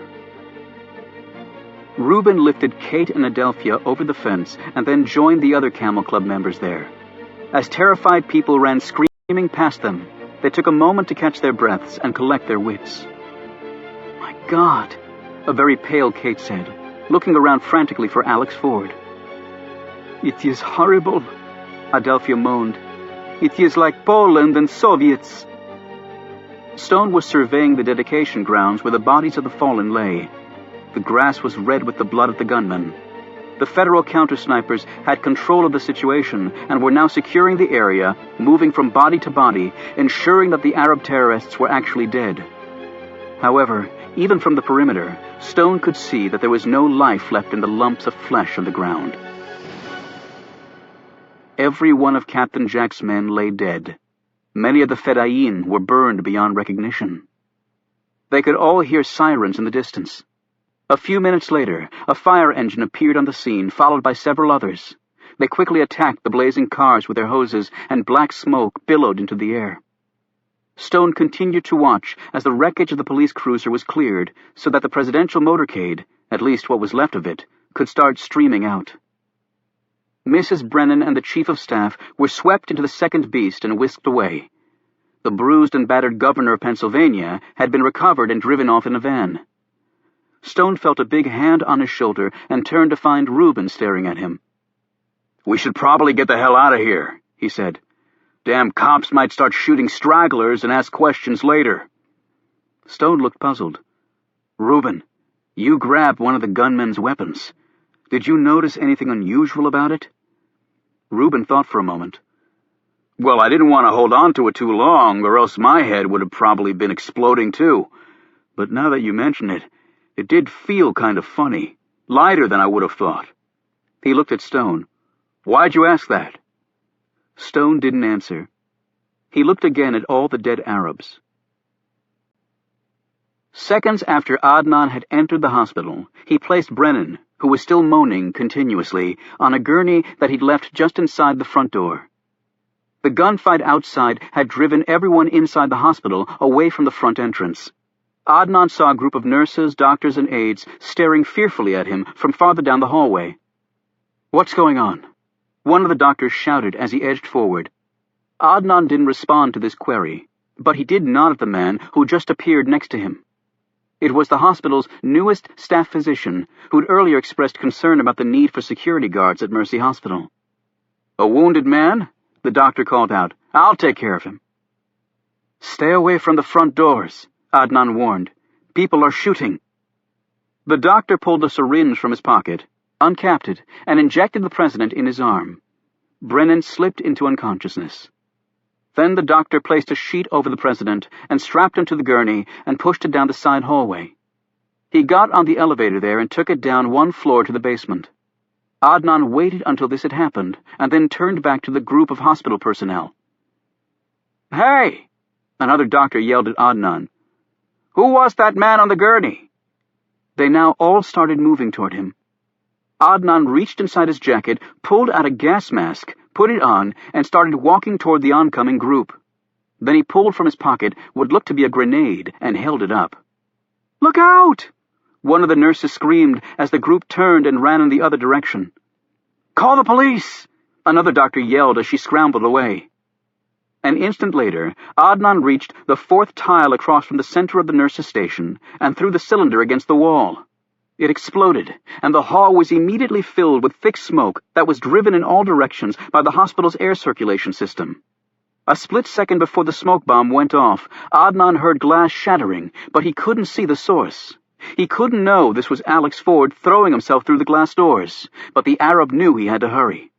He turned back toward the front of the hospital and counted off his steps, navigating in the dark solely through memory from his constant practice. As he neared the front entrance, Adnan felt something bump his leg, but he kept going. An instant later, the timed explosive device he'd placed in the hospital's electrical room went off. All power to the hospital was now gone. Everything went dark. Adnan made his turn, walked down the passageway, stopped at the exit door, opened it, and went through. He grabbed a long metal bar that he'd earlier hidden behind a steam pipe and wedged it through the closed door's push bar. Then he began to run. As soon as the bomb went off and smoke filled the halls, Alex dropped to the floor and slithered forward on his belly. It was like being far underwater, and the fumes were making him gag. Then he bumped into something, and that something was flesh and bone. He made a grab for it, but then it was gone. He swiveled around and started heading the other way, following the sounds of the footsteps. They were measured, steady. How the hell could anyone be walking so calmly through this crap? And then it suddenly dawned on him, because that person had a mask. And the steady tread? The person was leading himself through the smoke by counting steps.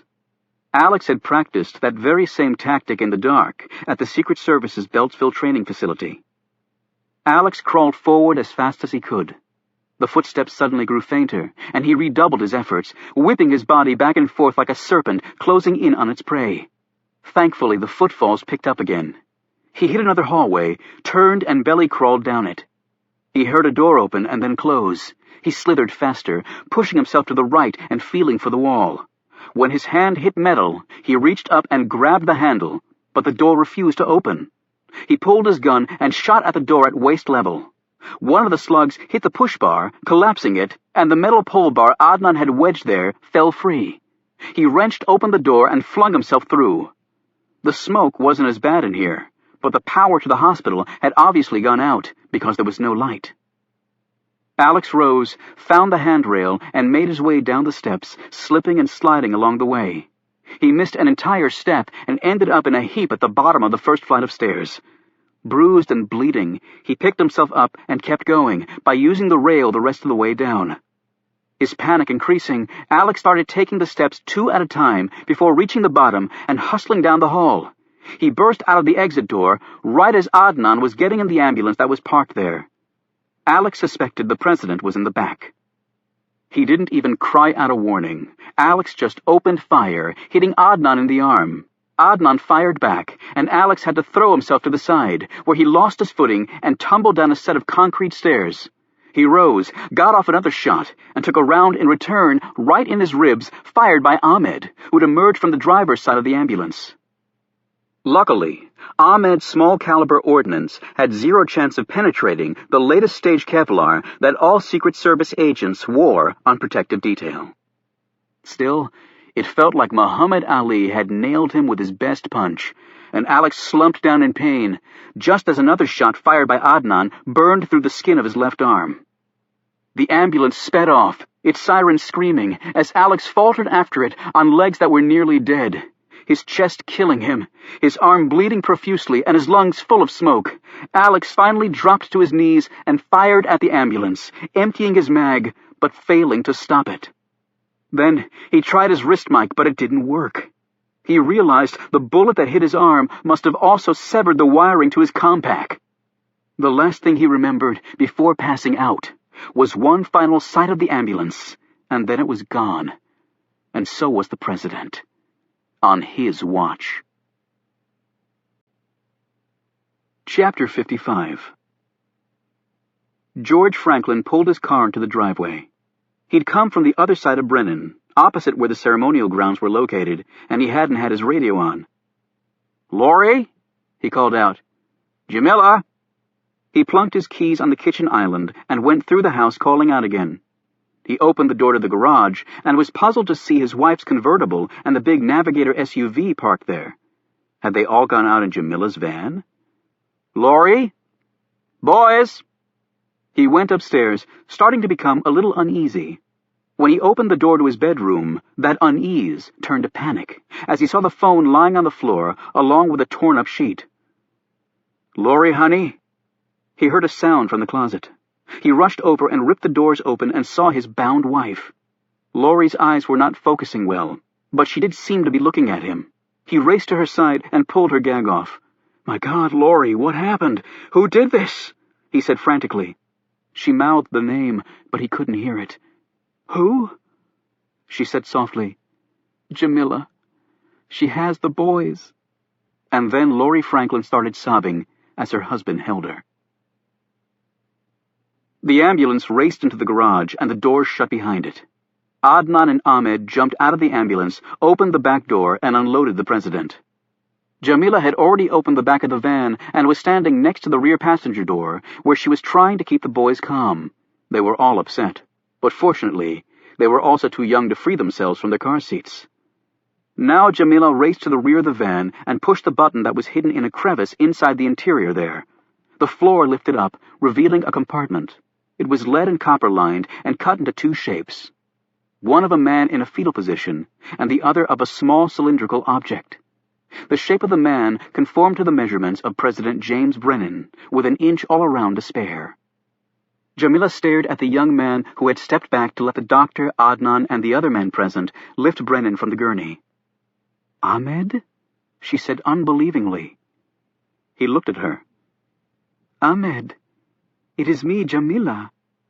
It was Ahmed, her Iranian poet, the one who had written down the exact date and time of his death, the young man who'd given her so much good advice, and also the young man she hoped to share paradise with. However, there was now a look in his eyes that Jamila could not remember ever having seen, even when he was in his full oratorical fury. It frightened her. "I do not know you," he said bitterly. "Do not talk to me, woman." Jamila took a step back from him, her heart crushed at this response. As Brennan was being transferred from the gurney to the van, Ahmed took a step toward the ambulance. Jamila saw him slip his hand inside the back of the ambulance, but could not see what he was doing. When he walked over to the others, Jamila came forward again. "Ahmed, we were at the camps together in Pakistan. You must remember me." This time, Ahmed didn't bother to answer. Jamila screamed as she saw a knife appear in Ahmed's hand, its point aimed right at the president's neck. Adnan was faster, and he slammed into Ahmed, knocking him down. "You fool!" Ahmed screamed, getting to his feet as Adnan pointed his gun at him. "Do you realize who we have here?" He gestured to Brennan. "This is the American president, the king of evil. He has destroyed everything we have." "You will not kill him," Adnan said. "Listen to me," Ahmed shouted. "We will never have this chance again. Can you not see that? The Americans will keep killing. They will kill us all with their tanks and planes. But we can kill him. That will destroy America." "No," Adnan said fiercely. "Why?" Ahmed cried. "Because of the plan?" he said derisively. "A plan devised by who? An American. We take orders from Americans, Adnan. Do you not see that? This is all a plot to kill us. I knew that. I have always known that. But now we take our revenge." He held his knife up in the air. "We do it now." "I do not wish to kill you, Ahmed, but I will." "Then kill me!" Ahmed rushed forward and Adnan fired. Jamila screamed as Ahmed slumped to the floor of the garage with a single shot to the center of his chest. Adnan put the gun back in his holster and pushed Ahmed's body out of the way. The tears slipped down Jamila's cheek as she stared at her dead poet. The other men now worked away calmly, as though a cockroach had been killed in front of them, instead of a man. Brennan was placed in the compartment, an oxygen tank in the other cut-out space. The doctor fitted a mask over Brennan's face and turned on the feed line. Adnan closed the compartment and turned to the sobbing Jamila. "He did know me," she said haltingly between sobs. "That was my Ahmed." Adnan's response was a hard slap to her face. This startled Jamila so badly that she stopped crying. "Now get in your van," Adnan said firmly, "and do your job."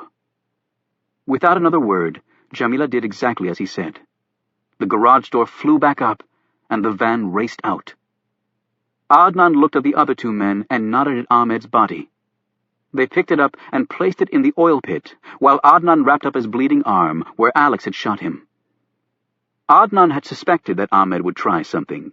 He'd been keeping a close watch on him, ever since they loaded the president into the ambulance. Still, it had been a close call.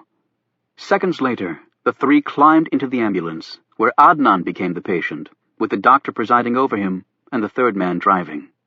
This was the original plan of escape, and would have also included Ahmed. Despite this cover, however, Adnan knew they'd been seen at the hospital, and now he had a gunshot wound. They would not make it through the roadblocks, yet they would make a fine decoy.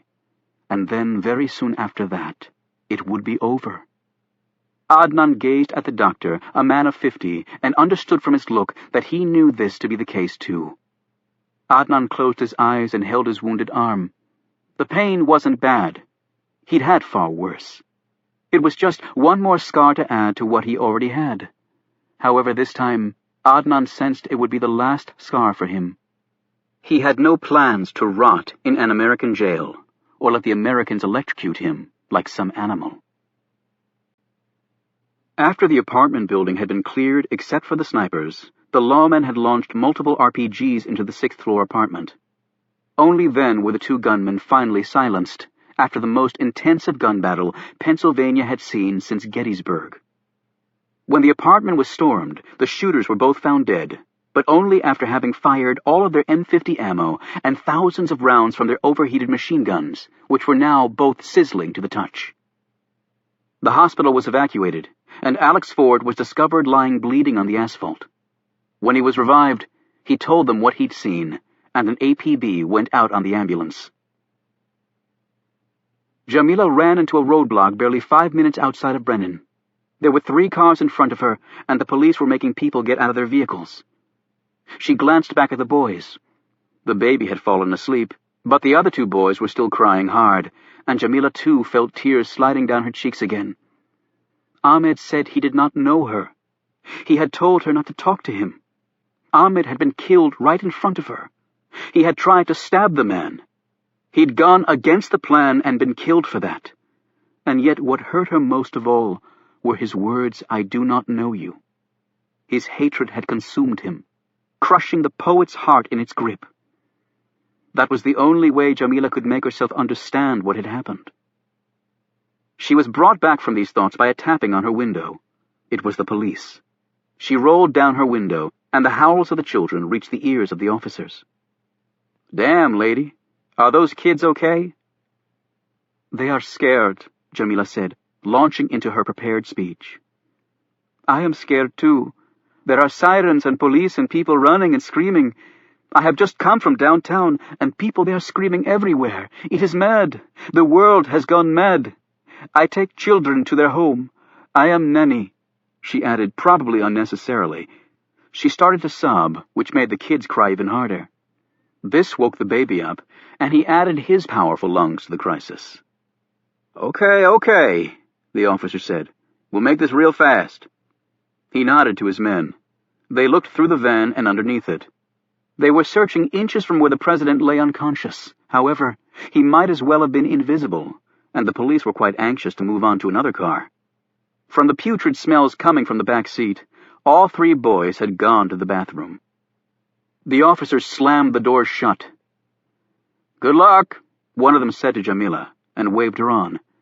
A minute later, after repeated attempts, George Franklin finally got through on the flooded 911 line and reported what had happened, giving a description of Jamila, the boys, and the van. However, Jamila was on the way to her rendezvous spot, long before this message was relayed to the field. 10 minutes later, the black chopper soared over the devastated dedication grounds and landed in the parking lot. One of the doors opened, and Tom Hemingway stepped out and hustled over to Carter Gray, who stood talking to some federal agents. Hemingway said, "My God, sir, we were on our way back from New York when we heard. Is the president still alive?" Gray's eyes had regained their focus, and his mind its priorities. "The president, we have just learned, has been kidnapped," Gray said. "I need to get back to Washington as soon as possible." A minute later, the chopper lifted into the air and headed south. Chapter 56. Jamila slowly drove back from the rendezvous point toward the Franklins' house. The transfer of the president from her van to his final transportation out of the area had gone very smoothly, taking barely a minute. She had the radio on to drown out the sounds of the boys from the back, and also to find out what the news stations were reporting. The airwaves were filled with the breaking events, although the commentators weren't making much sense. There were reports of many dead, but right now it seemed that the country, which had been watching the event on TV, was focusing on the fact that the president had been rushed to the hospital. They would soon find the truth far different. So engrossed was Jamila in her thoughts that she failed to notice the police cruiser closing in on her from behind. She finally looked in the rearview mirror when the flashing roof lights caught her attention. She could hear a loud voice coming from one of the cars as the police talked to her through their PA system. "Pull the van over and get out immediately." She didn't pull the van over, and she had no intention of getting out immediately. Instead, she accelerated slightly. In the lead cruiser, the officers eyed each other. "Looks like she's still got the kids in there with her." The other cop nodded. "We can box her in and try to talk her out." "Yeah, but if she doesn't come out..." "Call in a sniper unit, pronto." "I don't think there's any left. Hell, we haven't had a single murder here in over 4 years, and in one day we have an attack on the president and some crazy nanny kidnapping their employer's kids." A half-mile farther up the road, another police cruiser blocked the way. Jamila saw this and pulled off the asphalt and drove across the grass. The cruisers were about to follow, but then stopped as Jamila turned the van around so it was facing back toward the road. She unfastened her seatbelt and climbed into the back seat. "What the hell's she doing?" one of the cops said. "You think she's going to hurt those kids?" "Who knows? What's the status of the sniper?" "I took it as a really bad sign when the dispatcher laughed when I asked for one." "There's no way we can chance a shot with those kids in there." "So what do we do?" "Look, the side door of the van's opening." They watched as an arm appeared, and the baby was set on the ground, still in its car seat. Next, the 2 older boys were likewise deposited on the ground. "I don't get this," the cop in the passenger seat said. "If she makes one move to run them over, you take out her tires, and I'll try for a headshot through the windshield," the other replied. The men climbed out of their cruiser. One had his pistol out, the other held a pump shotgun. However, Jamila had no intention of hurting the children. She glanced at them each in turn as she settled back in the driver's seat. She even waved to the oldest boy. "Bye-bye, Timmy," she said through the window. "Bye-bye, you naughty little boy." "Na-na," was all the tearful boy said back as he waved his hand at her. As much as Jamila had disliked Laurie Franklin, she was relieved she hadn't had to kill the woman. Children needed their mothers. Yes, children needed their mothers. She took a moment to write something down on a piece of paper that she pulled from her purse. She folded it carefully and then gripped it in her hand. She put the van in gear, started rolling forward, and pulled back onto the road. Another police cruiser had joined the hunt now. Jamila headed toward the 2 policemen who were standing outside their cruiser. "Stop the car," one of them said over his portable PA. Jamila didn't stop. She accelerated. "Stop the car now or we'll open fire!" Both officers aimed their weapons. One cruiser closed in on the rear of the van, while the other cruiser broke off and got the boys safely in their car. "Shoot the tires out," one of the cops said, as Jamila bore down on them. They both fired and took out the front tires. Still, Jamila kept coming. She gunned the motor, and the van hobbled along at a fair clip on the shredded wheels. "Stop the van!" the cop yelled again through his PA. The cops behind the van shot out Jamila's rear tires, and still she rolled on. The van was weaving and lurching, but was still headed directly for the 2 policemen. "She's crazy!" one of the cops cried out. "She's going to run us down!" "Stop the car now!" the cop shouted again, "or we will open fire on you!" Inside the van, Jamila didn't even hear him. She was chanting over and over in Arabic, "I bear witness that there is no God but God." For an instant, as she hurtled forward, her thoughts careened to a young man named Ahmed, who didn't know her, despite having captured her heart. Ahmed, her poet, who was dead, and surely now in paradise. Jamila thought of the Prophet Muhammad climbing the Miraj, or ladder, that fateful night, until he reached the farthest mosque, the hallowed seventh heaven. It was the promised paradise, and it would be so beautiful, far better than anything here on earth. She pushed the gas pedal to the floor, and the crippled van shot forward. The shotgun and pistol roared together. The van's windshield exploded inward. The vehicle immediately weaved off the road onto the grass and hit a tree. The van's horn started blaring. The cops rushed over to it and cautiously opened the driver's door. Jamila's bloodied head was resting against the steering wheel, her eyes open but no longer seeing. As the officer stepped back, a piece of paper floated out of the van. One of them stooped and picked it up. "What's it say?" the other asked. "Suicide note?" He looked at it, shrugged, and handed it to his colleague. "I don't read Chinese." It was actually Arabic. Jamila had written something down. It was the date and exact time of her death. Chapter 57. Carter Gray said nothing in the chopper ride back to Washington. Hemingway didn't attempt to break into the man's thoughts. He had quite enough of his own.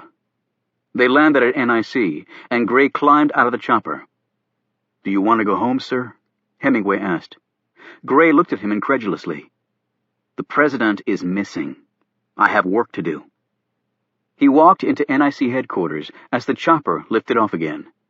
Hemingway spoke into his headset to the pilot. Tyler Rinke confirmed this command, and they headed west. Hemingway glanced down at the floor of the chopper. In the cargo hold, a foot under him, President James Brennan was sleeping peacefully.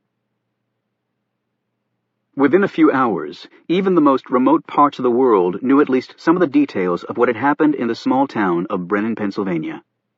The Secret Service had immediately implemented its continuity of the government plan, securing all persons in the chain of command down to the Secretary of State.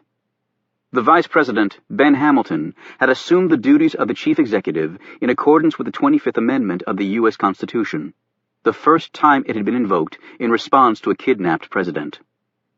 And the newly installed acting president was not a happy man. Hamilton had verbally eviscerated the director of the Secret Service. Next, he'd summoned the heads of every intelligence agency to the White House, and took them to task for having been so totally oblivious to an operation that had clearly taken enormous planning and manpower. It was well known that the VP had presidential aspirations. He obviously thought that aside from the damage the kidnapping had caused the country, it was probably not beneficial to him to assume the top spot in this way. Then he ordered Carter Gray to come to the Oval Office that night. By all accounts, Gray handled the tirade thrown his way in stride. When Hamilton finished, Gray calmly asked him if he could now go about the business of finding the president and returning him safely. His new boss's response, according to the sources who'd heard it through the very thick walls, was not printable in any newspaper. At Kate's invitation, Adelphia and the Camel Club reconvened back at her carriage house on the return from Brennan. Adelphia still carried a horrified look. Kate gave her some water and a cold cloth, but the woman just sat there, staring down at her hands and slowly shaking her head. Kate said, "Alex is okay, but I haven't been able to see him, only talked to him on the phone for a few minutes." "I'm sure he's being debriefed," Reuben replied. "He was right in the middle of it all. He might have seen something that could help." "What did we all see that might be useful?" Stone asked. "A lot of shooting, people dying, and cars on fire," Caleb listed. "And the president being carried away," Milton added. "But there was something wrong with him before that," Caleb said. "I saw it on the big TV. He was clutching his chest." "Heart attack?" Reuben suggested. "Possibly," Stone said. "Well, it was Arab shooting," Reuben added. "I grabbed one of their guns before the man got shot." "It was definitely a coordinated attack," Stone commented. "Even with all the chaos, that was clear to see. Shooters, and then men setting themselves on fire, and then more shooters, in structured bursts of directed fire. At least the presidential limo was able to get away, Kate added, even if the president ended up being kidnapped. Yes, but the perpetrators probably intended that the limo escape, Stone said, after cutting it off from the rest of the motorcade. He looked over at Milton, who was frantically typing away on his laptop. Anything new, Milton? Only that the president is confirmed missing, and there was a tremendous gun battle outside of Mercy Hospital in Brennan. Mercy Hospital, Stone said thoughtfully. If the president was ill, they must have taken him to the hospital. That would have been standard procedure. And they set fire to the ambulance, Kate said. Also part of the plan, Stone replied. Caleb looked at all of them. So what now? We really need to talk to Alex. He needs to look at that film, Kate said. I'm sure he's pretty busy right now, Reuben commented. I'll go and see him as soon as he's home, Kate said. I know he'll want to help. Stone, however, didn't look nearly as confident as she did. At Secret Service headquarters, the crisis room was abuzz. Although the FBI was officially handling the investigation, the service wasn't about to back down on this case. Alex Ford, his arm bandaged, his bruised ribs wrapped with tape, and his lungs still feeling like they'd been charcoaled, had been debriefed for the 10th time and was in turn being caught up on recent developments. We've got the hospital security guard, said the Secret Service's director, Wayne Martin. The 2 other men in the ambulance were killed after a gun battle, but we got the bastard. And the president? Alex asked anxiously. Martin said, no sign of him. We think he was transferred to another vehicle. A woman named Jamila Salem may have been involved. She worked as a nanny for a couple named Franklin. She tied up Mrs. Franklin and took the kids. Later she released the kids, but was killed by the responding officers when she tried to run them down. What's the connection to the president? Another agent asked. We think she used the kids to get through the roadblocks. A nanny with 3 screaming babies is not really high on the suspect list. I'm still not getting it, the same agent commented. When the officers inspected the van she was driving, a secret compartment was found in the rear. It was copper and lead lined with an outline of a man's body, roughly the size of the president's, cut into it, plus space for an oxygen tank that was later recovered. Mrs. Franklin said the nanny was highly upset when she was told that Mrs. Franklin had changed her plans and was going to the dedication event with her sons. That would have thrown a big monkey wrench in their plan, so Franklin had to be taken out. Has he talked? Alex asked. The security guard, I mean. The FBI has taken over that line of inquiry, Martin said bitterly. But his prints were run through the system and came back with zip. Sir, that guy is no rookie. I can't believe this is his first op, Alex said. Martin said, agreed, but I guess he never got caught before. Alex then asked the question he'd been dreading. How many are dead, sir? Martin looked at him strangely. Counting the dedication grounds and what happened in town, 21 terrorists were killed. I mean, what about our guys? Martin glanced around the room at the other men and women there. This is not public knowledge, and it won't be until we can figure out what the hell's going on. He paused. We had no casualties. Alex jumped up and looked at the man. What the hell are you talking about? Guys were dropping all over the place. I was there. I saw them, damn it. Is this some kind of bullshit political spin? Because if it is, it stinks. Just hold on, Ford, Martin said. I know you're on heavy meds for the pain, but you don't talk to me that way, son. Alex took a deep breath and sat back down. Sir, we had casualties. Our guys were shot. Over 25 of them, plus about 15 uniforms, and Dr. Bellamy. Martin paused. But they were shot with tranquilizer darts. They've all recovered. That's why the shooters were able to get their weapons through the magnetometers. The guns and darts were made of composite materials with no metal. He paused and then said, None of what I'm telling you leaves this room. All the agents in the room looked at one another. Alex said slowly, Tranquilizer guns. They weren't firing tranquilizer darts at the hospital. Those were real bullets.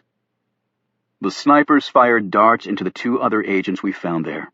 Then they held off the reinforcements with real ammo. However, despite having the high ground and one of the best sniper rifles on the market, they didn't hit one damn person with live ammo. Eyewitnesses said the snipers only shot in the vicinity of our guys. They put up walls of fire in front of the hospital to keep our people away. That seems clear now. They apparently never took a kill shot, although our guys said there were plenty of opportunities for them to do so. I don't claim to understand it, but those are the facts right now. Alex touched his wounded arm. They used live ammo on me. Congratulations. You were the only one. I guess they didn't anticipate you being able to get into the hospital and mess up their plans. I obviously didn't mess them up enough. Martin eyed him closely. You did as much as any agent could have. Alex didn't acknowledge this compliment. Martin continued. The plan, obviously, was to funnel the president to the hospital without his normal security contingent. They knew our procedures and methodology well and used them against us. We think the fact they didn't harm any of the security forces may bode well for the president. They could have killed him easily. So they'll hold him for ransom and not just money, another agent said. That's the probable scenario, Martin conceded. God only knows what they're going to ask for. But why go to all the trouble of not killing us, sir? Alex asked in exasperation. I mean, that's what these guys do. They kill. Look at 9/11, the USS Cole, Grand Central, and they were slaughtered in the process. It makes no sense. Agreed, it makes no sense. We seem to be in new territory here.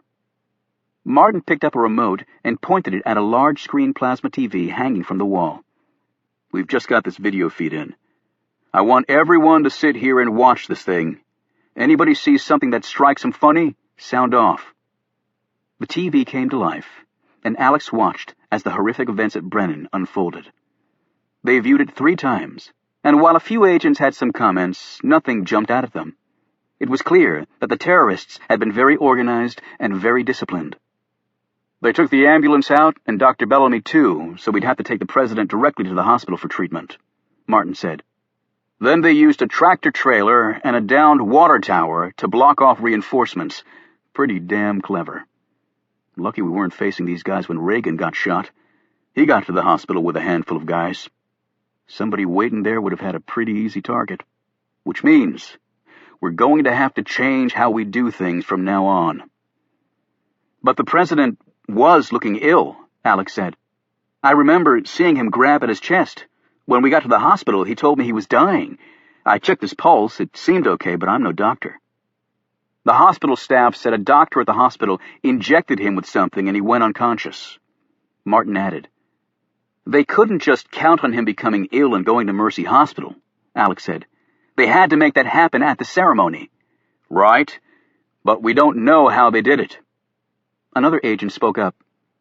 Maybe he was hit with a dart that made him sick. That's possible. And the dart guns don't make a lot of noise, but no one saw a gun until the first volley of fire took place. We've gone over that film 100 times. At no time does the president flinch or otherwise show that he's been shot with anything. Even with a dart gun, you're going to have a physical reaction upon impact. At that moment, Jerry Sykes came in holding a paper. This just in, sir. Martin read it and then looked up at his crew. The hospital in Brennan has reported 5 people who came to the hospital complaining of respiratory problems and heart attack symptoms. They sent us a rundown of the people's descriptions and other details. They're all being treated, but tests show there's nothing wrong with them. Some sort of biological agent might have been released in the air, Sykes suggested. And only hit the president and a few others? That's a mighty ineffective agent, Martin said skeptically. Alex's gaze was on the TV screen. Were the 5 people who went to the hospital a National Guardsman, 2 older men, a young woman, and an elderly woman? Martin looked up from the file. How in the hell did you know that? In response, Alex pointed to the screen. Back up and run that sequence in slow motion. They all watched as Brennan started shaking hands along the rope line. Okay, stop right there, Alex cried out. Martin froze the playback. Look at the man's hand, Alex said, pointing to the National Guardsman's prosthetic device. "It's a fake hand, Ford," Sykes said. "A couple of the agents on the line noticed it." "Right, I saw him too," Alex said. "He shakes with his right hand, which is artificial, and you'll see Brennan shaking 5 more hands before he went down. Now roll the tape." The National Guardsman saluted the president. "Stop it right there," Alex said. "See, he saluted with his left hand, or left hook. 1 hand and 1 hook." "So maybe he's waiting to get the other one done," Martin said impatiently. "But why shake with your right and salute with your left?" Sykes said, "I'm left-handed, but most people are right-handed, so I always shake with my right, but I sometimes salute with my left. So what?" Martin said, "Okay, anybody else see anything?" Alex kept studying the hand. "Can you zoom in on the guy's hand?" Martin and Sykes looked at him crossly. "Just humor me, guys," Alex said. "It's not like anybody else here is spotting anything." Martin hit the zoom button until the prosthetic hand nearly filled the screen. "Check that out," Alex said, pointing. "Check what out?" Martin exclaimed. "The moisture on the guy's palm." Sykes looked at Alex quizzically. "That's sweat. It was a warm day, Alex." "Right, it was a warm day, but artificial hands don't sweat." "Holy shit!" Martin yelled as he stared at the screen. As the men were leaving a little later, Martin stopped Alex. "Ford, you have nothing to be ashamed of. You're a damn hero, actually." "You don't really believe that," Alex said, "and neither do I." Chapter 58. 24 hours had passed, and a panicked America continued to wait for word on its missing president.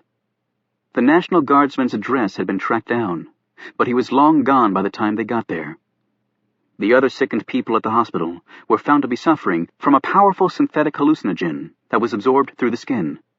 Tests showed that it caused heart attack-like symptoms, partial paralysis, and feelings of imminent doom. The hospital had to call in CIA scientists and technicians to help identify the substance. The CIA quickly informed everyone that it had never used the drug on anyone, but the enemies of America certainly had, the bastards. The good news, however, was that the drug was not fatal, and its effects could be counteracted quite easily by existing medications. It appeared the substance had been transferred when the infected president shook hands with 5 more people standing in the rope line. Another body had been found in a garage in downtown Brennan. Alex identified the man as the one driving the ambulance at the hospital. The garage was owned by an American businessman. However, no trace of him could be found. The ballistic report showed that the bullet removed from the dead man was fired from the same gun that had wounded Alex. The bullet had glanced off the Secret Service agent's arm and embedded itself in a wooden railing. That, coupled with the proximity of the garage to the hospital, indicated strongly that the switch from the ambulance to Jamila Saelem's van had taken place at the garage. The president had obviously been transferred from the van to something else, perhaps another vehicle, and then slipped out of the area.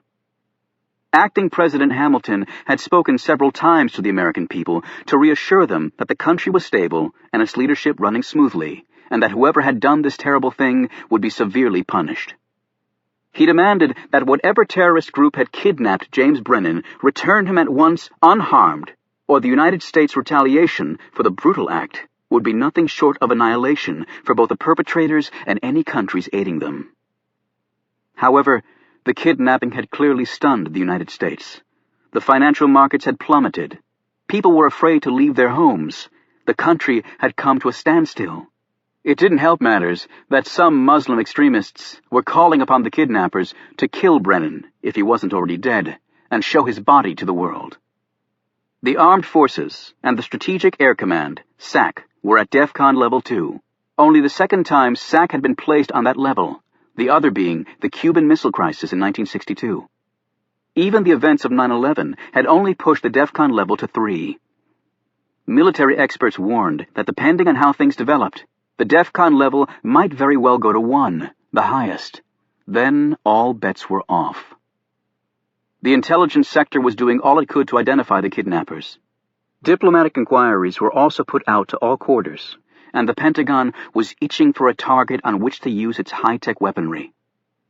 In a conversation with a senator on the Armed Services Committee, a 3-star general said, "We're through dicking around with these people. No more boots on the ground for them to shoot at. Just missiles through the air. They can kiss their asses goodbye this time." The senator did not disagree with him. Already, heightened tensions between the Islamic world and America were ratcheted ever higher. Although no terrorist organization had claimed responsibility, every slain terrorist in Brennan was an Arab. Astonishingly, their prints and other information had been run through NIC's vast comprehensive system, and nothing had come back. It was unthinkable that the U.S. intelligence community hadn't a single bite of information about any of these perpetrators, but that indeed seemed to be the case. Right now, most people weren't concentrating on that anomaly. They simply wanted their president back, and they wanted answers as to how this could have occurred in the first place. Late in the evening, on the day following the kidnapping, Kate Adams knocked on the front door of Alex Ford's home in Manassas, after having called him repeated times without success. Kate heard the soulful tunes of a guitar coming from somewhere inside. Those sounds stopped, and she listened as footsteps grew closer to the door. "Yeah? Alex, it's Kate." Alex opened the door. He was unshaven and his hair a mess. He was wearing torn jeans, a dirty t-shirt, and no shoes. His eyes were bloodshot, and Kate smelled alcohol on his breath. He was holding a black acoustic guitar in his right hand. "You never returned my calls. I was really worried," she said. "Sorry, I've been busy," he said curtly. She stared at the instrument in his hand, and then at the bandage on his arm. "How can you be playing guitar with a gunshot wound in your arm?" "Who needs a sling when you have Jack Daniels?" "Can I come in?" He shrugged, stepped back, and closed the door behind her. "I'm surprised your house isn't surrounded by media trucks." "They haven't released my name. I'm just the unidentified Secret Service agent who screwed up and let someone kidnap the president." He led her into a small family room, and they sat down. The room had very little furniture. In fact, Kate thought it was so barren that it almost looked like someone was either moving in or moving out. The only thing out of the ordinary was hundreds of shot glasses on one shelf. "I have a shot glass from every place I visited while on protection detail." She turned to find his gaze on her. "Not much to show after all those years, is it?" he said. There was an awkward silence until he said, "You want something to drink?" "Nothing as strong as what you're having." He rose and came back a minute later with a glass of Coke on ice. "No Jack, right?" she said warily. "Nope. I'm actually fresh out. Funny, I had a whole bottle yesterday." "So that's the plan? Stay here and drink yourself to death while you play Johnny Cash ballads?" "It's a plan," he said dully. "Not a very good one." "You have a better idea?" "You promised to meet with Oliver and the others." "Oh, right, the Camera Club," he said absently. "No, the Camel Club." "Whatever," he said, and started strumming on his guitar. Kate glanced around the room, and her gaze came to rest on a photo. She picked it up. The man in the picture was very tall and lean, with a weathered face and a huge black pompadour slicked back to an exaggerated degree. A cigarette dangled from his lips, and he was holding a guitar. She glanced at Alex, who was watching her closely. "Your father?" "The one and only Freddie Hot Rod Ford," he said. "He doesn't really look like Johnny Cash." "I know. More like Hank Williams Sr." She put the photo back down and looked around. "Not much of a life, is it?" he said. Kate turned and saw Alex watching her. "Being a Secret Service agent doesn't mix really well with a home life," he said. She smiled. "Don't worry. I'm not after you for your money." "Good thing." She sat back down, sipped her Coke, and said, "You need to meet with Oliver, Alex. Remember, a woman has been kidnapped."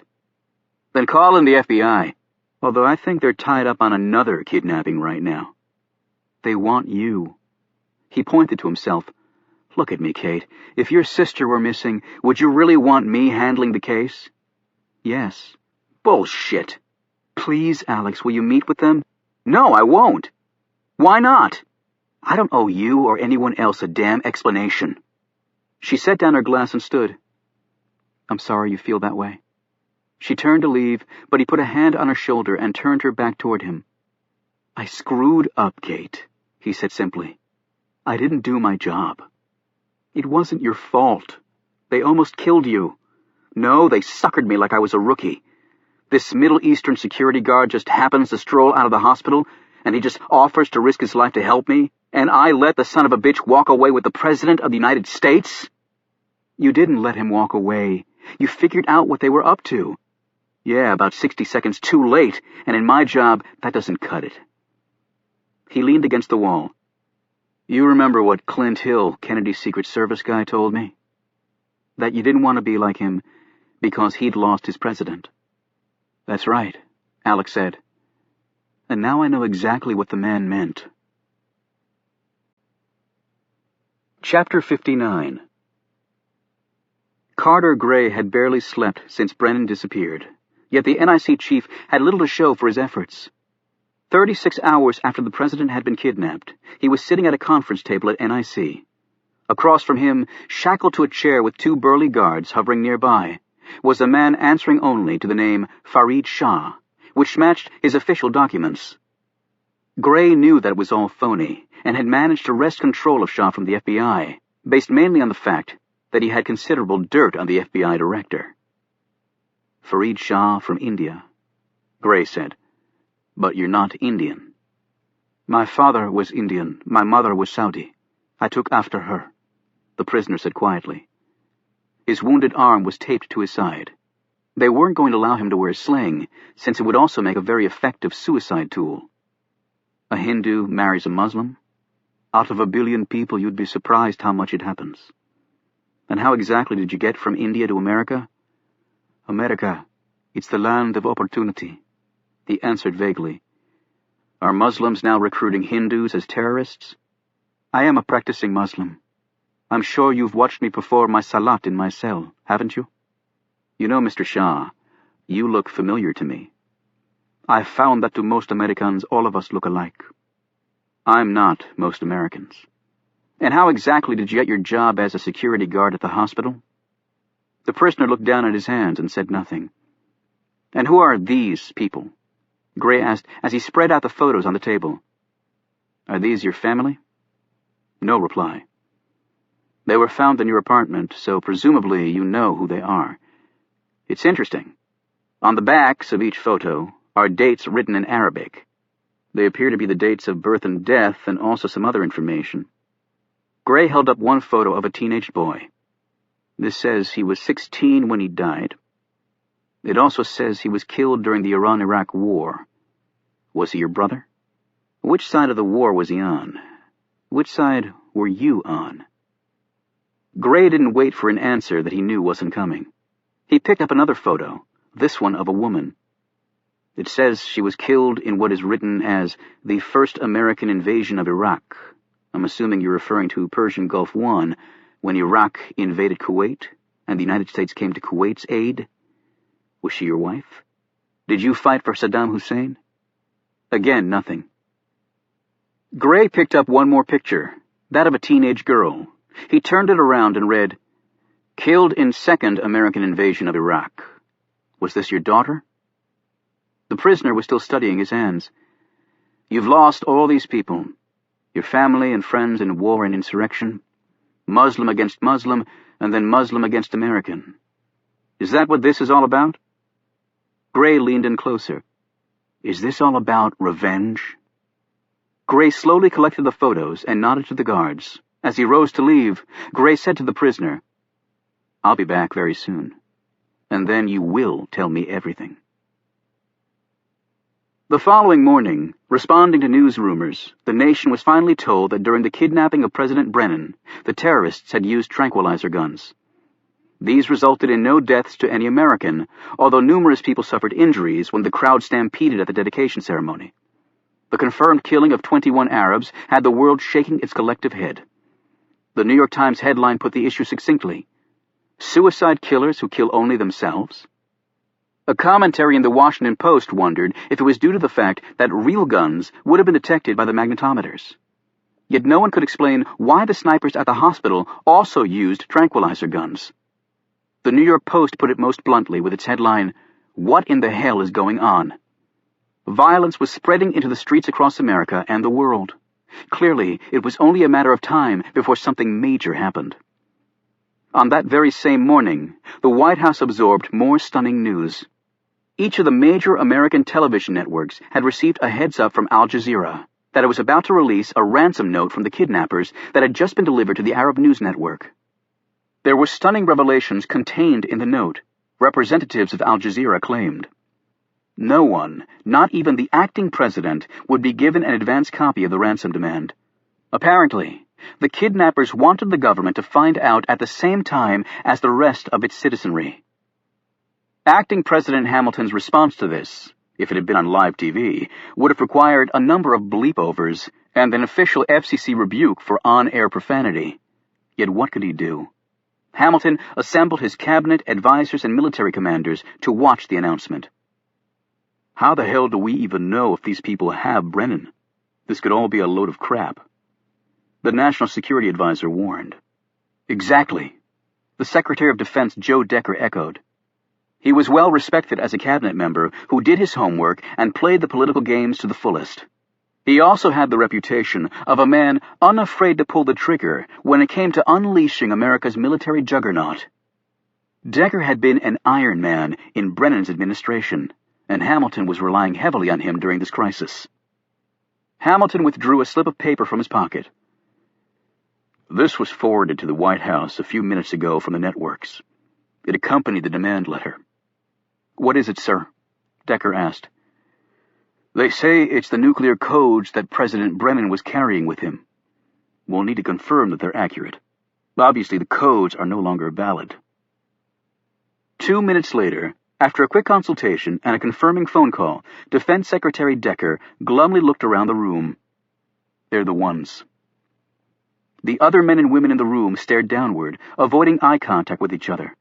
They were all thinking the same thing. Whatever the kidnappers were asking for would almost undoubtedly be something the U.S. could not agree to. And that, unfortunately, would seal the fate of James Brennan. A grizzled news anchor appeared on the plasma screen mounted on the wall. Hamilton, putting words to the unspoken thoughts of those gathered around him, said, I swear to God, if those bastards film the beheading of Jim Brennan, there won't be one building left standing over there. The veteran news anchor appeared upset, but quickly started reading. First, America and the rest of the world had to recognize Islam as a great religion and give it the respect it deserved. Second, for every dollar given by the U.S. to either Israel or Egypt, $1 had to be given to Palestine for economic development. Third, there must be a complete withdrawal of all Allied troops from Iraq and Afghanistan, although UN troops could remain. Fourth, all Allied military bases in Afghanistan must be removed.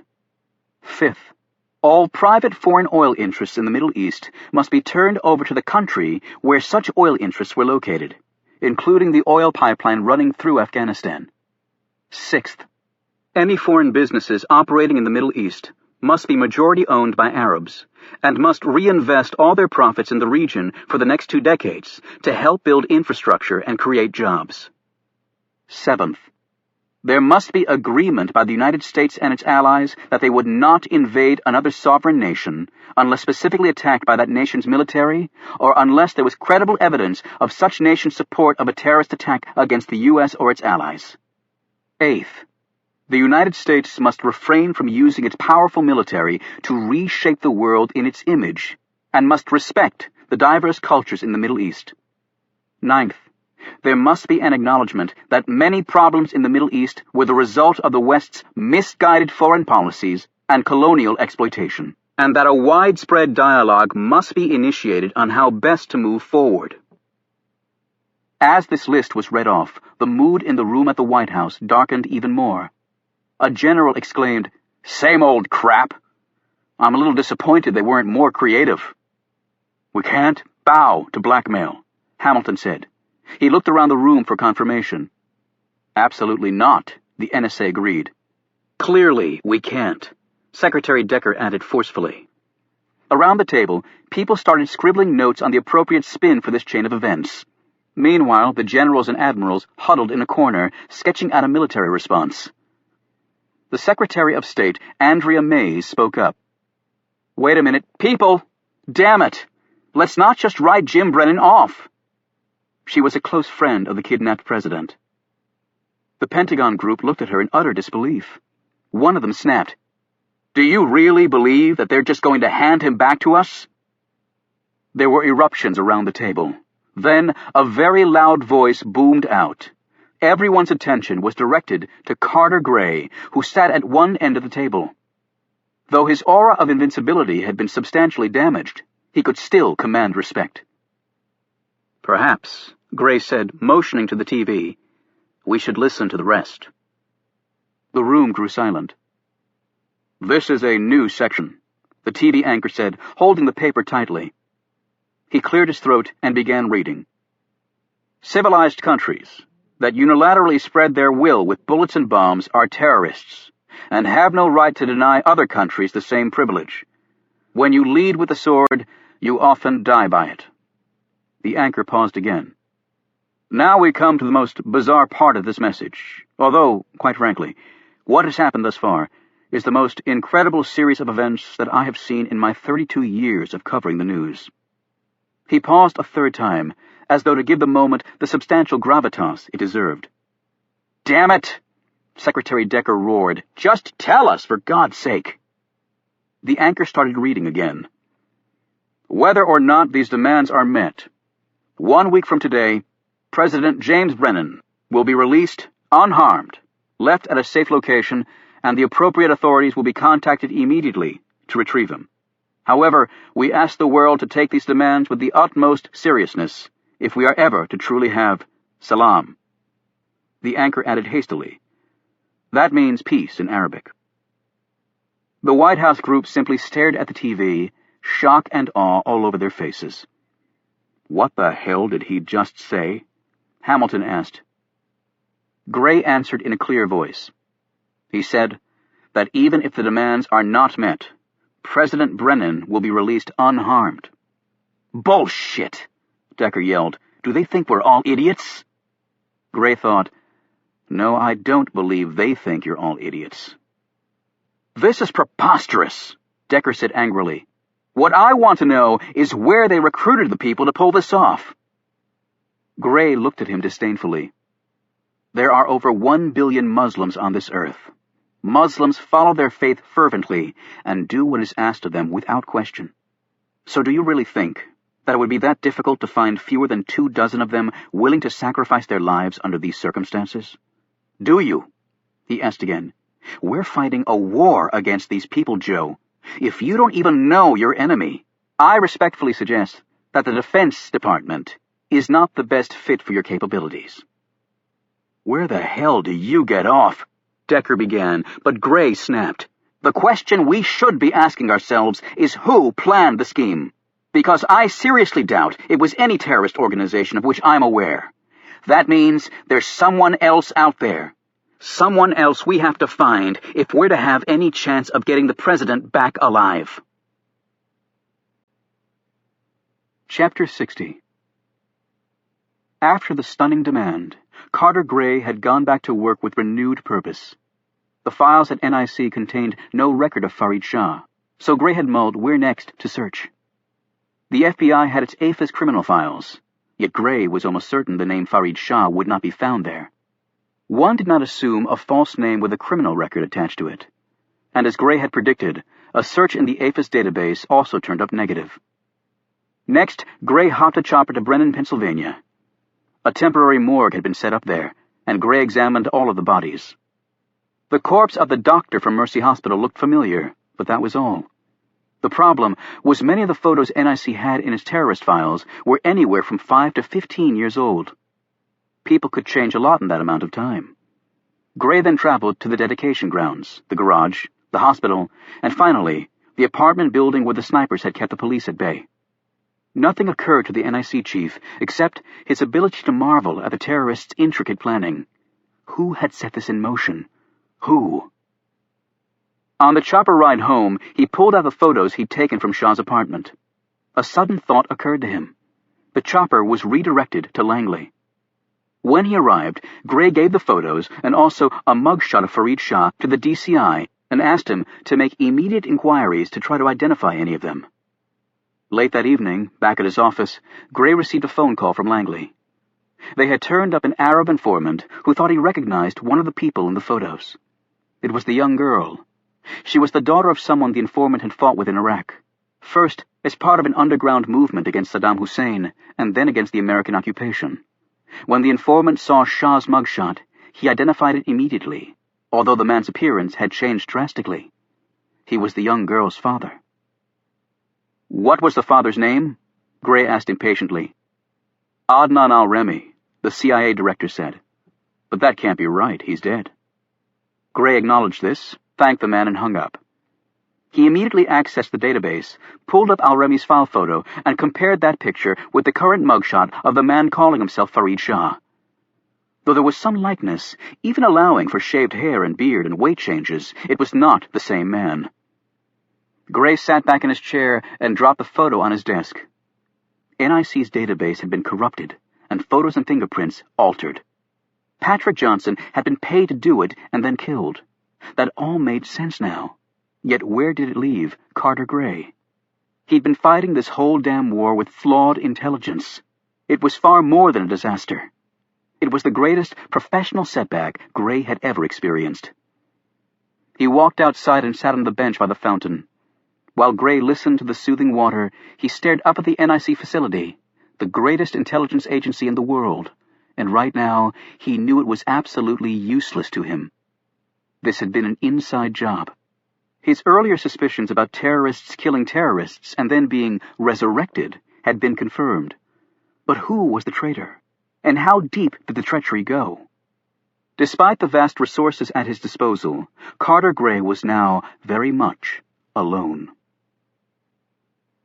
Tom Hemingway sat on the concrete floor, his long legs folded under him. His eyes were closed, and his pulse and breathing so slowed that it was not apparent at first glance that he was actually alive. When he rose, he moved fast down the hallway and entered another room. He unlocked a heavy door, passed through it, unlocked another one, and went inside. In a small enclosure, lying on a cot, her arms and legs chained to the wall, was Chastity Hayes. Her even breathing showed her to be asleep. Hemingway left Hayes and went to another room, where his other, far more important prisoner was also sleeping comfortably. Hemingway stood in the doorway and watched President Brennan for a while, and reflected on what had happened. When everyone expected murderous violence, Hemingway had given the world restraint. When everyone anticipated that the stereotype of the fanatical Muslim would be repeated once more, he had thrown the world a curve of historic proportion. Yet, it was not without precedent. Gandhi had changed an entire continent with nonviolence. Brutal segregationists in the American South had finally been beaten by sit-ins and peace marches. Turning the other cheek was Hemingway's new way. He had no idea if it would work, but it was clearly worth a chance, because without it, all he saw was the inevitable destruction of two worlds that he cared so much about. He was apparently ignoring the fact that what happened in Pennsylvania had terrorized thousands and injured hundreds, some critically. Hemingway had agonized over how much to tell the Arabs about the mission. Would they follow orders if they knew not one of their enemy would perish?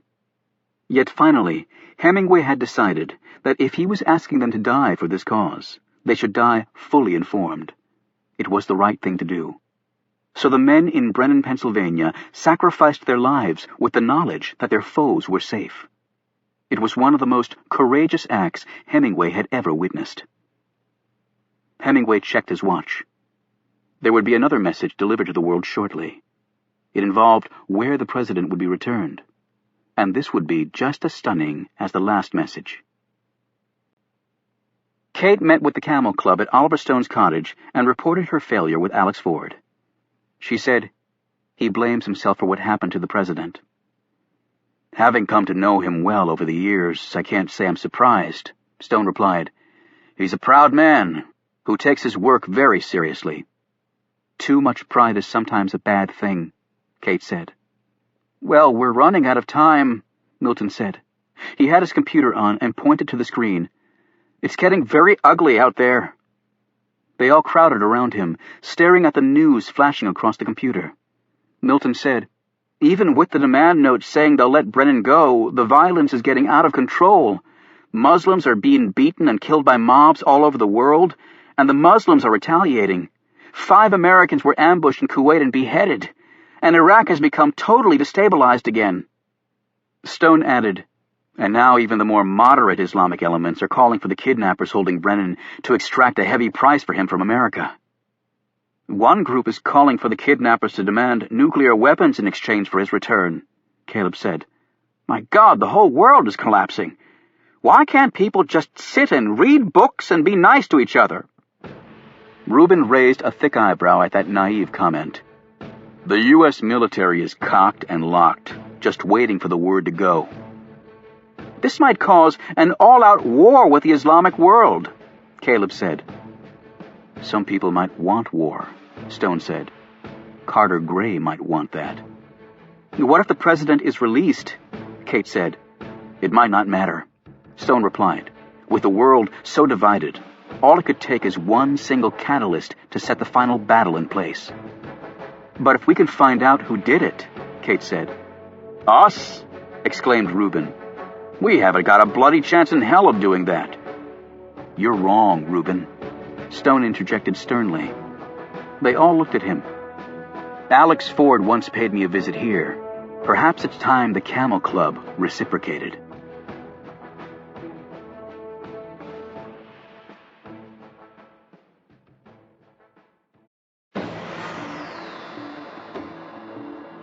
Carter Gray walked down the hallway of an isolated cell area at NIC. He nodded to the guards, and the cell door slid open. "Mr. Al-Remy," Gray said triumphantly. "Shall we talk?" There was no response from the burly prisoner who was lying on his bed, the covers over his head. Gray motioned to the guards. The 2 men grabbed Al-Remy by the shoulders and attempted to haul him up. "Oh, shit!" one of the guards exclaimed. They let go of Al-Remy and he fell to the concrete floor. Gray rushed in and stared at the body. Loose strands of medical tape were sticking out of his mouth. He had taken it from his wounded arm, balled it up, and crammed it into his mouth, suffocating himself under the cover of his blanket. His body was already cold. Gray looked up at the video camera hanging in the corner and screamed, "A man chokes himself to death on medical tape and you saw nothing? You idiots!" He threw the file into Adnan Al-Remy's cell. The photos cascaded over the body. As he stalked off, the glazed eyes of the corpse seemed to follow each furious stride of the intelligence czar. If a dead man could have managed it, Adnan Al-Remy would certainly have been smiling. A half-hour later, Gray's chopper landed at the White House. He wasn't looking forward to this meeting with Acting President Hamilton. He decided to get the worst of it out of the way up front. Gray and Hamilton had never been close. Hamilton was an old political sidekick of Brennan, and he'd been openly cool to the close relationship Brennan had with his intelligence chief. And it was still a sore point with Hamilton that the president asked Gray and not him to attend the event in Brennan. And yet that event had radically altered the professional relationship, giving Hamilton the upper hand. Gray assumed his new boss would look for any opening to sack him, and the NIC chief didn't intend to give him such an opportunity. He told Hamilton about a prisoner's suicide, but without informing him of Al-Remy's true identity. Gray intended to take that secret to his grave. "However, I think we're making progress, sir," he added. Hamilton snapped. "How the hell do you figure that, Gray?" He held up an Islamic newspaper. "You read Arabic, don't you?" Gray translated the headline out loud. "They are finally paying for their sins." Hamilton picked up another paper. "This one says, maybe Islam can turn the other cheek. That ran in a major Italian daily. And now, while our president is God knows where, the international press is intimating that this is somehow our fault." He held up a long slip of paper. "In the last 20 minutes, I've been informed that a Muslim cab driver was pulled out of his vehicle in broad daylight in New York City and beaten to death. And you know what? He'd served 6 years in the Army. Our Army. And 2 Halliburton executives were snatched out of their hotel in Riyadh. Their gutted bodies were found in an alley a half-mile away with "Death to America" written across their naked bodies. And that's just the latest in about a dozen such incidents I've gotten today. The Pentagon's waiting for me to tell them to nuke somebody, and my intelligence folks are anything but intelligent, it seems. We don't have one damn lead as to where Jim Brennan is. He stared at Gray, obviously itching to hear the man's feeble response so he could pounce. Ben Hamilton had seemingly aged 4 years in the brief time since the kidnapping. Gray had never known a president to come into the White House with dark hair and leave with anything less than gray. This was the most impossible occupation in history, and, in the strange way the world worked, the most coveted. Gray said, "Regardless of how this happened, and what the international media is saying about it, dogs don't change their spots. When the inevitable happens, we'll have the opening we need." Hamilton slammed his fist down on his desk. "I want Jim Brennan back alive. Your previous work for this country means squat to me.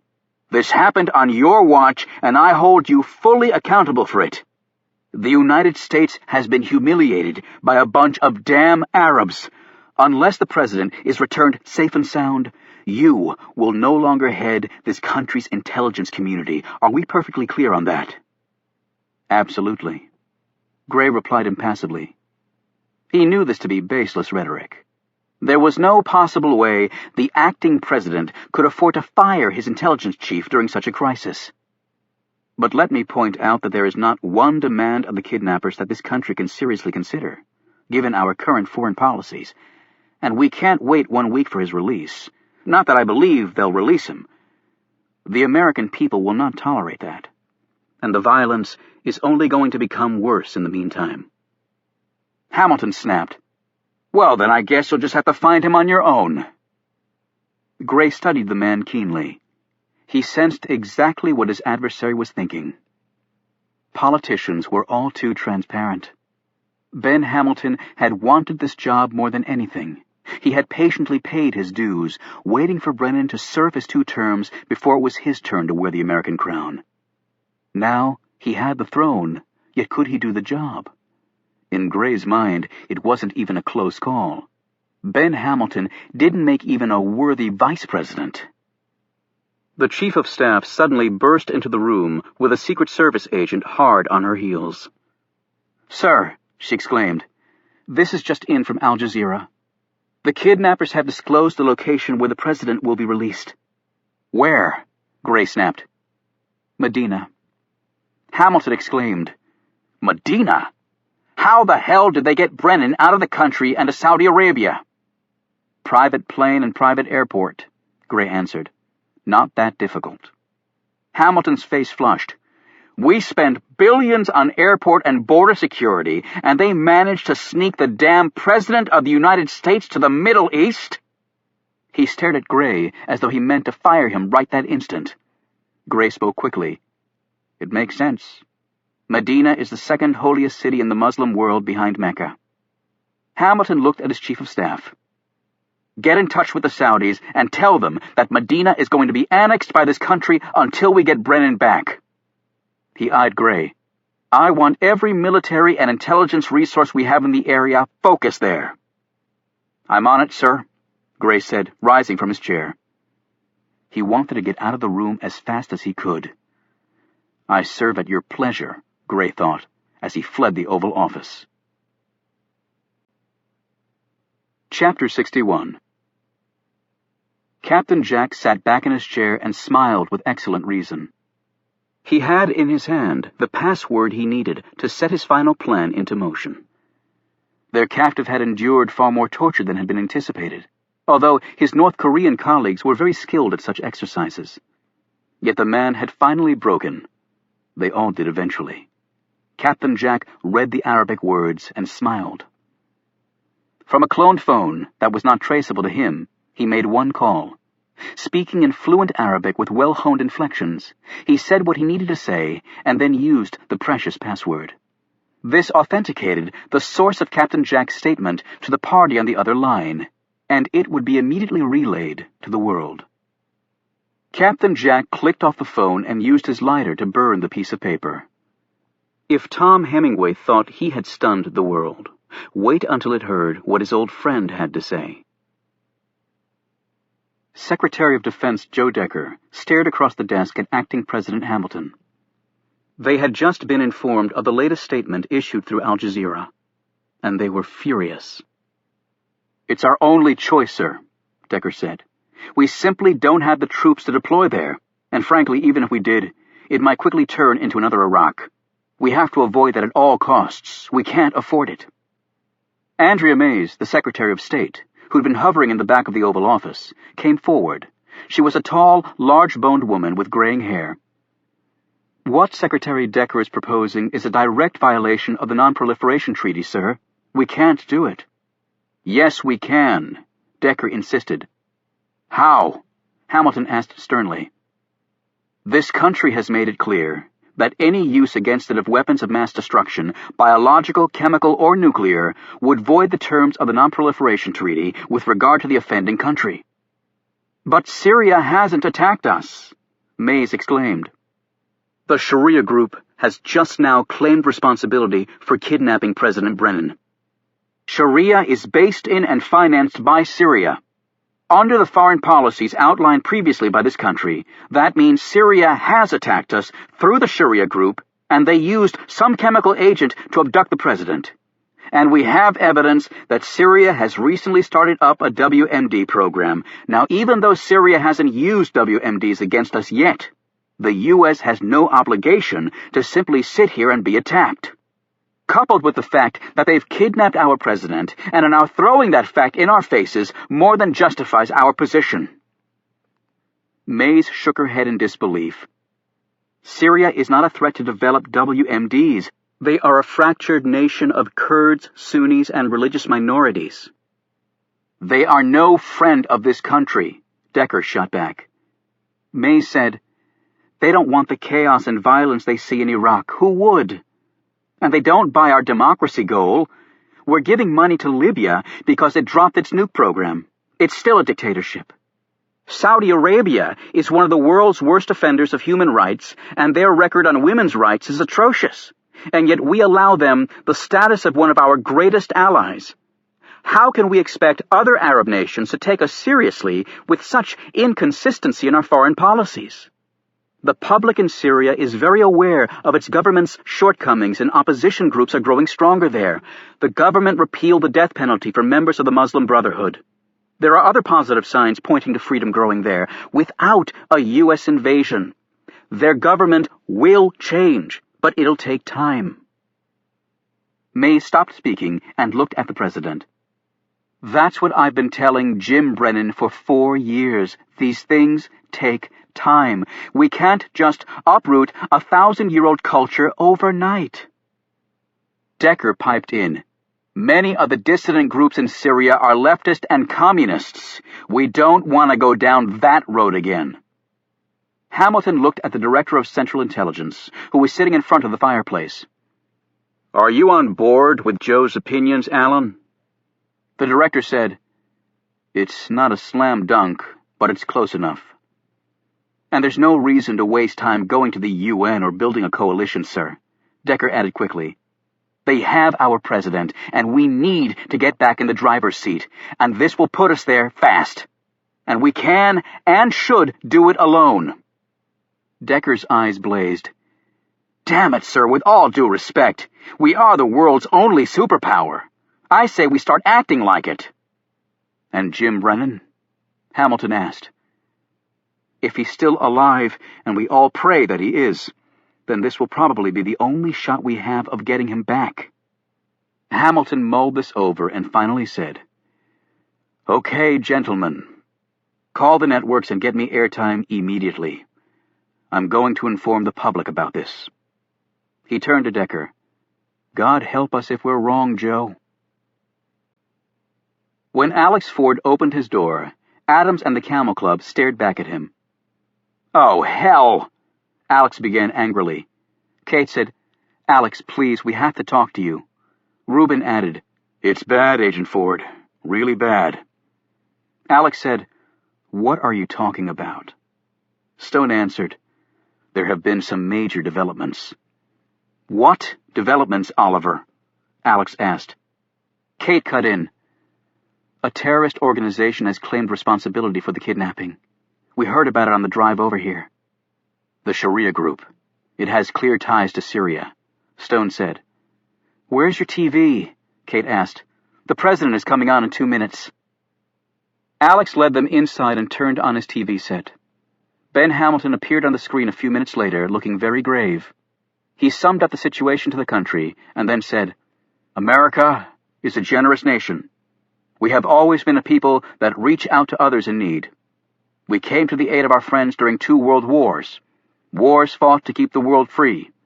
There is no doubt that we are a good, honorable people who use our might benignly to spread freedom around the world. But we are also a nation that defends itself and strikes back when we have been attacked. Well, my fellow Americans, we have been attacked. And now the organization that has attacked us has shown itself. The Sharia group has irrefutable ties to the nation of Syria, a country that has long been known to harbor terrorist groups operating against America and its allies. He paused. All American government personnel in Syria have been airlifted out. All other Americans known to be in Syria have been given early warning to leave the country immediately. The Sharia group's own ransom demand conceded that the United States has every right to defend itself when attacked, and to also strike back against any nation that assisted in that attack. And America will not be dictated to by terrorists. Here Hamilton gave a long pause.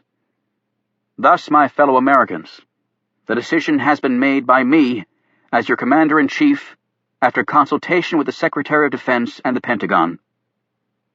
Oh, shit. Alex and Kate blurted out together, for they knew what was coming. We now make our demand of the kidnappers. Hamilton paused again and squared his shoulders. If President James H. Brennan is not returned to us safely within 8 hours from this exact moment in time, I have instructed my military commanders to immediately thereafter launch a limited nuclear missile strike against Damascus, Syria. The only way in which Damascus will avoid such a fate is if our president is returned to his countrymen unharmed within the allotted time. If President Brennan is in Medina, then he can be turned over to the American embassy in Saudi Arabia, and the launch will be called off. I pray that the kidnappers will comply with our demand immediately. If not, may God have mercy on the people of Damascus. There will be no negotiations and no reprieves. Members of the Sharia group, you said you would return our president to us unharmed. Do so in the time dictated by the United States, or Damascus will pay the price for your heinous crime. Hamilton paused again.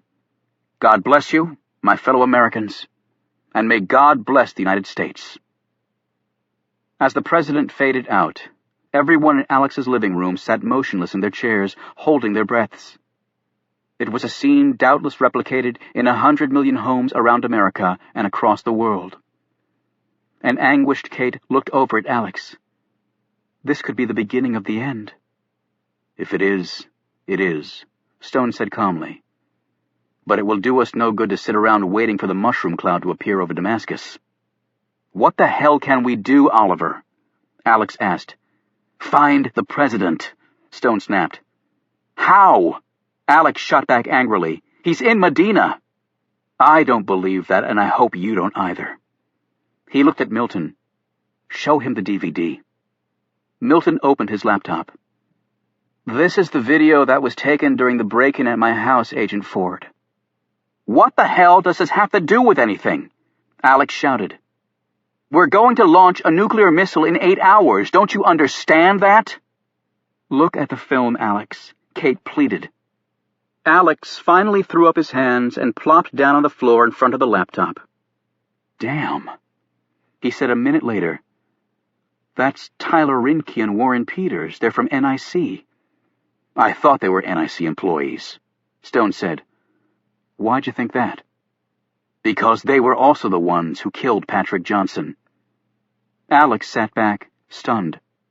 Why would they have killed Johnson? Because he was altering files at NIC, making people seem dead who weren't really dead.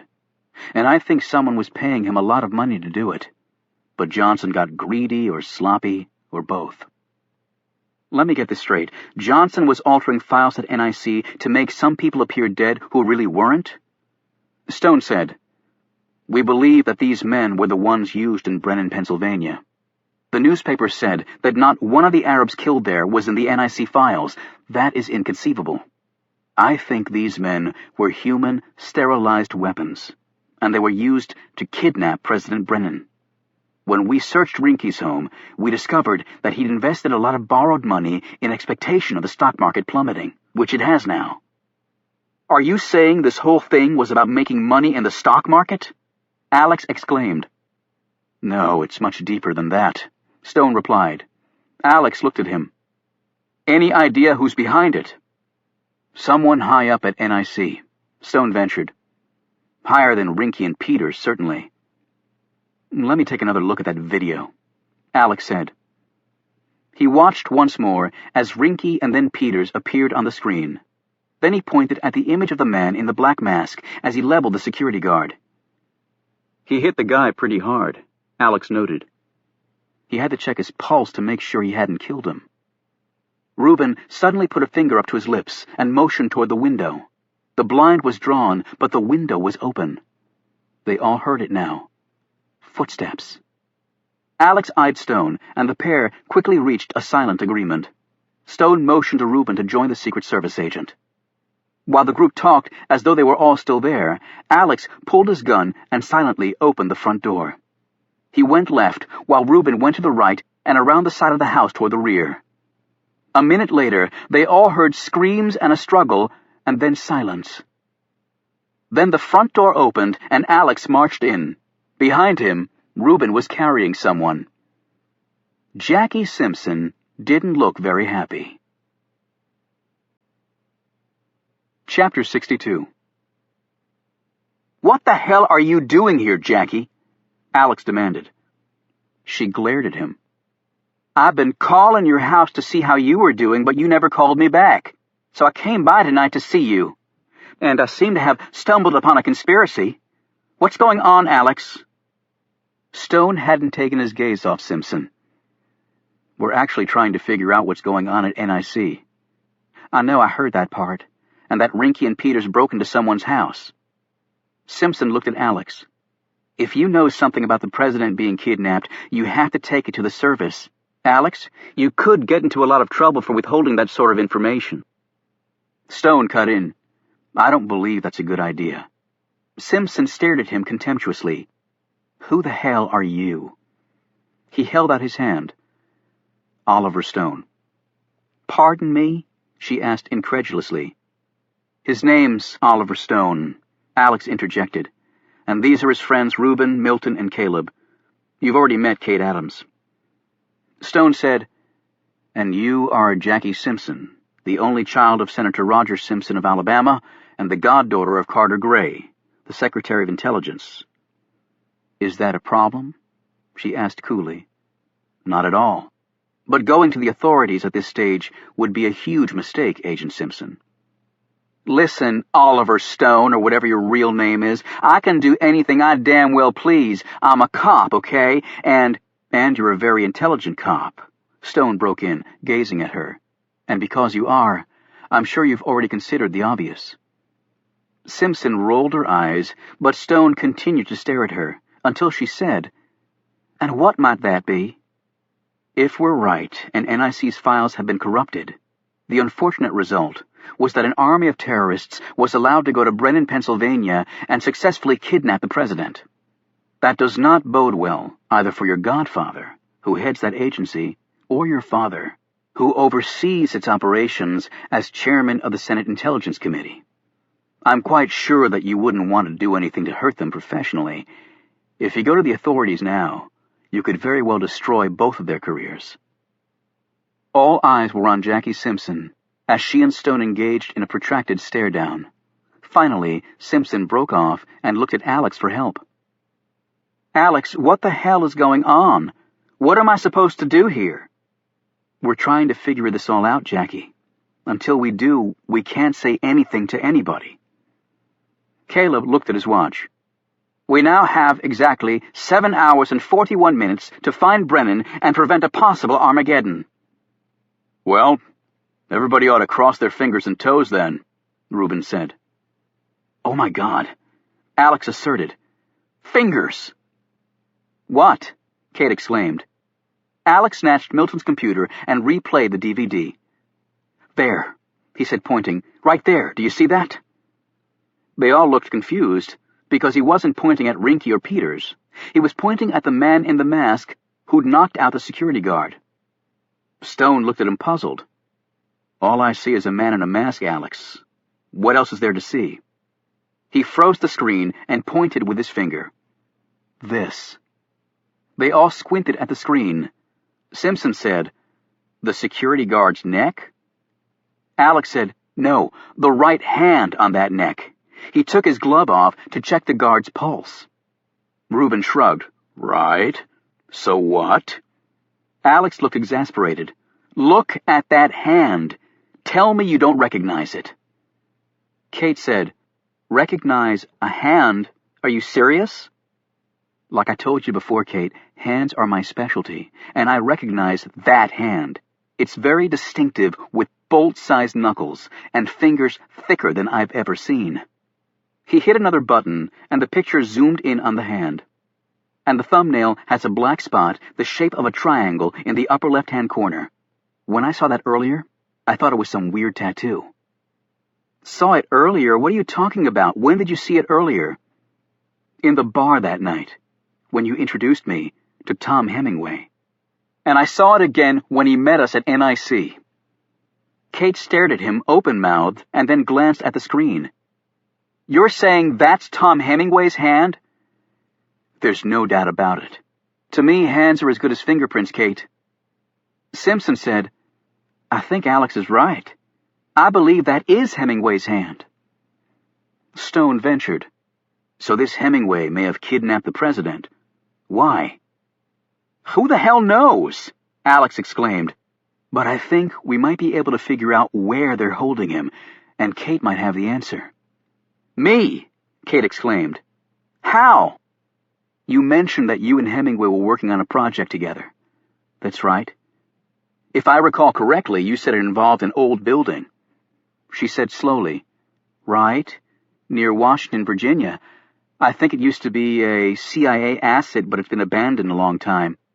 NIC wanted to use it as an interrogation facility for foreign detainees, but with all the problems at Gitmo, Abu Ghraib, and the Salt Pit, DOJ is nixing it." "Why?" "Because I think that's where they may be holding President Brennan. Tell me everything you recall about it." "That won't be necessary," Stone said. They all looked at him. "Why not?" Alex asked. "Because I know that building very well." "Who is this guy?" Simpson exclaimed. "Shut up, Jackie," Alex snapped. "Oliver, you really know where this place is?" "There's only one old CIA building in that part of Virginia." "Alex," Simpson protested, "you're not actually buying any of this, are you?" Alex ignored her. "Can you get me there, Oliver?" "Yes, but are you sure you want to go?" "The president was kidnapped on my watch, so I have to do everything I can to get him back safely. It won't be easy.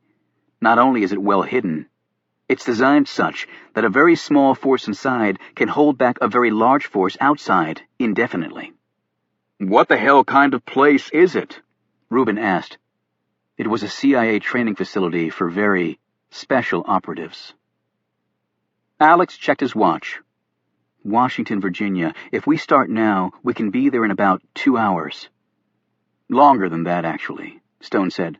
"The facility is a bit off the beaten path." "Why can't we call in the FBI?" Milton asked. Stone shook his head. "We have no idea how high the corruption goes. This fellow Hemingway may have spies everywhere who could tip him off. And we have no idea if the president is even there," Alex added. "It's just a hunch. We can't waste their time leading them on what might be a wild goose chase. We're on a nuke missile countdown, for God's sake. Kate said, "Well, I have a van. We can all go in that." Alex looked at her. "Forget it. You're not coming, Kate." "Then you're not going," she snapped. Stone interjected. "You can't go, Kate, and neither can Caleb and Milton." They all looked at him and started to erupt in protest all over again, but he held up his hand. This facility's unofficial name was Murder Mountain, and it's an apt title. He paused. "I'll take Alex and Reuben there, but no one else." Alex added, "And 3 people might be able to get up there unnoticed." 4, Simpson said. They all turned to look at her. "Make that 4 people." She stared defiantly at Alex. "I'm a Secret Service agent, too." Chapter 63. The nuclear-powered submarine Tennessee had been given the unenviable task of launching the missile strike against Damascus. The 560-foot-long, nearly 17,000-ton Ohio-class nuclear submarine was based in Kings Bay, Georgia, along with the rest of the Atlantic ballistic missile subfleet. Ohio-class nuclear submarines were the most powerful weapons in the United States military. Using its full complement of multiple warhead missiles, just one sub could obliterate any nation on the face of the earth with a single strike. The Tennessee was currently parked in the middle of the Atlantic Ocean, hundreds of feet down. Although it could have hit Damascus with one of its latest generation Trident II D5 missiles while sitting in its East Coast home port. Each D5, cost nearly $30 million, stood 44 feet long, weighed over 60 tons, and had a maximum range of 12,000 kilometers with a reduced payload. Capable of Mach 20, the D5 was 10 times faster than the Concorde, and no military jet in the world could come anywhere close to matching its speed. Only a single D5 would be launched at Damascus, yet that was misleading to the actual firepower being unleashed. The long-range D5 configuration contained 6 Mk5 independent re-entry vehicles, each one carrying a W-88 475-kiloton thermonuclear warhead. By comparison, a single W-88 warhead far exceeded the combined explosive power of every bomb used in every war in history, including the 2 atomic bombs dropped on Japan in World War II. While the 155 sailors on board the Tennessee had been at sea for 4 weeks, the crew was well aware of current events. The sailors knew what they'd been ordered to do, and every one of them intended to carry out that order to the letter, even if most of them harbored secret fears about what path this would lead the world down. They stared at their computer screens and went over again and again the launch procedures that might very well send the world into a titanic war. It was quite heady stuff for a group whose average age was 22. Meanwhile, in the first hour since Hamilton had appeared on TV, the Arab world had united fully behind its sister nation. Diplomats from Saudi Arabia, Jordan, Kuwait, and Pakistan were desperately trying to convince America to change its mind. While the city of Damascus was being evacuated, military commanders and political leaders of other Muslim countries were conferencing on how best to respond if an American missile struck Syria. Middle Eastern terrorist organizations everywhere had called for an all-out jihad against the United States if Damascus was hit. Across much of the Middle East, the leaders of these groups began planning the retaliations. If a missile did strike Syria, the devastation would be far beyond anything the world had ever experienced before. Damascus was one of the most densely populated cities on the planet, with over 6 million residents. It would only be possible for a minuscule percentage of its citizens to escape to safety in the allotted time. All others would simply disappear in the nuclear flashpoint, as a mushroom cloud of radiation rose into the air before descending onto the oldest continuously inhabited city in the world. Syria and the Sharia group had immediately and vigorously disclaimed responsibility for the kidnapping. However, this explanation was not widely believed in Western circles.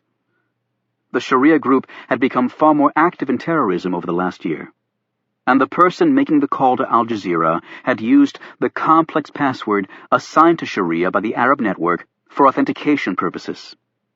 This password was constantly changed and was known only to a few highly placed leaders of the terrorist organization. Statements from the Sharia group that one of its leaders who knew the current password had been missing for 2 weeks largely fell on deaf ears. The United Nations had called on America to step down from its intention of launching a nuclear missile, and all other members of the UN Security Council had reiterated this demand through emergency diplomatic channels.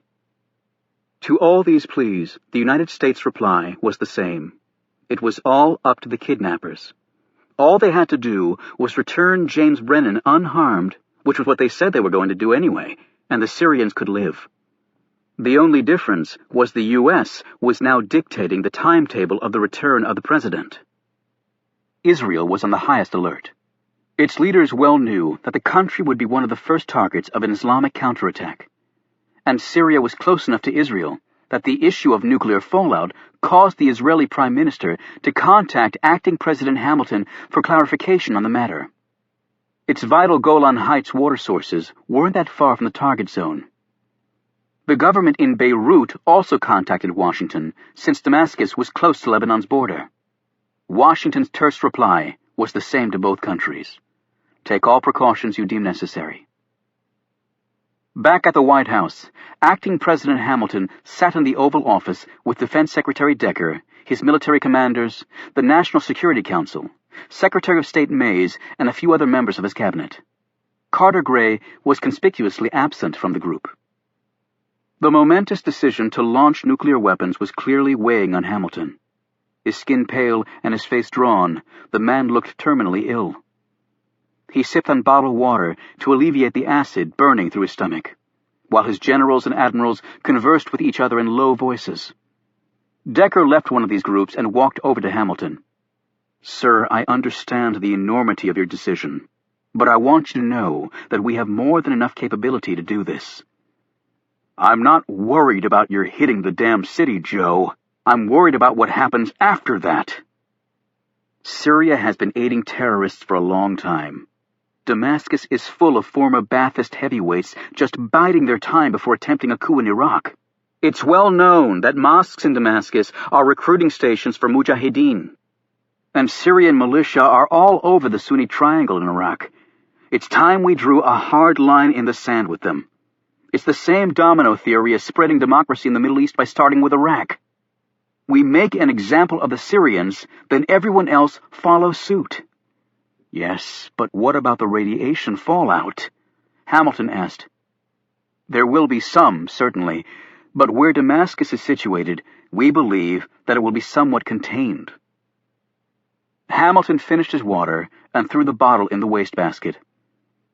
"Fallout somewhat contained. I'm glad you believe that, Joe."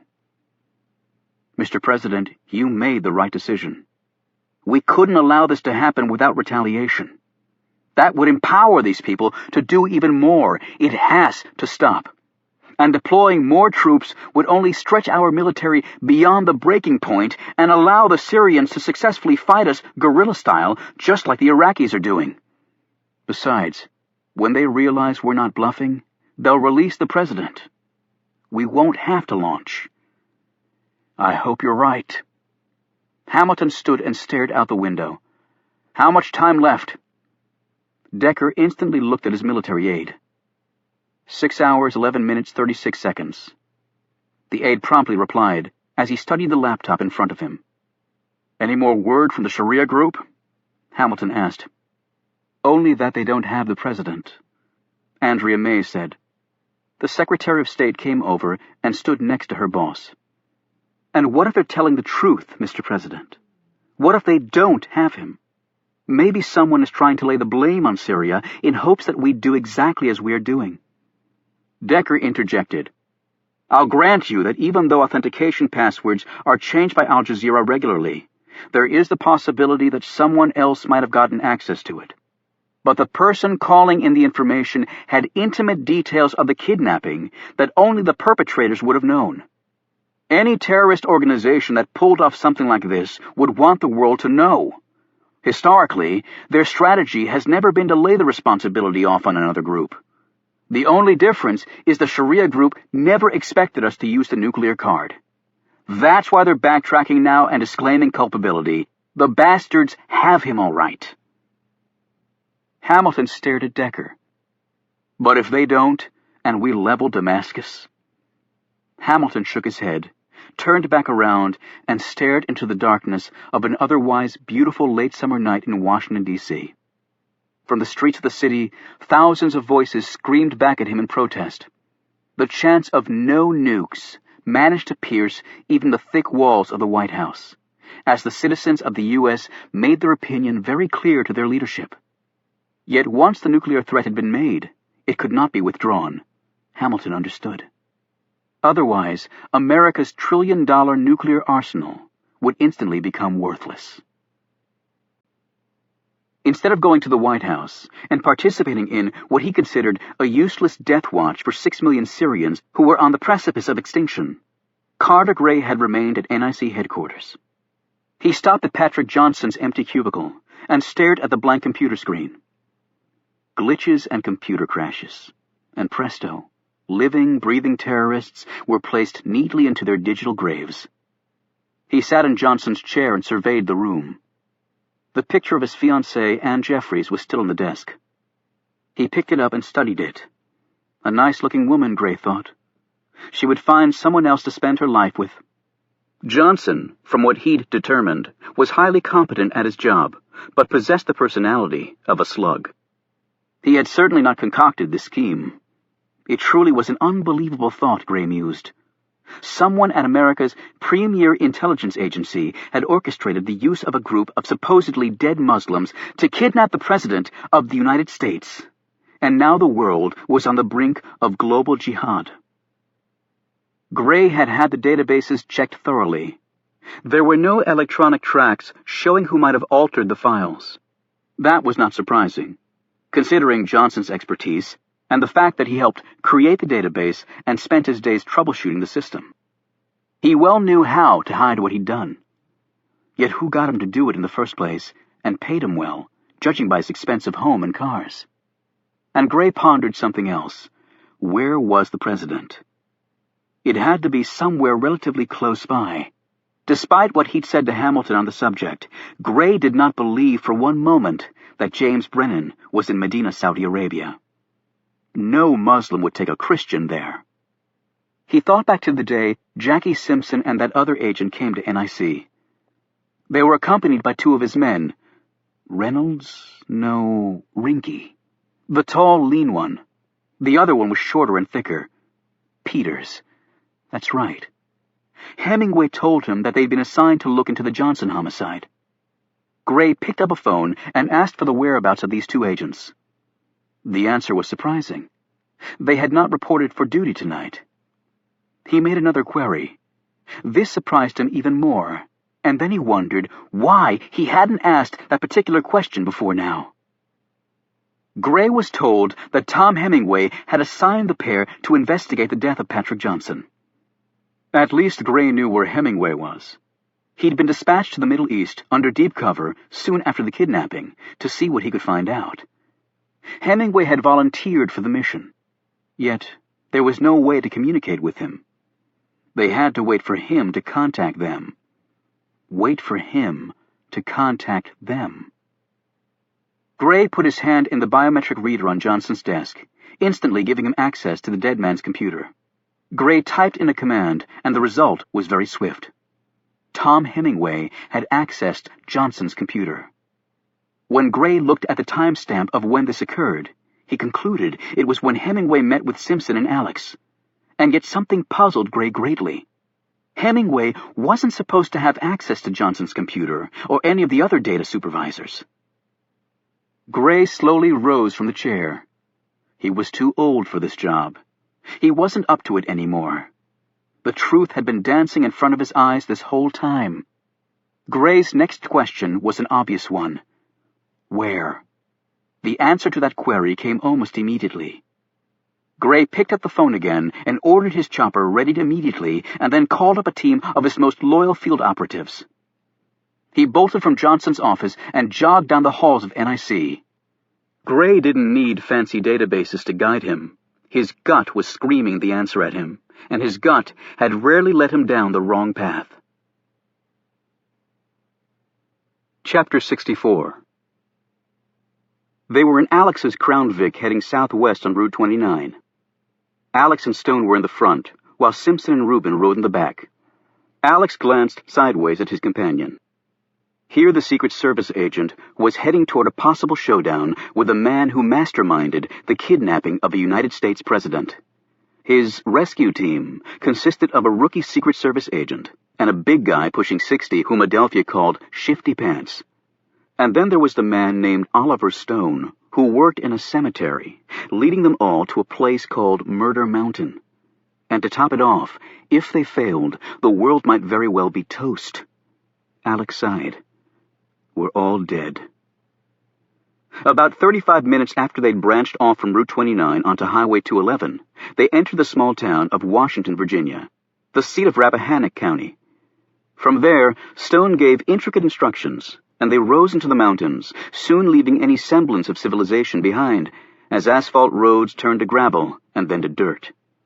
It was difficult to believe they were a little over 2 hours away from the nation's capital, and not that far east of the confluence of busy interstates 81 and 66. Simpson said from the back seat, "So what is this Murder Mountain place?" Stone glanced at her with a bemused expression, and then looked out the windshield. "Take the next right, Alex, and then pull off the road." "Road?" Alex said in frustration. "What road? I haven't seen a real road for about 20 miles. My suspension's shot." They were in the midst of the mountains now, and the only thing that looked back at them from out of the darkness was thick forest. Stone glanced back at Simpson. "As I said before, Murder Mountain was a training facility for special operatives of the CIA. I know that's what you said. What I want to know is, why do you call it Murder Mountain?" "Well, the short answer to that is they weren't being trained to be nice to people." Simpson snorted. "So you're saying a U.S. government agency was training murderers? Is that what you're saying?" Stone pointed up ahead. "Pull the car over there, Alex. We're going to have to walk now." Alex obeyed this instruction, unclipped his magnetized flashlight from the doorpost of the Crown Vic, went around to the trunk, and started passing out equipment. This included guns and night vision equipment. Reuben and Stone both handled their weapons expertly. "Nam, 3 tours, and then DIA," Reuben said, in response to a curious look from Alex. "I know my way around a pistol." "Good," Alex said. He looked at Stone, who was checking his weapon. "You all right with that, Oliver?" "I'm fine," Stone said quietly. Actually, he was terrified to have a gun in his hand after all these years. "In case we get split up for any reason, everybody got a cell phone?" Alex asked. "The signal probably won't work well up here," Reuben commented. "And once we get inside the building, there won't be any transmission possible," Stone said. The building was constructed with copper and lead shielding. "Great," Alex said. "Okay, Oliver, lead the way." They headed into the woods. "Does anyone have a problem with caves?" Stone asked, as he halted the group at an entrance into the side of the mountain. "I have a real problem with getting lost and dying in one," Alex said. "That won't happen, but it does get a little snug in places." "How snug?" Reuben asked anxiously. "I'm not exactly a little guy."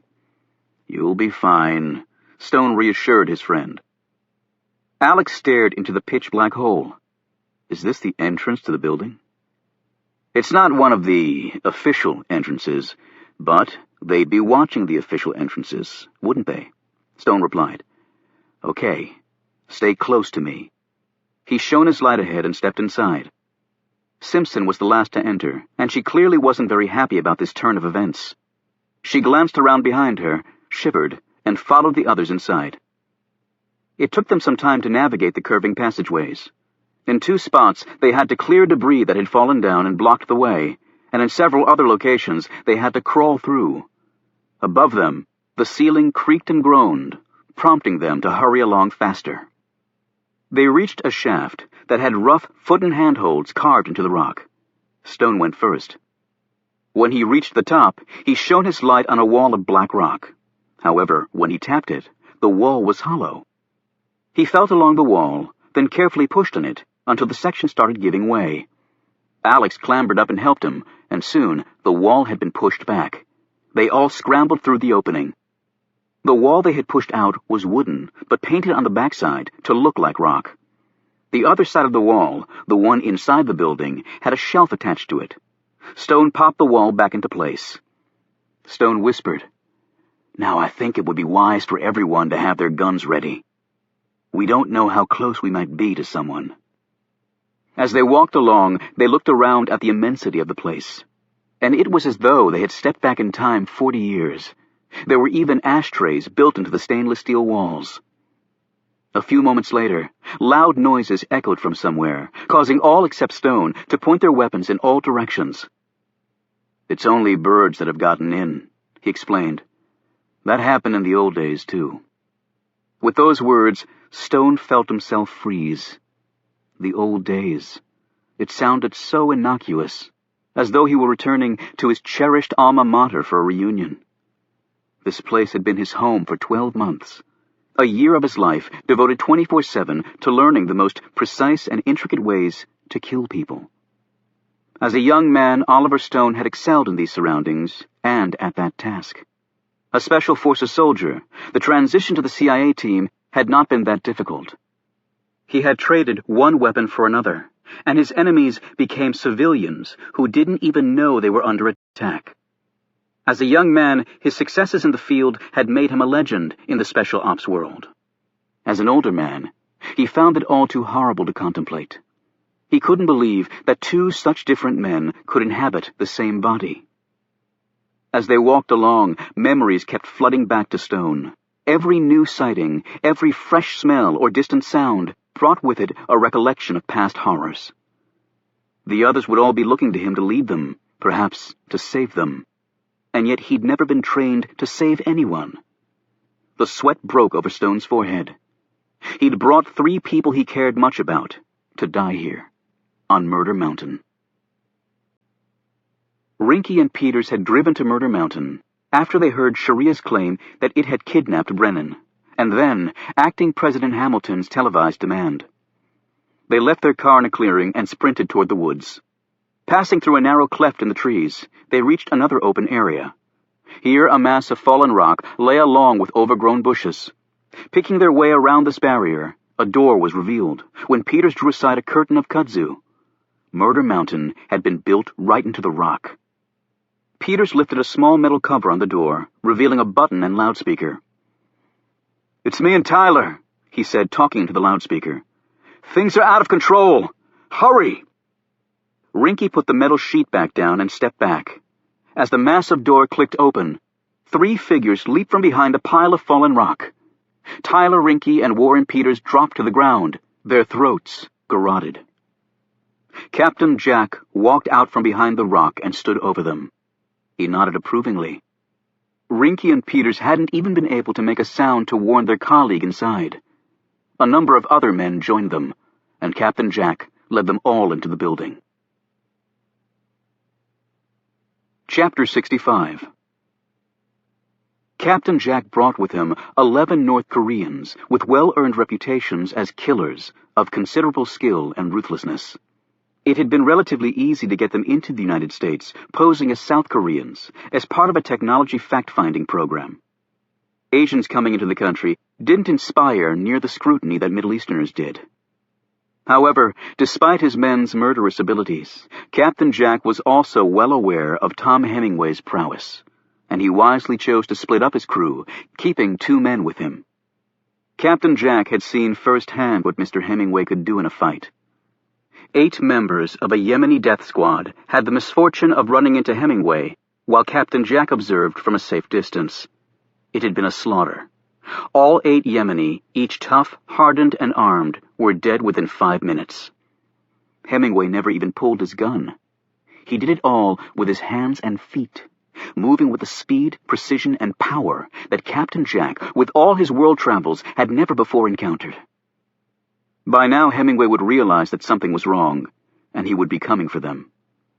Separating his men would allow Captain Jack to wear Hemingway down, to outflank, and finally surround him. There would be no hand-to-hand fighting. They would simply pour bullets into Hemingway. The ancient fluorescent lights overhead flickered and popped. Then a sudden flash of illumination caused Captain Jack and the North Koreans with him to cover their eyes. The first thing Captain Jack saw when he drew his hand away from his eyes was a foot that seemed to come right out of the wall. There was a thud and a grunt, and he watched one of his men topple headfirst to the floor. An instant later, the other North Korean was being propelled backward with such force that he collided with Captain Jack, and they both went down in a tangle of arms and legs. His own training kicked in, and Captain Jack went flat to the floor, whipped his pistol around, and fired an arc of shots in the direction of his assailant at the same time he drew out another pistol with his free hand. When the mag on his first gun emptied, he poured another line of shots from the second pistol in the same direction. However, his bullet struck nothing except wall. Captain Jack got to his feet, his hands working at the same time to reload his weapons as he struggled to catch his breath. Despite all his experience in killing people, the swiftness and ferocity of the attack had staggered him. He noticed that both his men were still down. Captain Jack used his foot to turn over the North Korean who'd slammed into him. The man's throat had been crushed so flat that he could see the bumps of his spinal column poking through the skin. Captain Jack touched his own throat, knowing full well that Hemingway might have easily killed him too. He looked at the other North Korean. The man's nose had been crushed, its cartilage driven into his brain. It looked like he'd taken a cannonball flush in the face. "Jesus Christ!" Captain Jack muttered. He called out nervously, "Tom?" Captain Jack paused and then called out again. "Tom? That was pretty impressive. Dispatching 2 first-class warriors in a couple of seconds." There was no answer. "Tom, I think you know why we're here. Let us have him and we can all walk away. And if you're thinking of getting backup from Rinky and Peters, think again. You'll find them at the front door with their throats cut. So it's just you against all of us. You can't kill us all." "I certainly hope you can't." Captain Jack jogged in the direction of his other men. He hoped to God Hemingway hadn't gotten to them yet. Despite his confident words, Captain Jack was now wishing he'd brought a lot more North Koreans with him. In another room off the main corridor, Hemingway picked up a pair of crescent swords. He took a deep, meditative breath, turned, and raced off. Murder Mountain would live up to its name tonight. When the shouts of the men reached them, Alex and the others retreated into a room off the main hall. "That wasn't Hemingway's voice," Simpson said. "No, but whoever it is, he knows Hemingway's in here, and apparently Tom just killed 2 of the guy's men," Alex said. "So if Hemingway is here, the president may be too." Stone checked his watch. "We have a little more than 4 hours to find out for sure." He looked at each of them. "Okay, our best bet is to split up. That way, if we're ambushed, they can't get all of us." Stone drew Alex aside. "This place has a number of training rooms that you need to be aware of." "Training rooms?" Alex asked nervously. "There's a firing range, a situation room similar to the FBI's Hogan's Alley, a maze, and rooms of truth and patience." "Truth and patience? What is this place, a damn monastery?"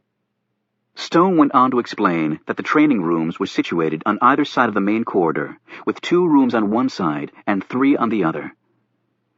You have to go through one room to get to the next, until you reach a set of stairs that lead to the lower-level holding cells. That's probably where the president is. Stone ended by saying, "Once you enter the training rooms, you have to go completely through them. There is no other exit." "I'm beginning to think none of us are ever going to exit this place," Alex said gloomily. Stone motioned behind them with his hand. "Because we came in through the storage area, which is closer to the start of the training rooms, that means we may actually be ahead of the man we heard, if he came in through the front entrance." Alex fingered his night vision goggles, but they were useless in the light. He glanced behind him, but saw no one. Stone said, "Reuben and I will take the 3 rooms to the left. You and Agent Simpson take the 2 on the right. The doors only open the one way, so once you go into a room, the doors lock behind you. You can't go back." Of course not, Alex replied sarcastically. Oh, Alex, I understand that Agent Simpson is a rookie agent, so, well, I feel responsible for everyone here, you see. I'll look after her, Oliver, Alex replied, gazing at his friend curiously. Thank you.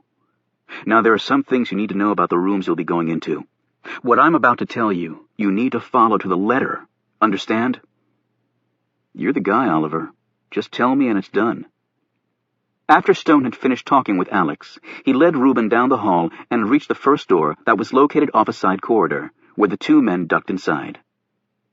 As they scanned the dimly lit room, Stone whispered to Reuben, "This is the firing range." This explanation was unnecessary, as they gazed at the cubicles where the shooters would stand, and then at the other end were old tattered targets with bullet-ridden paper silhouettes of men hung on the movable pulley system. Stone said, "You go to the right, and we'll meet in the middle.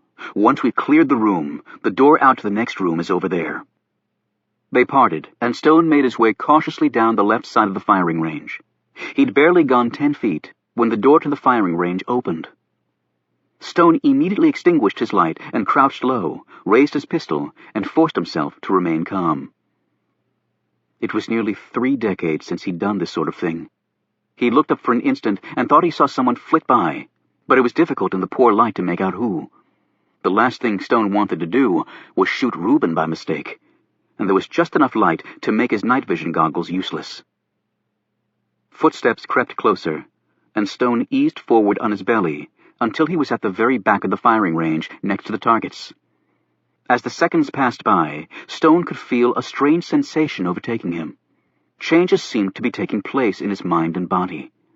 His limbs were becoming fluid, and his mind completely focused on survival. His entire existence was reduced to a 50 by 50 square-foot badly lit firing range, full of shadows, crevices, difficult shooting angles, and hiding places. He moved a little farther to the left and touched something. He looked up and suddenly had an idea. The man crouched as he moved to the right, a pistol in one hand and a throwing knife in the other. He thought he heard something but wasn't sure. He cautiously stepped into one of the firing range target paths.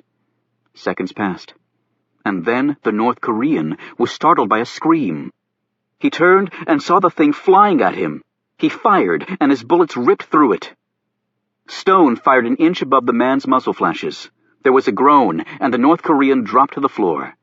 The thing that had flown at him was one of the paper targets. Stone had used a pull wire to initiate this diversion and screamed simultaneously, tricking the North Korean into firing and revealing his position. Then there was a more prolonged silence until Stone heard Reuben's voice. "Oliver, are you okay?" A few moments later, Reuben and Stone stood over the body after making sure the room was empty.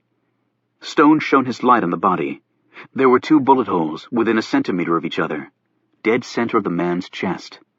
Stone examined the man's features, clothing, and weaponry. "North Korean," he deduced. "What exactly did you do at the CIA?" Reuben asked as he looked at the twin bullet holes. "I was officially called a destabilizer. It sounds far less offensive than what I actually was." The machine gun bullets ripped through the door to the firing range. Reuben and Stone threw themselves to the floor. The door burst open, and a second man flew inside, still firing. Stone managed to kick a leg out and trip the man, sending him sprawling and his machine gun flying out of his hands. Reuben pounced on the much smaller man. "Got him, Oliver!" Reuben cried out. Reuben wrapped his huge arms around the man and squeezed. "Not so tough without your gun!" Then Reuben cried out in pain as the man smashed his heel on top of Reuben's foot. Reuben's grip loosened a bit, which was the only opening the man needed.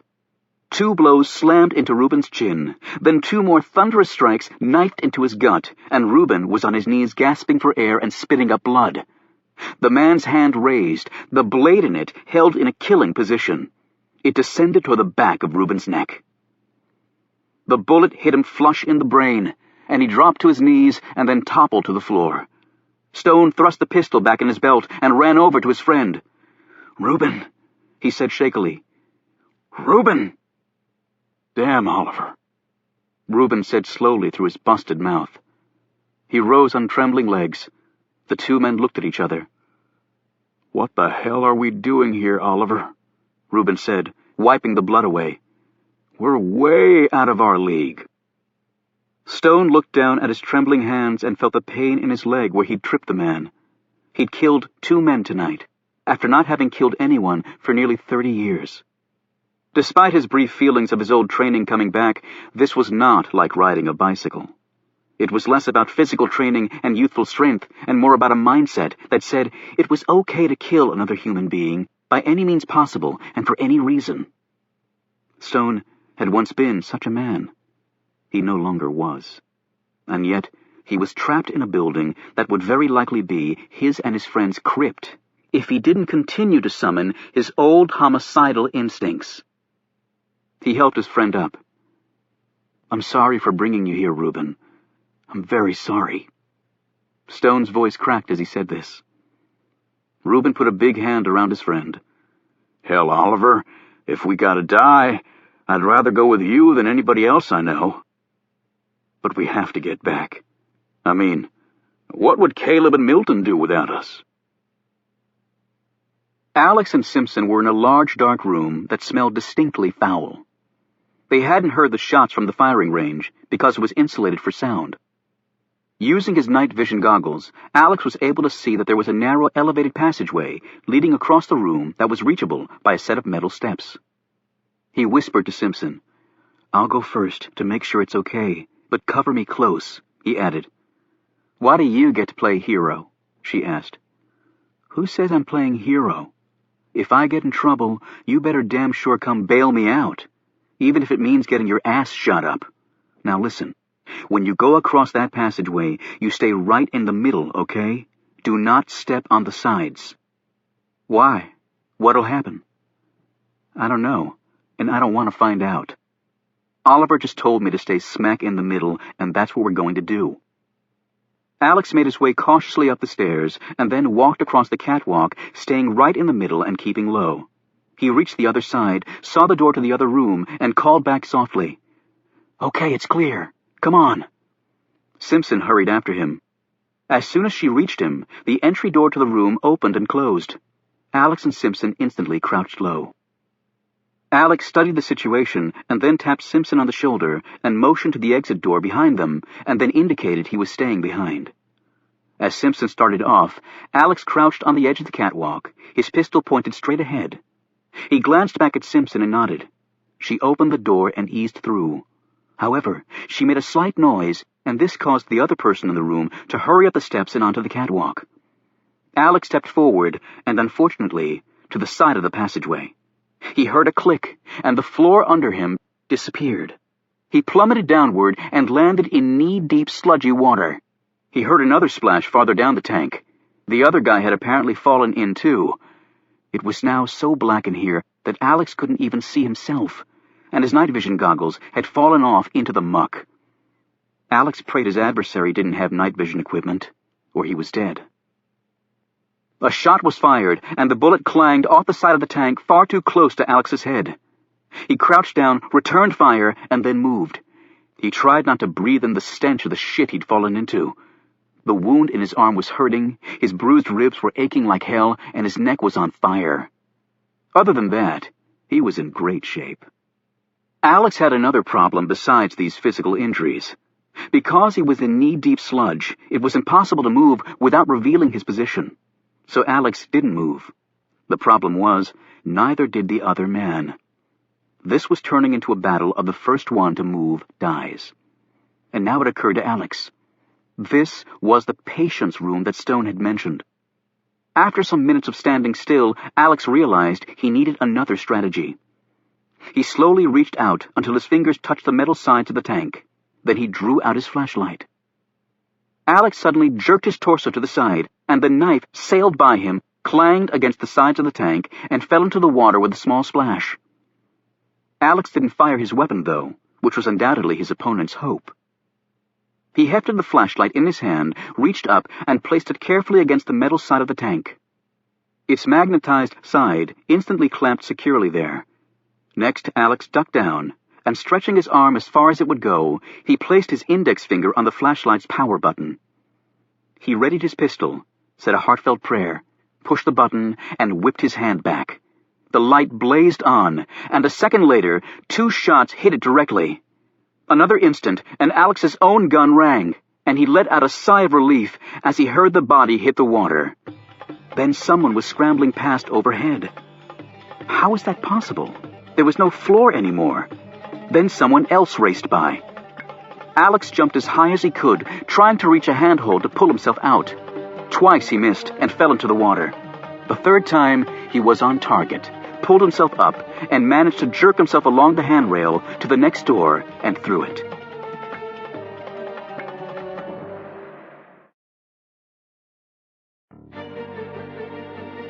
Chapter 66. Stone and Rubin looked around what appeared to be a replica of famed Hogan's Alley in Quantico, which the FBI used to train its agents for real-life scenarios. The Secret Service had a similar setup at their Beltsville training facility. This room had mock buildings, a phone booth, sidewalks, and an intersection complete with traffic light. An old black sedan with rotted tires was parked on the street. It was as though they had suddenly stepped back in time. Standing on the street were a number of mannequins, a couple of men, 3 women, and some children. The paint on their faces had faded, and they were very grimy, but they still looked remarkably lifelike. Rubin noted that there were bullet holes in the heads of all of them. Stone led Rubin behind one of the buildings. There were wooden staircases here, leading up to landings at each of the cutout windows. "This is where we would do our sniper work," Stone explained. "Who were you training to kill?" "You don't want to know that," Stone tersely answered before putting a finger up to his lips. Footsteps were heading their way. Stone pointed upward toward one of the windows. They made their way quietly up and cautiously peered out. 3 North Koreans had entered the space. They moved as one well-trained unit, each taking turns covering the others as they searched the area. Stone's and Rubin's fingers tightened on their pistol triggers. Stone eased forward and lined up a shot. The problem was the men were carrying MP5 machine guns. If Stone and Rubin each took out one of the North Koreans, that would leave one left and their position revealed. And even with 2 pistols between them, it would not be an easy thing to beat an MP5 in a pair of skilled hands. "Holy shit!" Rubin exclaimed. One of the North Koreans had just dropped to the ground with a knife stuck in the side of his neck. The other 2 instantly fired in the direction of where the knife had come. Then there was silence, as the 2 North Koreans hurriedly moved forward, taking up cover behind the old car. With the backs of the North Koreans now to Stone and Rubin, the 2 Camel Club members could have taken out both of them. Yet when Rubin looked over questioningly, Stone shook his head. He wanted to see how this played out before they committed themselves. One of the North Koreans drew an object from his jacket, pulled a pin, and tossed it in the direction of the knife thrower. Even though the grenade was not heading in their direction, Stone grabbed Rubin and pressed him to the floor of the landing they were on. The explosion rocked the small space. When the noise abated, and the smoke cleared somewhat, Stone and Rubin glanced up in time to see the North Koreans moving forward. Stone would have waited. It was still too smoky to see all that clearly.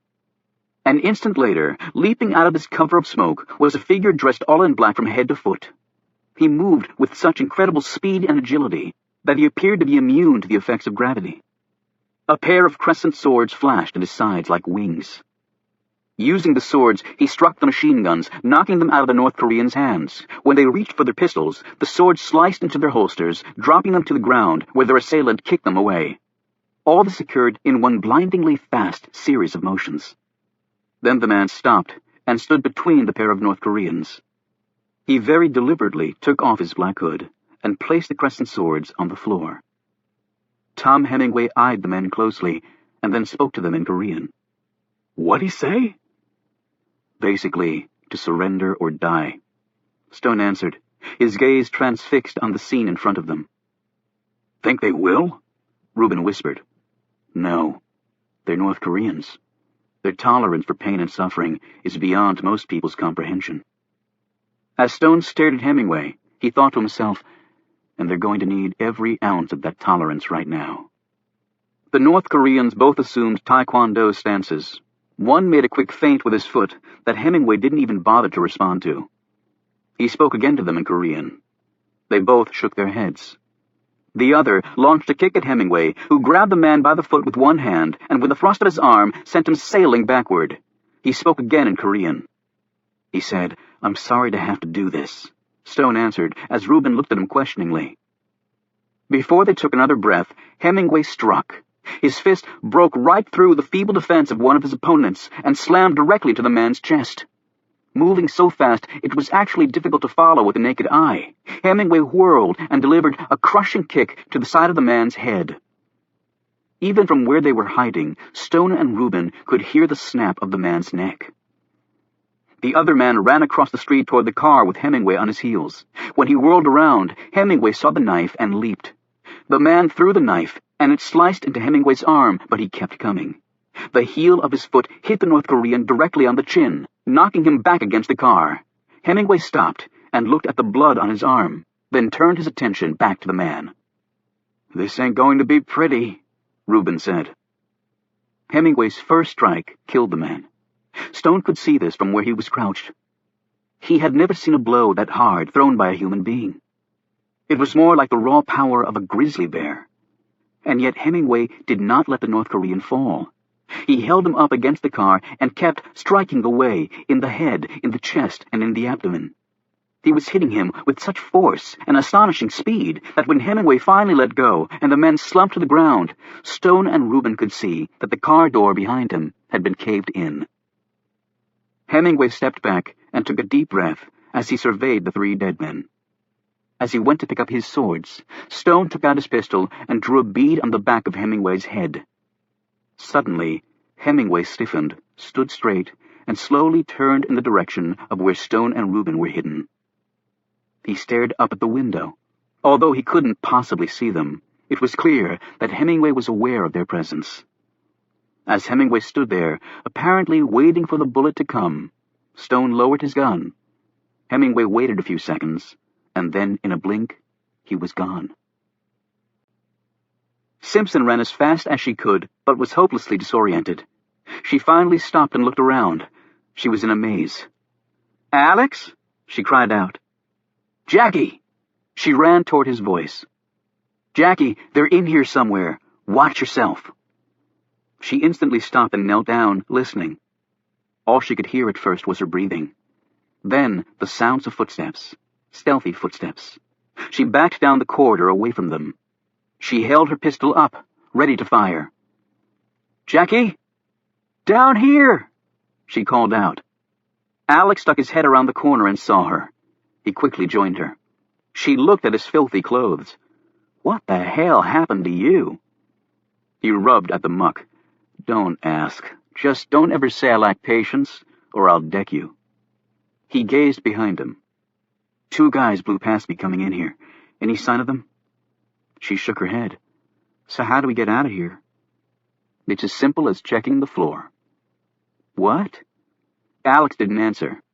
He walked down the corridor and stopped where it intersected with another. He got on his knees and looked at the floor. "Damn! How about that?" Simpson hurried forward and joined him. "See?" He was pointing at a small dot in a crevice in the floor that was barely visible. "A red dot," Simpson said. "What does that tell us?" "Which way to turn." "How?" "You must be a landlubber." "Meaning what?"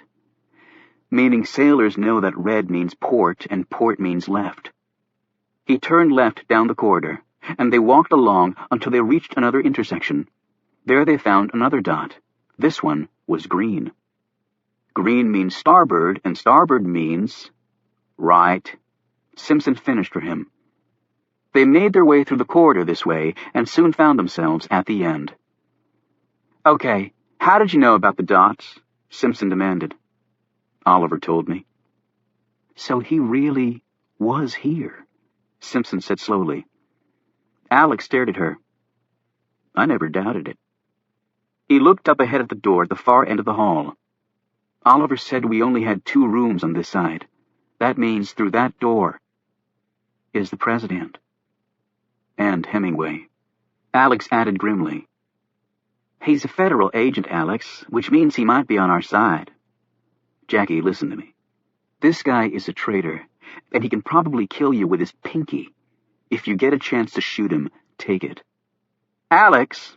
"No bullshit, Jackie. Just do it. Now come on." While Alex and Simpson were dashing through the maze, Stone and Reuben stepped into a room that had a hanging cage, chains on the wall, gurneys, and trays of surgical instruments, and what looked like an electric chair. Stone stared at the latter device and drew a sharp breath. They called this the Room of Truth. They used it to break you. The truth was they broke everybody eventually, me included. He pointed to the chair. They used too much electricity on one man that I trained with, and his heart stopped. They told his family he went missing overseas during a mission.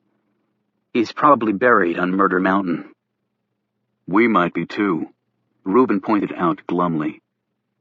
Let's get on to the next room, Stone said. This one always made me sick. They had just started toward the exit when the door they had come through burst open. Run! Stone shouted, throwing gunfire at the North Korean who had swept into the room. He fired back, and Stone had to hurl himself behind the electric chair. Gunfire erupted on all sides of the room. A minute later, while Stone was reloading as fast as he could, he heard Reuben yell out, I'm hit! Oliver, I'm hit! Reuben! Called out Stone as two shots whizzed by his head.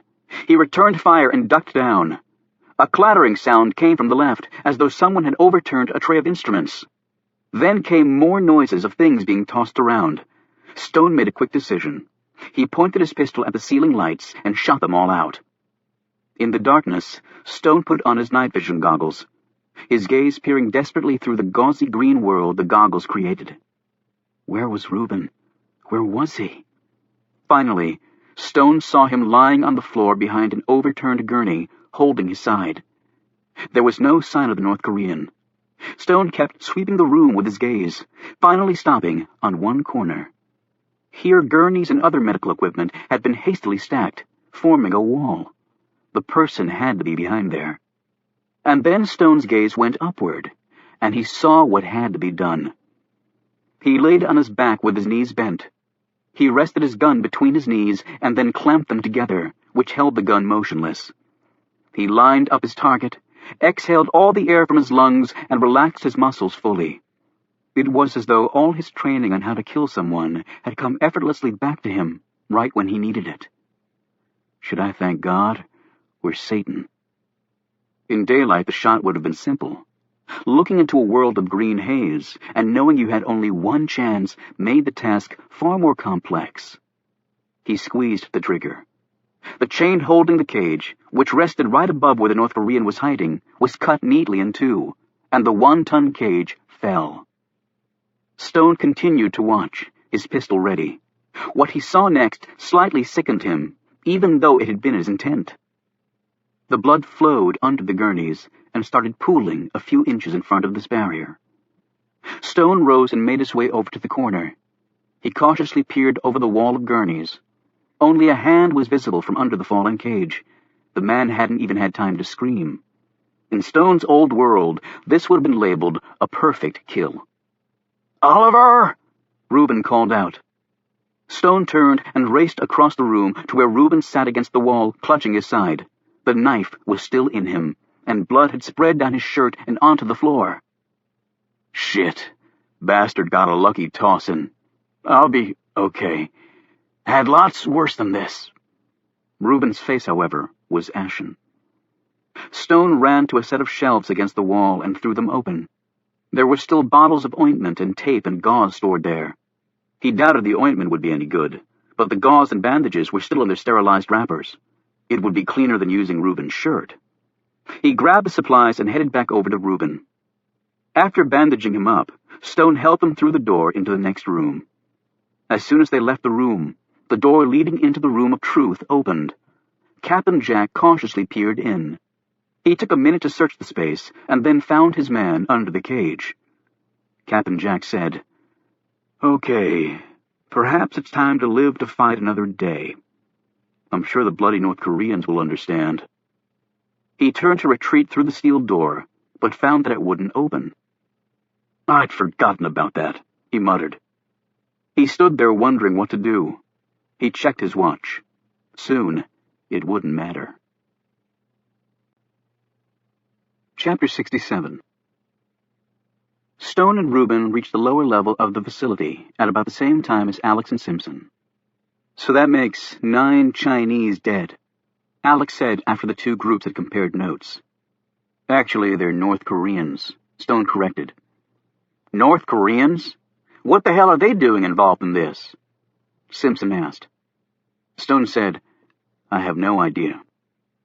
He pointed with his gun down the hallway.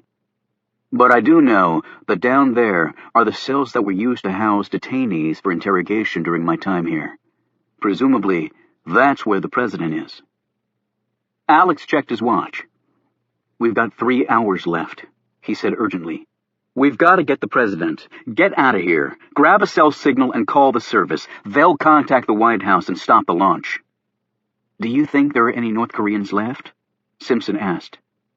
Alex said, I saw 2 guys running past me when I was stuck in that tank. So, he suddenly shouted, Look out! Grenade! They scattered for cover as the object bounced down the stairs and landed near them. However, it wasn't a grenade. It was a flashbang, a device that stunned a person by using ear-piercing sound and blinding light. Members of the FBI's hostage rescue team swore by its effectiveness, and it did its job this time. When it went off, all of them were instantly incapacitated. 2 North Koreans raced down the steps. They wore earplugs, and so were unaffected by the sound of the explosion. They pointed their weapons at the helpless Alex and the others. Stone struggled to get to his feet, but he was so disoriented he couldn't manage it. Simpson's hands were over her ears, and she looked ready to pass out. Reuben lay crouched in the corner, clutching his side and breathing weakly. One of the North Koreans shouted one word, in English this time. Die! He moved his MP5 shot selector to auto, and his hand slid to the trigger. He could empty his entire 30-round mag in a few seconds. And he would have, too, if he'd still been alive. His spine snapped when the foot struck him from behind. He dropped to the floor. As he fell, his finger pushed back the trigger, and the machine gun emptied a few rounds right into the concrete floor. They ricocheted into the man, not that he felt them. The other man tried to fire his gun at Hemingway, but Hemingway ripped the mag right off the stock, then crushed it against the man's skull and finished him off with a vector strike to the liver, rupturing it. The man dropped to the floor with a thud. Then Hemingway was gone. As the effects of the flashbang wore off, Alex struggled to his feet and helped Simpson up. Stone did the same with Reuben. Where did Hemingway go? Stone asked. Alex pointed down the hall. That way, through that door. I saw him right before he disappeared. I'm not sure how, because my head was exploding at the same time. They took a moment to eye the battered North Koreans. This guy is a freaking nightmare, Alex exclaimed. He just saved our lives, Simpson pointed out. Oh, yeah? Probably because he wants to kill us all by himself, Alex shot back. So what I told you still goes. Shoot to kill the bastard. Stone looked at his watch. We're running out of time. Hemingway stood alone at the end of the hall, the 2 cells holding the president and Chastity behind him. The prisoners were unconscious after he'd given them amnesic drugs with their dinner earlier. He didn't believe they'd want to have any memory of what had happened to them. As the door opened at the other end of the hall, Hemingway receded into the shadows. Alex stepped through the door with the others and called out, Hemingway, we've come for the president. Hemingway made not a sound. You might not know what's happened, Tom, Alex added. The Sharia group claimed responsibility for the kidnapping. Right this instant, the United States has a nuke aimed at Damascus. It's going to launch in less than 3 hours unless the president is returned safely. That's what Rinke and Peters were probably coming to tell you. Hemingway drew a quick breath, but still said nothing. Tom, I'm being straight with you, Alex continued. The whole world is about to go up in flames. Every Muslim army and every terrorist organization in the world is gathering to attack the United States. We're at DEFCON 1, Tom. DEFCON 1. You know what that means. Everything's ready to blow.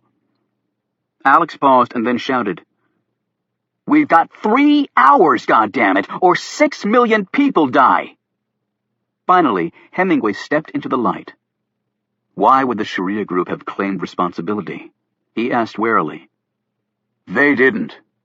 So I did it for them. Captain Jack said, as he darted through the doorway and pressed his gun against the side of Simpson's head. He took her pistol and trained it on the others. "Now drop your weapons, or you'll get a nice view of this lady's brains." The others hesitated for a moment, and then, one by one, Alex, Stone, and the wounded Reuben dropped their guns. "Damn, that's the guy we heard earlier," Reuben muttered to Stone, but his friend wasn't listening. He was looking very intently at Captain Jack. As Captain Jack's gaze swept over them, it stopped and came back to Stone. Captain Jack's brow creased. Then his attention was drawn to Hemingway, who said, "I thought we had an agreement." To Alex, Hemingway seemed coiled so tightly, he looked as though he could have jumped clear into outer space. "We did, Tom," Captain Jack said pleasantly. "But then I got a better offer from the North Koreans. I told you I was only in this for the money. That was fair warning to you, mate, and don't blame me if you didn't pick up on it." Hemingway said, "Why? To start an American-Muslim war? What does that gain for North Korea?" "I really don't care. They paid my price." Alex said, "We're going to drop a nuclear bomb on Damascus."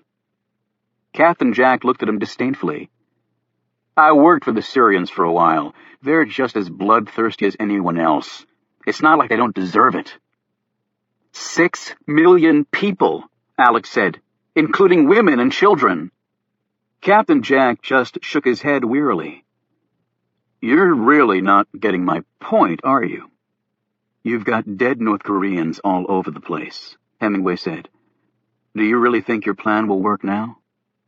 "I'll have time to clean that all up, Tom. There's an old mine shaft not too far from here. Perfect place to dump the bodies. Except for one. The world needs to see that one. Brennan? Have to finish the job." Stone spoke up. "So you're intending on killing all of us?" Captain Jack looked at him. "You seem very familiar to me." "You didn't answer my question." "Yes, I plan to kill each of you." He glanced at Hemingway. "I did right by you, Tom. Look at what happened in Brennan. Work to perfection." "It doesn't work if the president ends up dead, too," Hemingway said flatly. "I'm supposed to return him unharmed. That's what I said I was going to do." "If it's money you want, the U.S. has a lot more than North Korea," Simpson said. Captain Jack shook his head. "Even I'm not that greedy. And I seriously doubt I'd get paid. I mean, you are the biggest debtor country in the world." Captain Jack shot Hemingway with a glancing wound to the left leg. The man grimaced and dropped to his knees. Next, Captain Jack shot him in the right arm. "Stop, please!" Simpson screamed. Captain Jack said, "I'm sorry to do this piecemeal, Tom, but I have no desire to have my neck crushed by you." Hemingway said between gritted teeth, "You might want to reconsider your plan." "Why's that?" "Because the cell doors are booby-trapped." "Then turn the devices off and open the doors." Hemingway shook his head. "Then I'll just start killing them one by one until you do." "You're going to kill them anyway, so what does it matter?" Hemingway said. "We'll just see how long you can take the screams. Your only weakness is you're just too damn civilized, Tom." Stone managed to catch Hemingway's gaze and motioned with his eyes to something. Hemingway gave a barely perceptible nod. Captain Jack pressed the gun tightly against Simpson's temple and said, "Goodbye, whoever you are." "My name is John Carr," Stone said quietly as he stepped forward. "You were right. We do know each other." Captain Jack lowered his pistol slightly. "John Carr," he said in amazement, as he looked Stone up and down. "My God, John, the years haven't been kind to you." "You were a bastard traitor back then, and I see you still are." "I went out on my terms. I don't think you can say the same." Captain Jack sneered. His attention was fully on Stone now, so he didn't notice Hemingway edging toward the wall. Stone took another step forward, blocking Captain Jack's line of sight to Hemingway. "Why don't you kill me? You were always second best." So it'd be a thrill for you to take out the top man, wouldn't it? You're still one cocky bastard, Captain Jack growled. Unlike you, I earned the right to be. How did you screw up again? Oh, that's right. You used the wrong barometric reading and you missed your target. They had to send me in a year later to do it right. Face it, you were a second-rate bungler. Captain Jack pointed his pistol at Stone's forehead. I won't have to worry about barometric pressure this time. Hemingway leaped and hit the light switch, plunging them into darkness. Captain Jack fired. There were screams and shouts and scuffling, and finally, one horrific cry, and then the sound of a body falling. The lights came back on, and Captain Jack was lying on the floor, his guns gone. Stone was standing over him, holding a knife covered in blood, fabric, and skin. He'd taken it from the room of truth. You bastard! Captain Jack groaned as he grabbed his lower calves where Stone had cut him, immobilizing the man. Captain Jack screamed, Why didn't you just kill me? Because I didn't have to, Stone answered. Listen to me, Captain Jack gasped. $10 million to each of you if you kill Brennan. They all looked at him in disgust. He's just a man, he screamed. If you don't shut up, Alex snapped, I'll kill you. Hemingway managed to lever himself up against the wall. You have to take President Brennan and leave him at a certain spot to finish this the right way. Alex looked at him in disbelief. I don't know what the hell your crazy motivations are, and I don't care. You've left the entire world on the brink of war. So the only thing I'm doing is taking the president back where he belongs. And on the way, we're going to make a call and stop 6 million people from being incinerated because of what you did. He pointed his gun at Hemingway. Now you either open the cell door or I'll kill you. Hemingway struggled to his feet. I'm not a traitor to my country, no matter what you or anyone else might think. I did this for my country. I did this for my world. Open the damn door, Alex yelled. Now! Hemingway took out a set of keys and unlocked one of the doors. I thought you said it was booby-trapped, Captain Jack snarled. I lied, Hemingway said. Stone and Alex carried the unconscious president out and sat him up against the wall. They found Chastity and placed her on the floor next to him. Alex pulled out his cell phone. Damn it, I forgot there's no signal in here, so we need to get out of here to call Washington and... A man's voice interrupted. I don't think that'll be necessary. They all turned and stared at Carter Gray and 6 men holding machine guns. Chapter 68. Thank God, Simpson said, stepping toward her godfather. However, Gray turned his attention to Hemingway. The president was in the chopper that you flew me home in, wasn't he? Gray clearly didn't expect an answer, and Hemingway didn't provide one. You corrupted my files, assembled an army of dead men, and kidnapped the president. Gray shook his head. The president's fine, Carter, Simpson said. He's just drugged. Gray said, Very good. Well, we'll take over from here. He motioned 2 of his men to go get the president. Wait! Hemingway shouted. He needs to be returned the way I planned. You can't let all those people in Pennsylvania die in vain. They sacrificed themselves for a better world. Gray's face screwed up. You are insane! He calmed and turned to Stone. Hello, John. I can't tell you what a shock it's been finding out you're alive. Gray continued. He glanced over at Captain Jack lying on the floor, still clutching his bloodied legs. 2 old friends I believe to be dead. Resurrection seems to be a theme of the 21st century. I wasn't ready to die on your timetable, Carter, Stone said. Simpson looked between the 2 men. What the hell are you talking about? Alex interjected. Look, people, we're running out of time. We have to notify the White House that we have the president back. They'll stop the launch. Gray ignored this and said, Jackie, I want you to step over here with me. What? She said. Didn't you hear, Alex? We have to stop the launch. When you and I leave here together, you are never to speak of anything you've seen or heard tonight. Do you understand? Simpson looked at the others.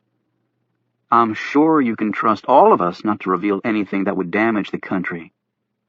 I'm not worried about the others, Jackie. Just you. Stone looked at the woman. You're the only one leaving here alive, Agent Simpson. He glanced at Gray. And I believe that includes the president. What the hell are you talking about? Simpson shouted. She looked at her godfather for reassurance, but the truth of what Stone had just said was instantly revealed in Gray's features. She pointed at the unconscious Brennan. This is the President of the United States. Gray said, I'm aware of that. And there's a man in the Oval Office right now who's equally capable of running the country, which, unfortunately, isn't saying much. Simpson stared at the men with Gray.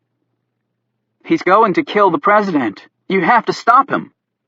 These men are all loyal only to me. Otherwise, they wouldn't be here. Gray answered.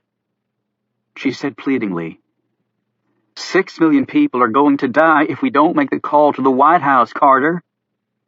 6 million Syrians, Gray countered. Do you know how many terrorist activities dear old Syria supports? And they're the clearinghouse for virtually all the suicide bombers going into Iraq. We should have nuked the damn country years ago. Simpson looked at her godfather. You're insane. This is bigger than any one man, Jackie. Gray replied very calmly. This is strictly a war of good versus evil, and we have to ensure that those two sides remain clearly defined. And to do so, sacrifices have to be made for the good of all. Even the president is not above that. And to accomplish that, the world has to believe that his kidnappers have killed him. He paused and added, I'm sure your father would have no problem with any of this. Bullshit! Simpson roared.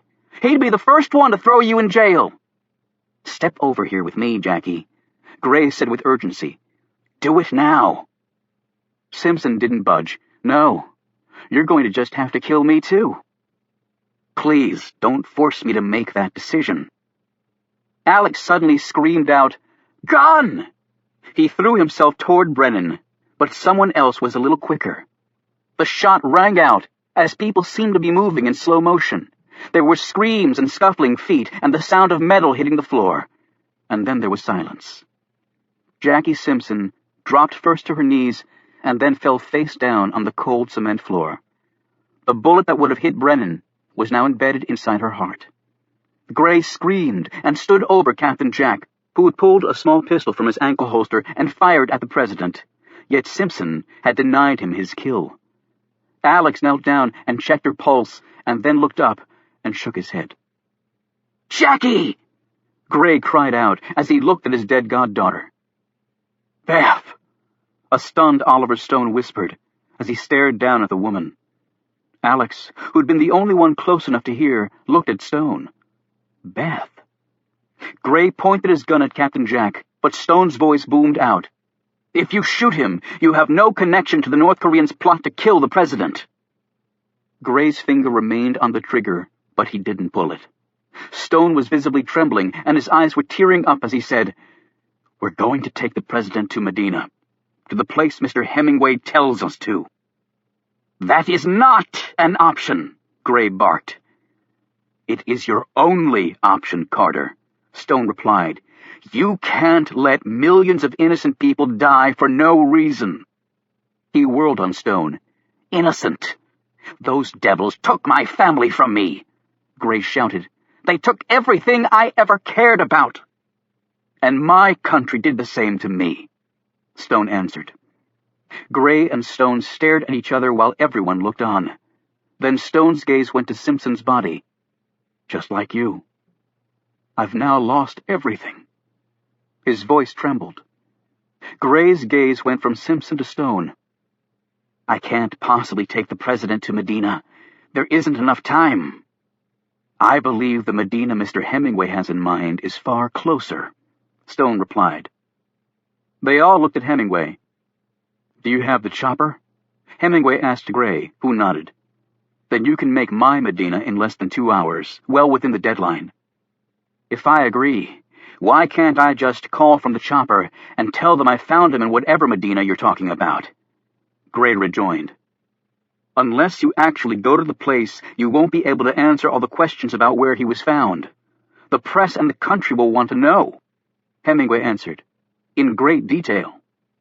Stone looked at Gray. "You can even take credit for finding the President, Carter. You'll be a national hero." "How exactly do I do that?" Gray retorted.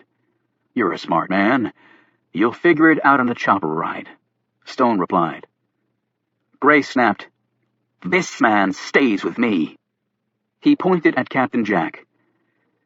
"I'm sure you'll be successful in getting every last morsel of information from him," Stone said confidently.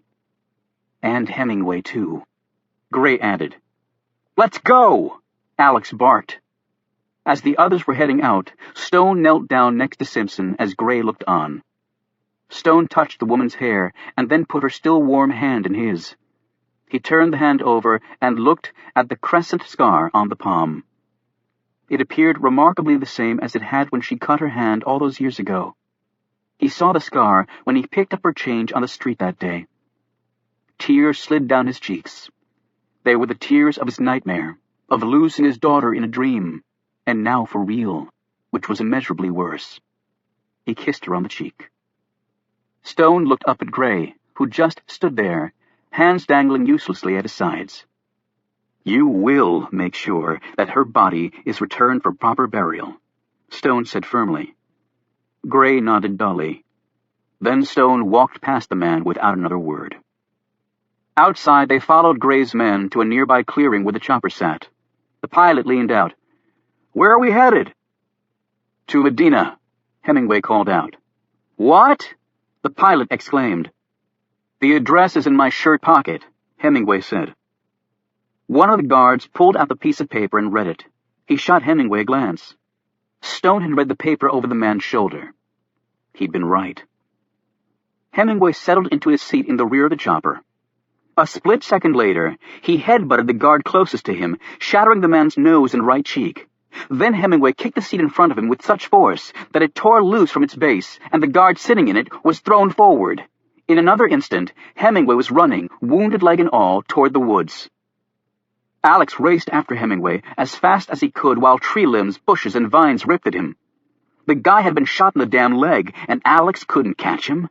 He heard a shout ahead, and he increased his pace. He broke free of the trees and skidded to a stop just before he would have plummeted over the side. He was standing on the edge of a long fall. He couldn't see what was at the bottom, but as he stood there listening, Alex thought he heard a splash. As other guards raced up to join him, he pointed down into the abyss and shook his head. Tom Hemingway was gone. Chapter 69. Acting President Ben Hamilton was watching the screen in the Oval Office as people hovered around. The film footage was grainy and jerky. All professional news-gathering services had already fled the country, yet clearly showed the complete chaos that now was Damascus. The roads were clogged with cars, the streets with desperate, terrified Syrians. It was reported that people were sprinting down the runway of the airport, trying to grab onto the last few planes that were taking off. Law and order had long since disappeared. People were merely trying to get away, and as the hours wound down and that hope vanished, things were turning very ugly. Hamilton and his group watched the screen as parents ran down the streets carrying their children and screaming in terror, while soldiers pushed through the panicked masses using bullhorns to tell the crowds to evacuate. Yet with less than 1 hour left under the United States deadline, none of these people were going to survive. There was a jarring video segment of looters being beaten to death by angry citizens. Hamilton watched until he saw a group of small children become separated from their families and then being trampled underneath the fleeing crowds.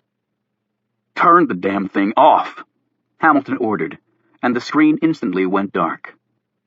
Hamilton's desk was covered with official pleas from all over the world begging him not to pull the trigger. Millions of Americans across the country were out in the streets, some in support of Hamilton's decision, but most opposed.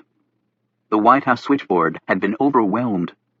Secretary of Defense Joe Decker sat down next to his commander-in-chief. Hamilton looked at him in desperation. Perhaps sensing his boss's wavering, Decker said, "Sir, I know that this is more pressure than a person should have to endure. And I know what the world is telling you.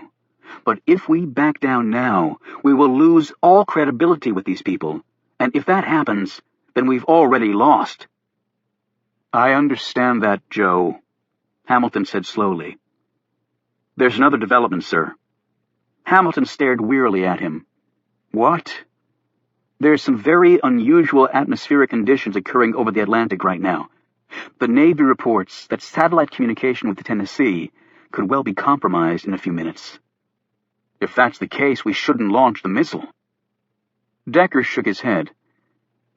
"These conditions will have no effect on the launch. The D-5 has inertial guidance. It takes 2 star sightings after separation of the final rocket motor. Then it'll maneuver to optimal location to deploy the warheads for freefall onto the target. The problem is only with maintaining contact with the sub." "So what are you saying, Joe?" Hamilton asked. "I'm strongly suggesting that we just get it over with before we lose contact." "What? Launch now?" Hamilton checked his watch. "There's still 52 minutes left." "And what difference will that possibly make, Mr. President? If they were going to release him, they would have done so by now. In fact, this just gives the other side more time to plan how to strike back at us. And if we don't do it now, the Tennessee might not be reachable." "Can't we use another nuclear asset?" "That sub is in the ideal place with the ideal ordnance to hit Damascus, and it's prepped and ready to go. Our other subs in the Atlantic would face the same communications problems in any event." "Well, just tell the Tennessee to fire when the deadline ends, unless they hear from us." "It doesn't work that way with nukes, sir. For lots of reasons. It's only when we tell them to launch that they launch. They don't watch clocks. And we could scramble something else, but it likely would be past the deadline by the time it's ready. And if we don't fire the missile within the time frame we've set out, then we've lost all credibility, sir." "So that's how it's going to be from now on? We hit them, they hit us, what, until we're all gone?" "With all due respect, sir, we have far more to hit them with than they do us. And I have every confidence that we will win in the end." Hamilton glanced up to see all gazes in the room upon him. "May God have mercy on me." He said, "Get in touch with the Syrians first. Give them one last chance." He put his head in his hands as everyone in the room looked down. Suddenly, Andrea Mays jumped up. "Wait, please. Sir, why wouldn't they give him back if they had him? Why would they let millions of their own people die?" Decker snapped. "Because they're terrorists. That's how they think. And according to their faith, all those people will go right to paradise. And let's not forget that they attacked us. They took our president. And right now, he's almost certainly dead. We have no choice. We have to strike back in a way that will leave no doubt as to this country's resolve. Anything less will give them courage to escalate their attacks on us. And there's no better way to do that than with a nuclear weapon. Japan only surrendered after we dropped 2 on them. It ended up saving millions of lives." He failed to mention that the atomic bombs dropped on Hiroshima and Nagasaki had also killed and maimed hundreds of thousands of Japanese civilians and left both cities radioactive for decades. Hamilton looked away, and the Secretary of State slumped back in her chair. Decker grabbed a secure phone and ordered the final demand be made to the Syrians and Sharia immediately. A few minutes later, he had his answer. Hamilton looked up. "Well?" "The sanitized version is that God will strike us down for the evil we're about to do," Decker replied. "So am I authorized to contact command authorities, sir?" Hamilton suddenly looked indecisive. May seized on this to say, "Mr. President, please think about what you're about to do. If we annihilate Damascus, there will never be peace. Never." Decker moved in front of her. "Mr. President, we don't have peace now. And if you fail to carry through on your demand, America will be robbed of all its power. To the world, we will become a laughingstock, inept and emasculated. I know that you are not that kind of leader." He paused and added firmly, "We have to do this." Hamilton rubbed his eyes, glanced at Mays, and then nodded at Decker. "Make the call."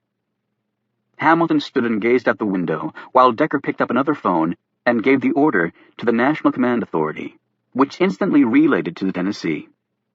The mighty Trident missile would launch shortly thereafter, accelerating out of the water's depths with such incomprehensible speed and force that a protective wall of gas would enclose it. As it passed through hundreds of feet of ocean depths, not even a single drop of water would touch its metal hide.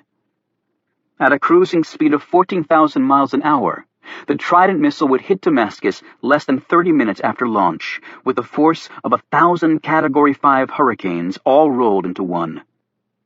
There would be nothing left. At first, the ringing phone didn't register. Then slowly Hamilton looked up. It was that phone. He raced over and snatched it up. "Yes!" His face paled, and he grabbed at his side. Most in the room thought he was about to have some sort of attack. "They have him!" He screamed to the room. "They have Brennan!" He whirled on Decker. "Call off the launch! Call it off!" Decker quickly spoke into the other phone and ordered the Tennessee to stand down. However, the Secretary of Defense suddenly paled. "What? That can't be." Everyone's gaze was riveted on him. Decker looked ashen-faced as he said, "The atmospheric conditions over the Atlantic have started disrupting satellite communications. The Tennessee acknowledged and confirmed the order to launch, but now command authority is having trouble contacting the sub again." Hamilton shouted at Decker, "I knew we should have waited the full 8 hours, you idiot!" Andrea Mays said shakily, "Oh my God." Hamilton grabbed the phone from Decker and roughly pushed the man out of the way.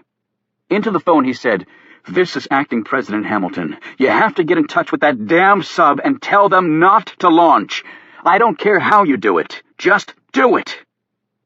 He held onto the edge of the Resolute desk for support as his knees started to buckle and sweat glistened his brow. A stricken-looking Decker stood holding his shoulder from where Hamilton had shoved him against the wall. Hamilton yelled into the phone again. "Blow the goddamn sub out of the water if you have to!" he shrieked. "Just stop it! Stop it!" Seconds ticked by, and not one breath could be heard in the Oval Office, because every last person was holding theirs. Finally, Hamilton replaced the phone receiver in its cradle and sank to his knees. He looked very close to passing out now. Hamilton looked up at his subordinates. "They stopped the launch," he managed to say before staring directly at Decker. "With 1 damn second to spare." There were no cheers in the Oval Office. All of them were frozen. However, somewhere underneath the Atlantic Ocean, 155 American sailors screamed in relieved joy. The safe return of President James Brennan at an abandoned warehouse on the outskirts of Medina, Ohio, rocked the world yet again. The more than 14,000 American military and special operatives deployed to Medina in Saudi Arabia slipped away as quietly as possible. In the president's pocket had been found a typed note that read simply, "From great sacrifice comes great opportunity." Franklin Hemingway had penned those words 30 years earlier, and his son could think of no better message to leave with the leader of the free world. Carter Gray was hailed as a national hero for figuring out where Brennan was going to be released. While somewhat vague on the details, Gray explained that it was a combination of hard work, reliable informants, and a lot of luck. However, the kidnappers were true to their word, he said, because the president was in Medina, only about 7,000 miles away from the one we thought it was.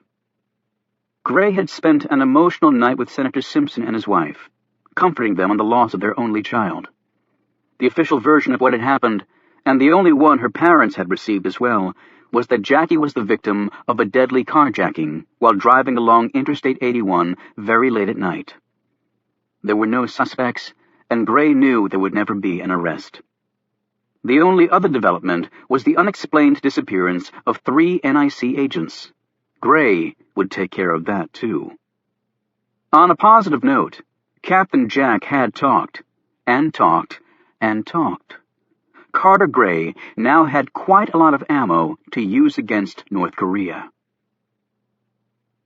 James Brennan triumphantly returned to the White House as huge crowds surrounding the area cheered. He gave televised remarks to the nation, thanking Carter Gray for his exemplary work, having no idea that the man had seriously contemplated killing him and blaming it on the Syrians. Brennan also thanked his beleaguered vice president for a job well done. Finally, he expressed his gratitude to the American people for being stalwart and true throughout the crisis. They would never know that a mere second had been the margin of error in the commencement of a worldwide apocalypse. His chief of staff stood by beaming. With the crisis over, her attention had returned fully to the election. The latest polls showed Brennan with a historically high 86% approval rating. Barring something catastrophic, her candidate would easily win the election and have 4 more years to build his legacy. Brennan received a full briefing on all that had happened, but no one could shed light on who had kidnapped him. It now appeared clear that neither the Sharia group nor Syria had had anything to do with the abduction. In the colder light of reason, the Sharia group had no assets in the United States capable of having orchestrated such a scheme. The body of one of the group's leaders had been found, and the man had obviously died of torture, and no one had explained how so many skilled Arabs could have infiltrated the United States, with America's intelligence sector having no record of any of them. Damascus was still in shambles, but not nearly as bad as it would have been if the Trident had hit it. The Syrians and the rest of the Middle East were still understandably shell-shocked, but it seemed that with the world so close to the abyss, people were looking at things with a more cooperative eye. It remained to be seen if this mood had permanence, though.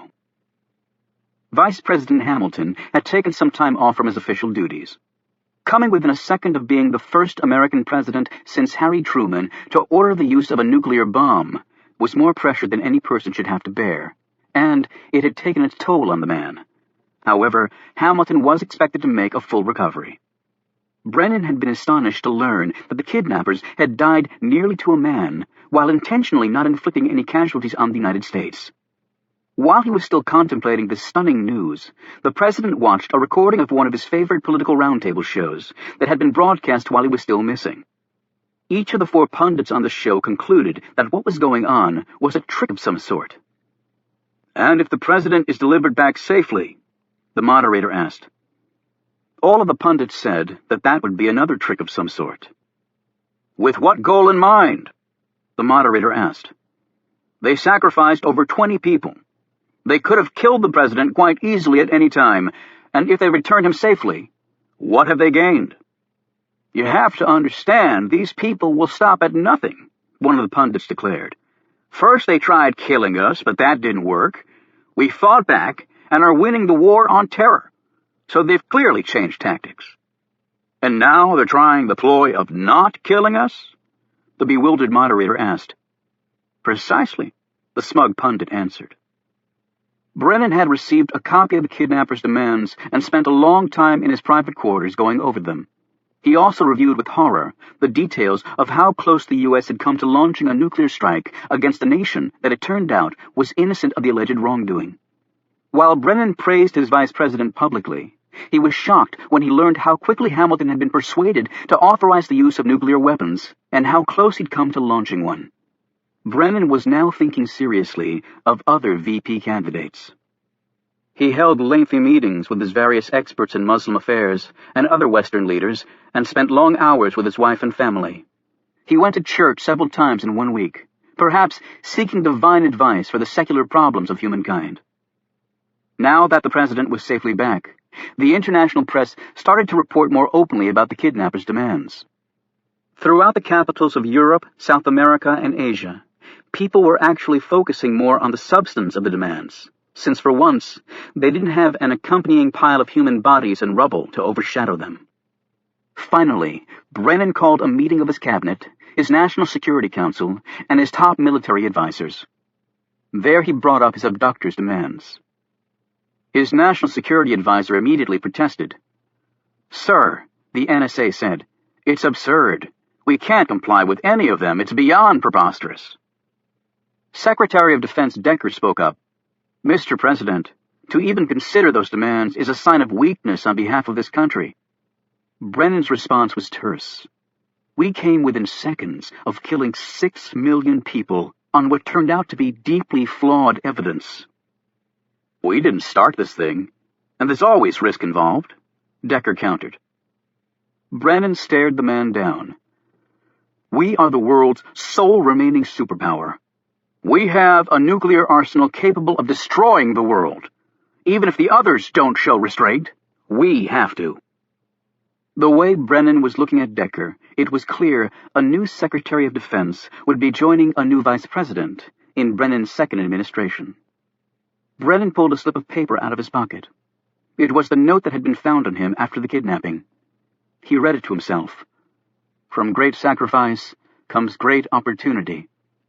And as history had shown and Brennan well knew, great presidents were often created during such times. He turned away from Joe Decker and his Pentagon folks and looked at Andrea Mays, his Secretary of State. "I think it's time we got to work," President Brennan said. Chapter 70.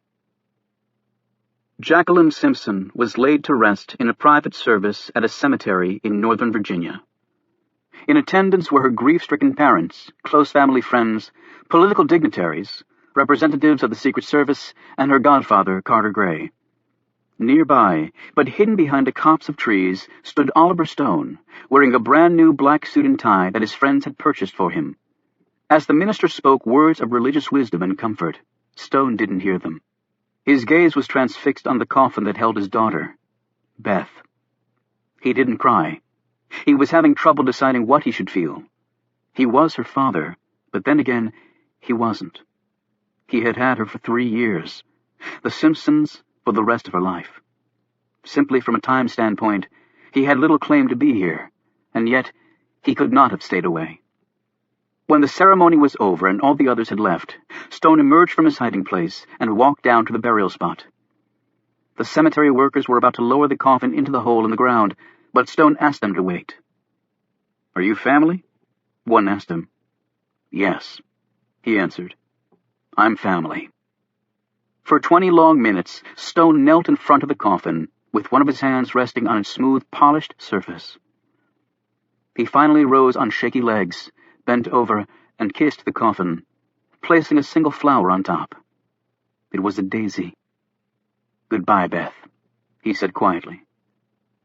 "I love you." The Camel Club, Alex and Kate, met at Stone's cottage the following day. Reuben had been treated for his wounds, and the doctors had taken care of a couple of bothersome kidney stones at the same time. Chastity was fully recovered from her ordeal, something she had absolutely no memory of. Alex brought with him the newspaper account of Jackie Simpson's death. "She was a damn hero, and all she'll be remembered for is being a victim of a carjacking," he said bitterly. Stone was sitting behind his desk. "You're wrong. That's not all she'll be remembered for," he said firmly. Alex changed the subject. "It's killing me that Carter Gray is now some national hero when he was going to murder the president. There has to be something we can do."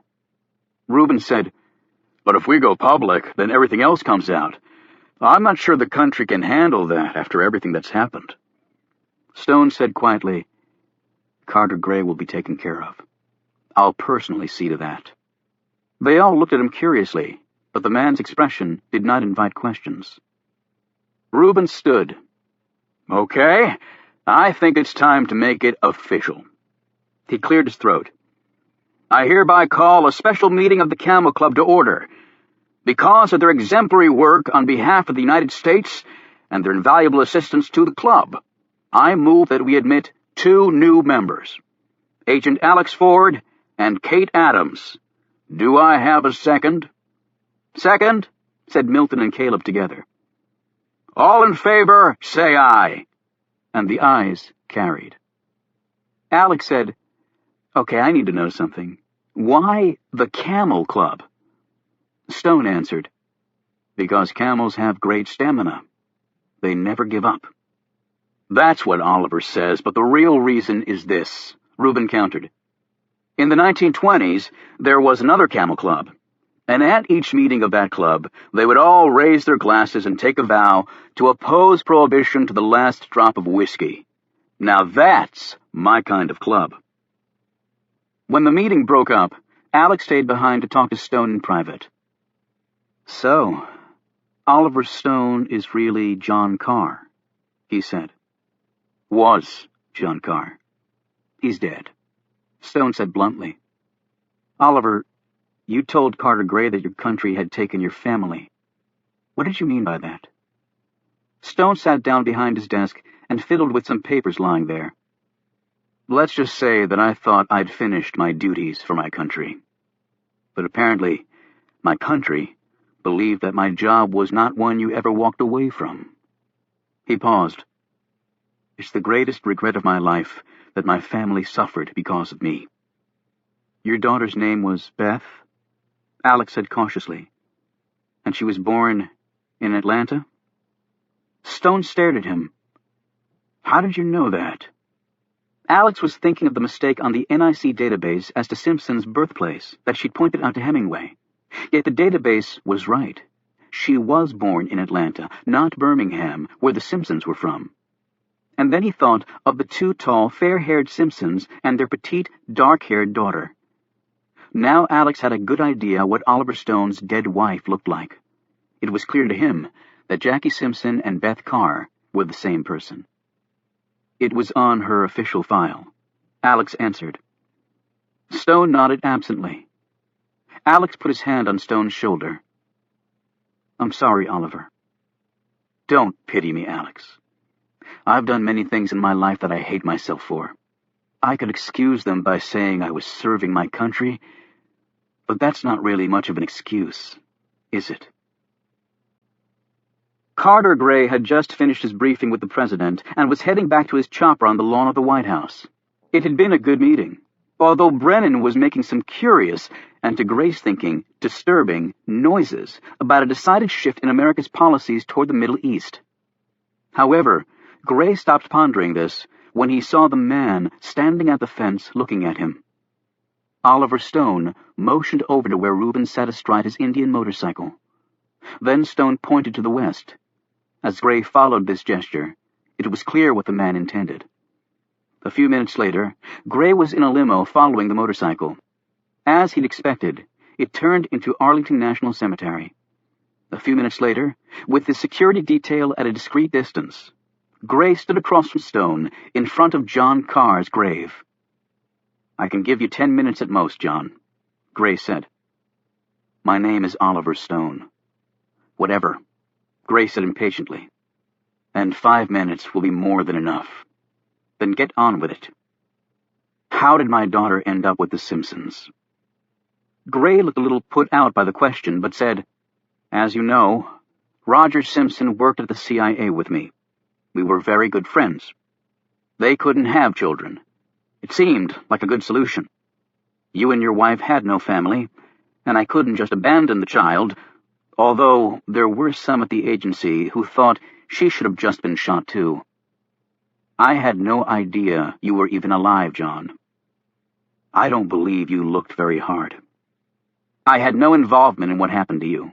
I didn't order it, and I didn't condone it. In fact, I saved your daughter from being killed. But you did nothing to stop the attack on me and my family, did you? Did you really just expect to walk away from it all?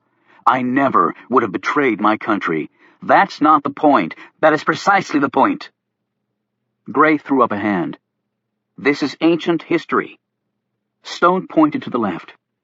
"Part of your history lies over there where your wife is buried. Do you just forget that?" "Don't you dare talk about her," Gray snapped. "Now, is there anything else?" "Just one more thing," Stone said. "I want you to resign your position." Gray stared at him blankly. "Excuse me?" "You are to resign your position immediately as National Intelligence Director. You're no longer fit for the post." "I feel sorry for you," Gray said, shaking his head. "I really do. You served your country capably, and if you need something to make your old age more comfortable, I'll see what I can do. I'll go public, tell all that I know." Gray looked at him with pity. And you have so much credibility. A man who doesn't even exist. And that friend of yours, Reuben, I've looked him up. He's even more incorrigible than you. And if you think Alex Ford is going to say anything, think again. He won't jeopardize his career by taking me on. And he's smart enough not to drag the country through something like this. So just go back to your little hole, John, and crawl in for good. All I need is for you to resign. Gray shook his head wearily and turned to leave. Stone added, "Before you go, you might want to listen to this." Gray turned back around and saw that Stone was holding out a small tape recorder. He hit the play button. A moment later, Gray was listening to himself as he calmly talked about killing the president at Murder Mountain. When Stone hit the stop button, Gray exploded. "How the hell did you—" He stopped as Stone held up his cell phone. "A friend gave me this phone that's also a recorder, and being an old spy, I put it to good use." He handed Gray the tape. "I'll be delighted to hear of your resignation tomorrow morning." He started to walk off and then turned around. "We both served our country capably, Carter. But the way we did it just doesn't have a place anymore. And thank God for that." Gray just stood there, his face red and his chest heaving. "I'm not a zealot, damn you! I'm a patriot!" "Actually, you're neither one, Carter." "Then what am I? Tell me," he said tauntingly. "What the hell am I?" "You're wrong." The next day, Kate and Alex met for lunch. All of Washington was talking about Carter Gray's abrupt resignation. "Oliver couldn't have had anything to do with that, could he?" Kate asked. "I think Oliver Stone is capable of a lot more than either of us know," Alex replied quietly. After their lunch, the two walked hand in hand past a very familiar building. "I can't seem to get this place out of my head," Alex said, staring across at the White House. "Well, I'll just have to work extra hard on getting your mind on other things. After all, in a few years, you're a free man, Agent Ford." He looked at her and smiled. "I don't really consider myself a free man anymore. Am I supposed to take that as a compliment?" He kissed her.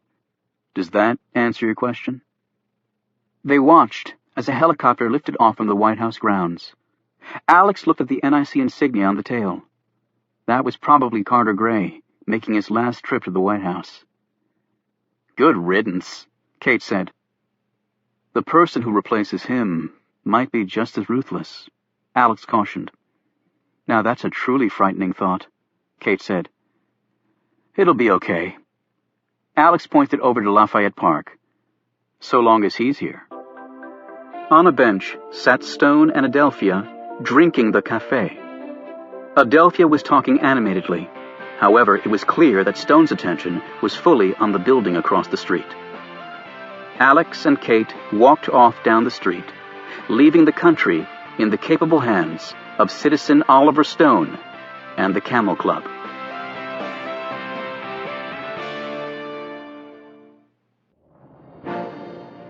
Acknowledgements. To Michelle, thanks for always being my #1 fan and best critic. I'm still amazed that you read every word in every draft. To Aaron Priest, thank you for being there for me from day one. None of this would be possible without you. To Maureen Egan, Jamie Rabb, Tina Andriatis, Amy Battaglia, Tom Masiag, Karen Torres, Martha Otis, Jason Pinter, Miriam Parker, and the rest of the Warner Books gang who worked so hard on my behalf. You have my thanks and appreciation. To Lucy Childs and Lisa Urbach fans, for all the thousands of details you handle every day for me. To Francis Gillette Miller, your editing skills and incredible insight were on full display with this book. Thank you. To Art Collin, my sincere thanks and gratitude for reading through early drafts. To Dr. Monica Smitty, thank you for the detailed and thoughtful medical advice. You make a humble writer sound like a forensic genius. To Dr. John Y. Cole at the Library of Congress, thank you for the amazing behind-the-scenes tour of LOC and the expert knowledge of its magnificent buildings and collections. To Mark Dimination and Daniel D. Simone with the Library of Congress for patiently answering all my questions and letting me glimpse the library's rare books reading room. It's a true gem. To the United States Secret Service Washington Field Office, my utmost thanks and respect for all you do and for your willingness to share your knowledge with me. To Jennifer Steinberg, my gratitude for always getting answers to those last-minute research questions. To Maria Ritt, for your very helpful comments. To Bob Schul, for reading the words, giving me incredibly good comments, educating me on energy policy, and above all, being the best friend anyone could have. To Neil Schiff, thanks for always being willing to share your FBI knowledge. To Charles Vallue, thank you for the expert advice on firearms and weapons. To Tom DuPont, for help on financial issues in the novel. To Dr. Ali Galeria, a dear friend, for always being there for us and for educating me on all things orthodontic and Indian. To Lynette and Deborah, for navigating the Enterprises straight and true.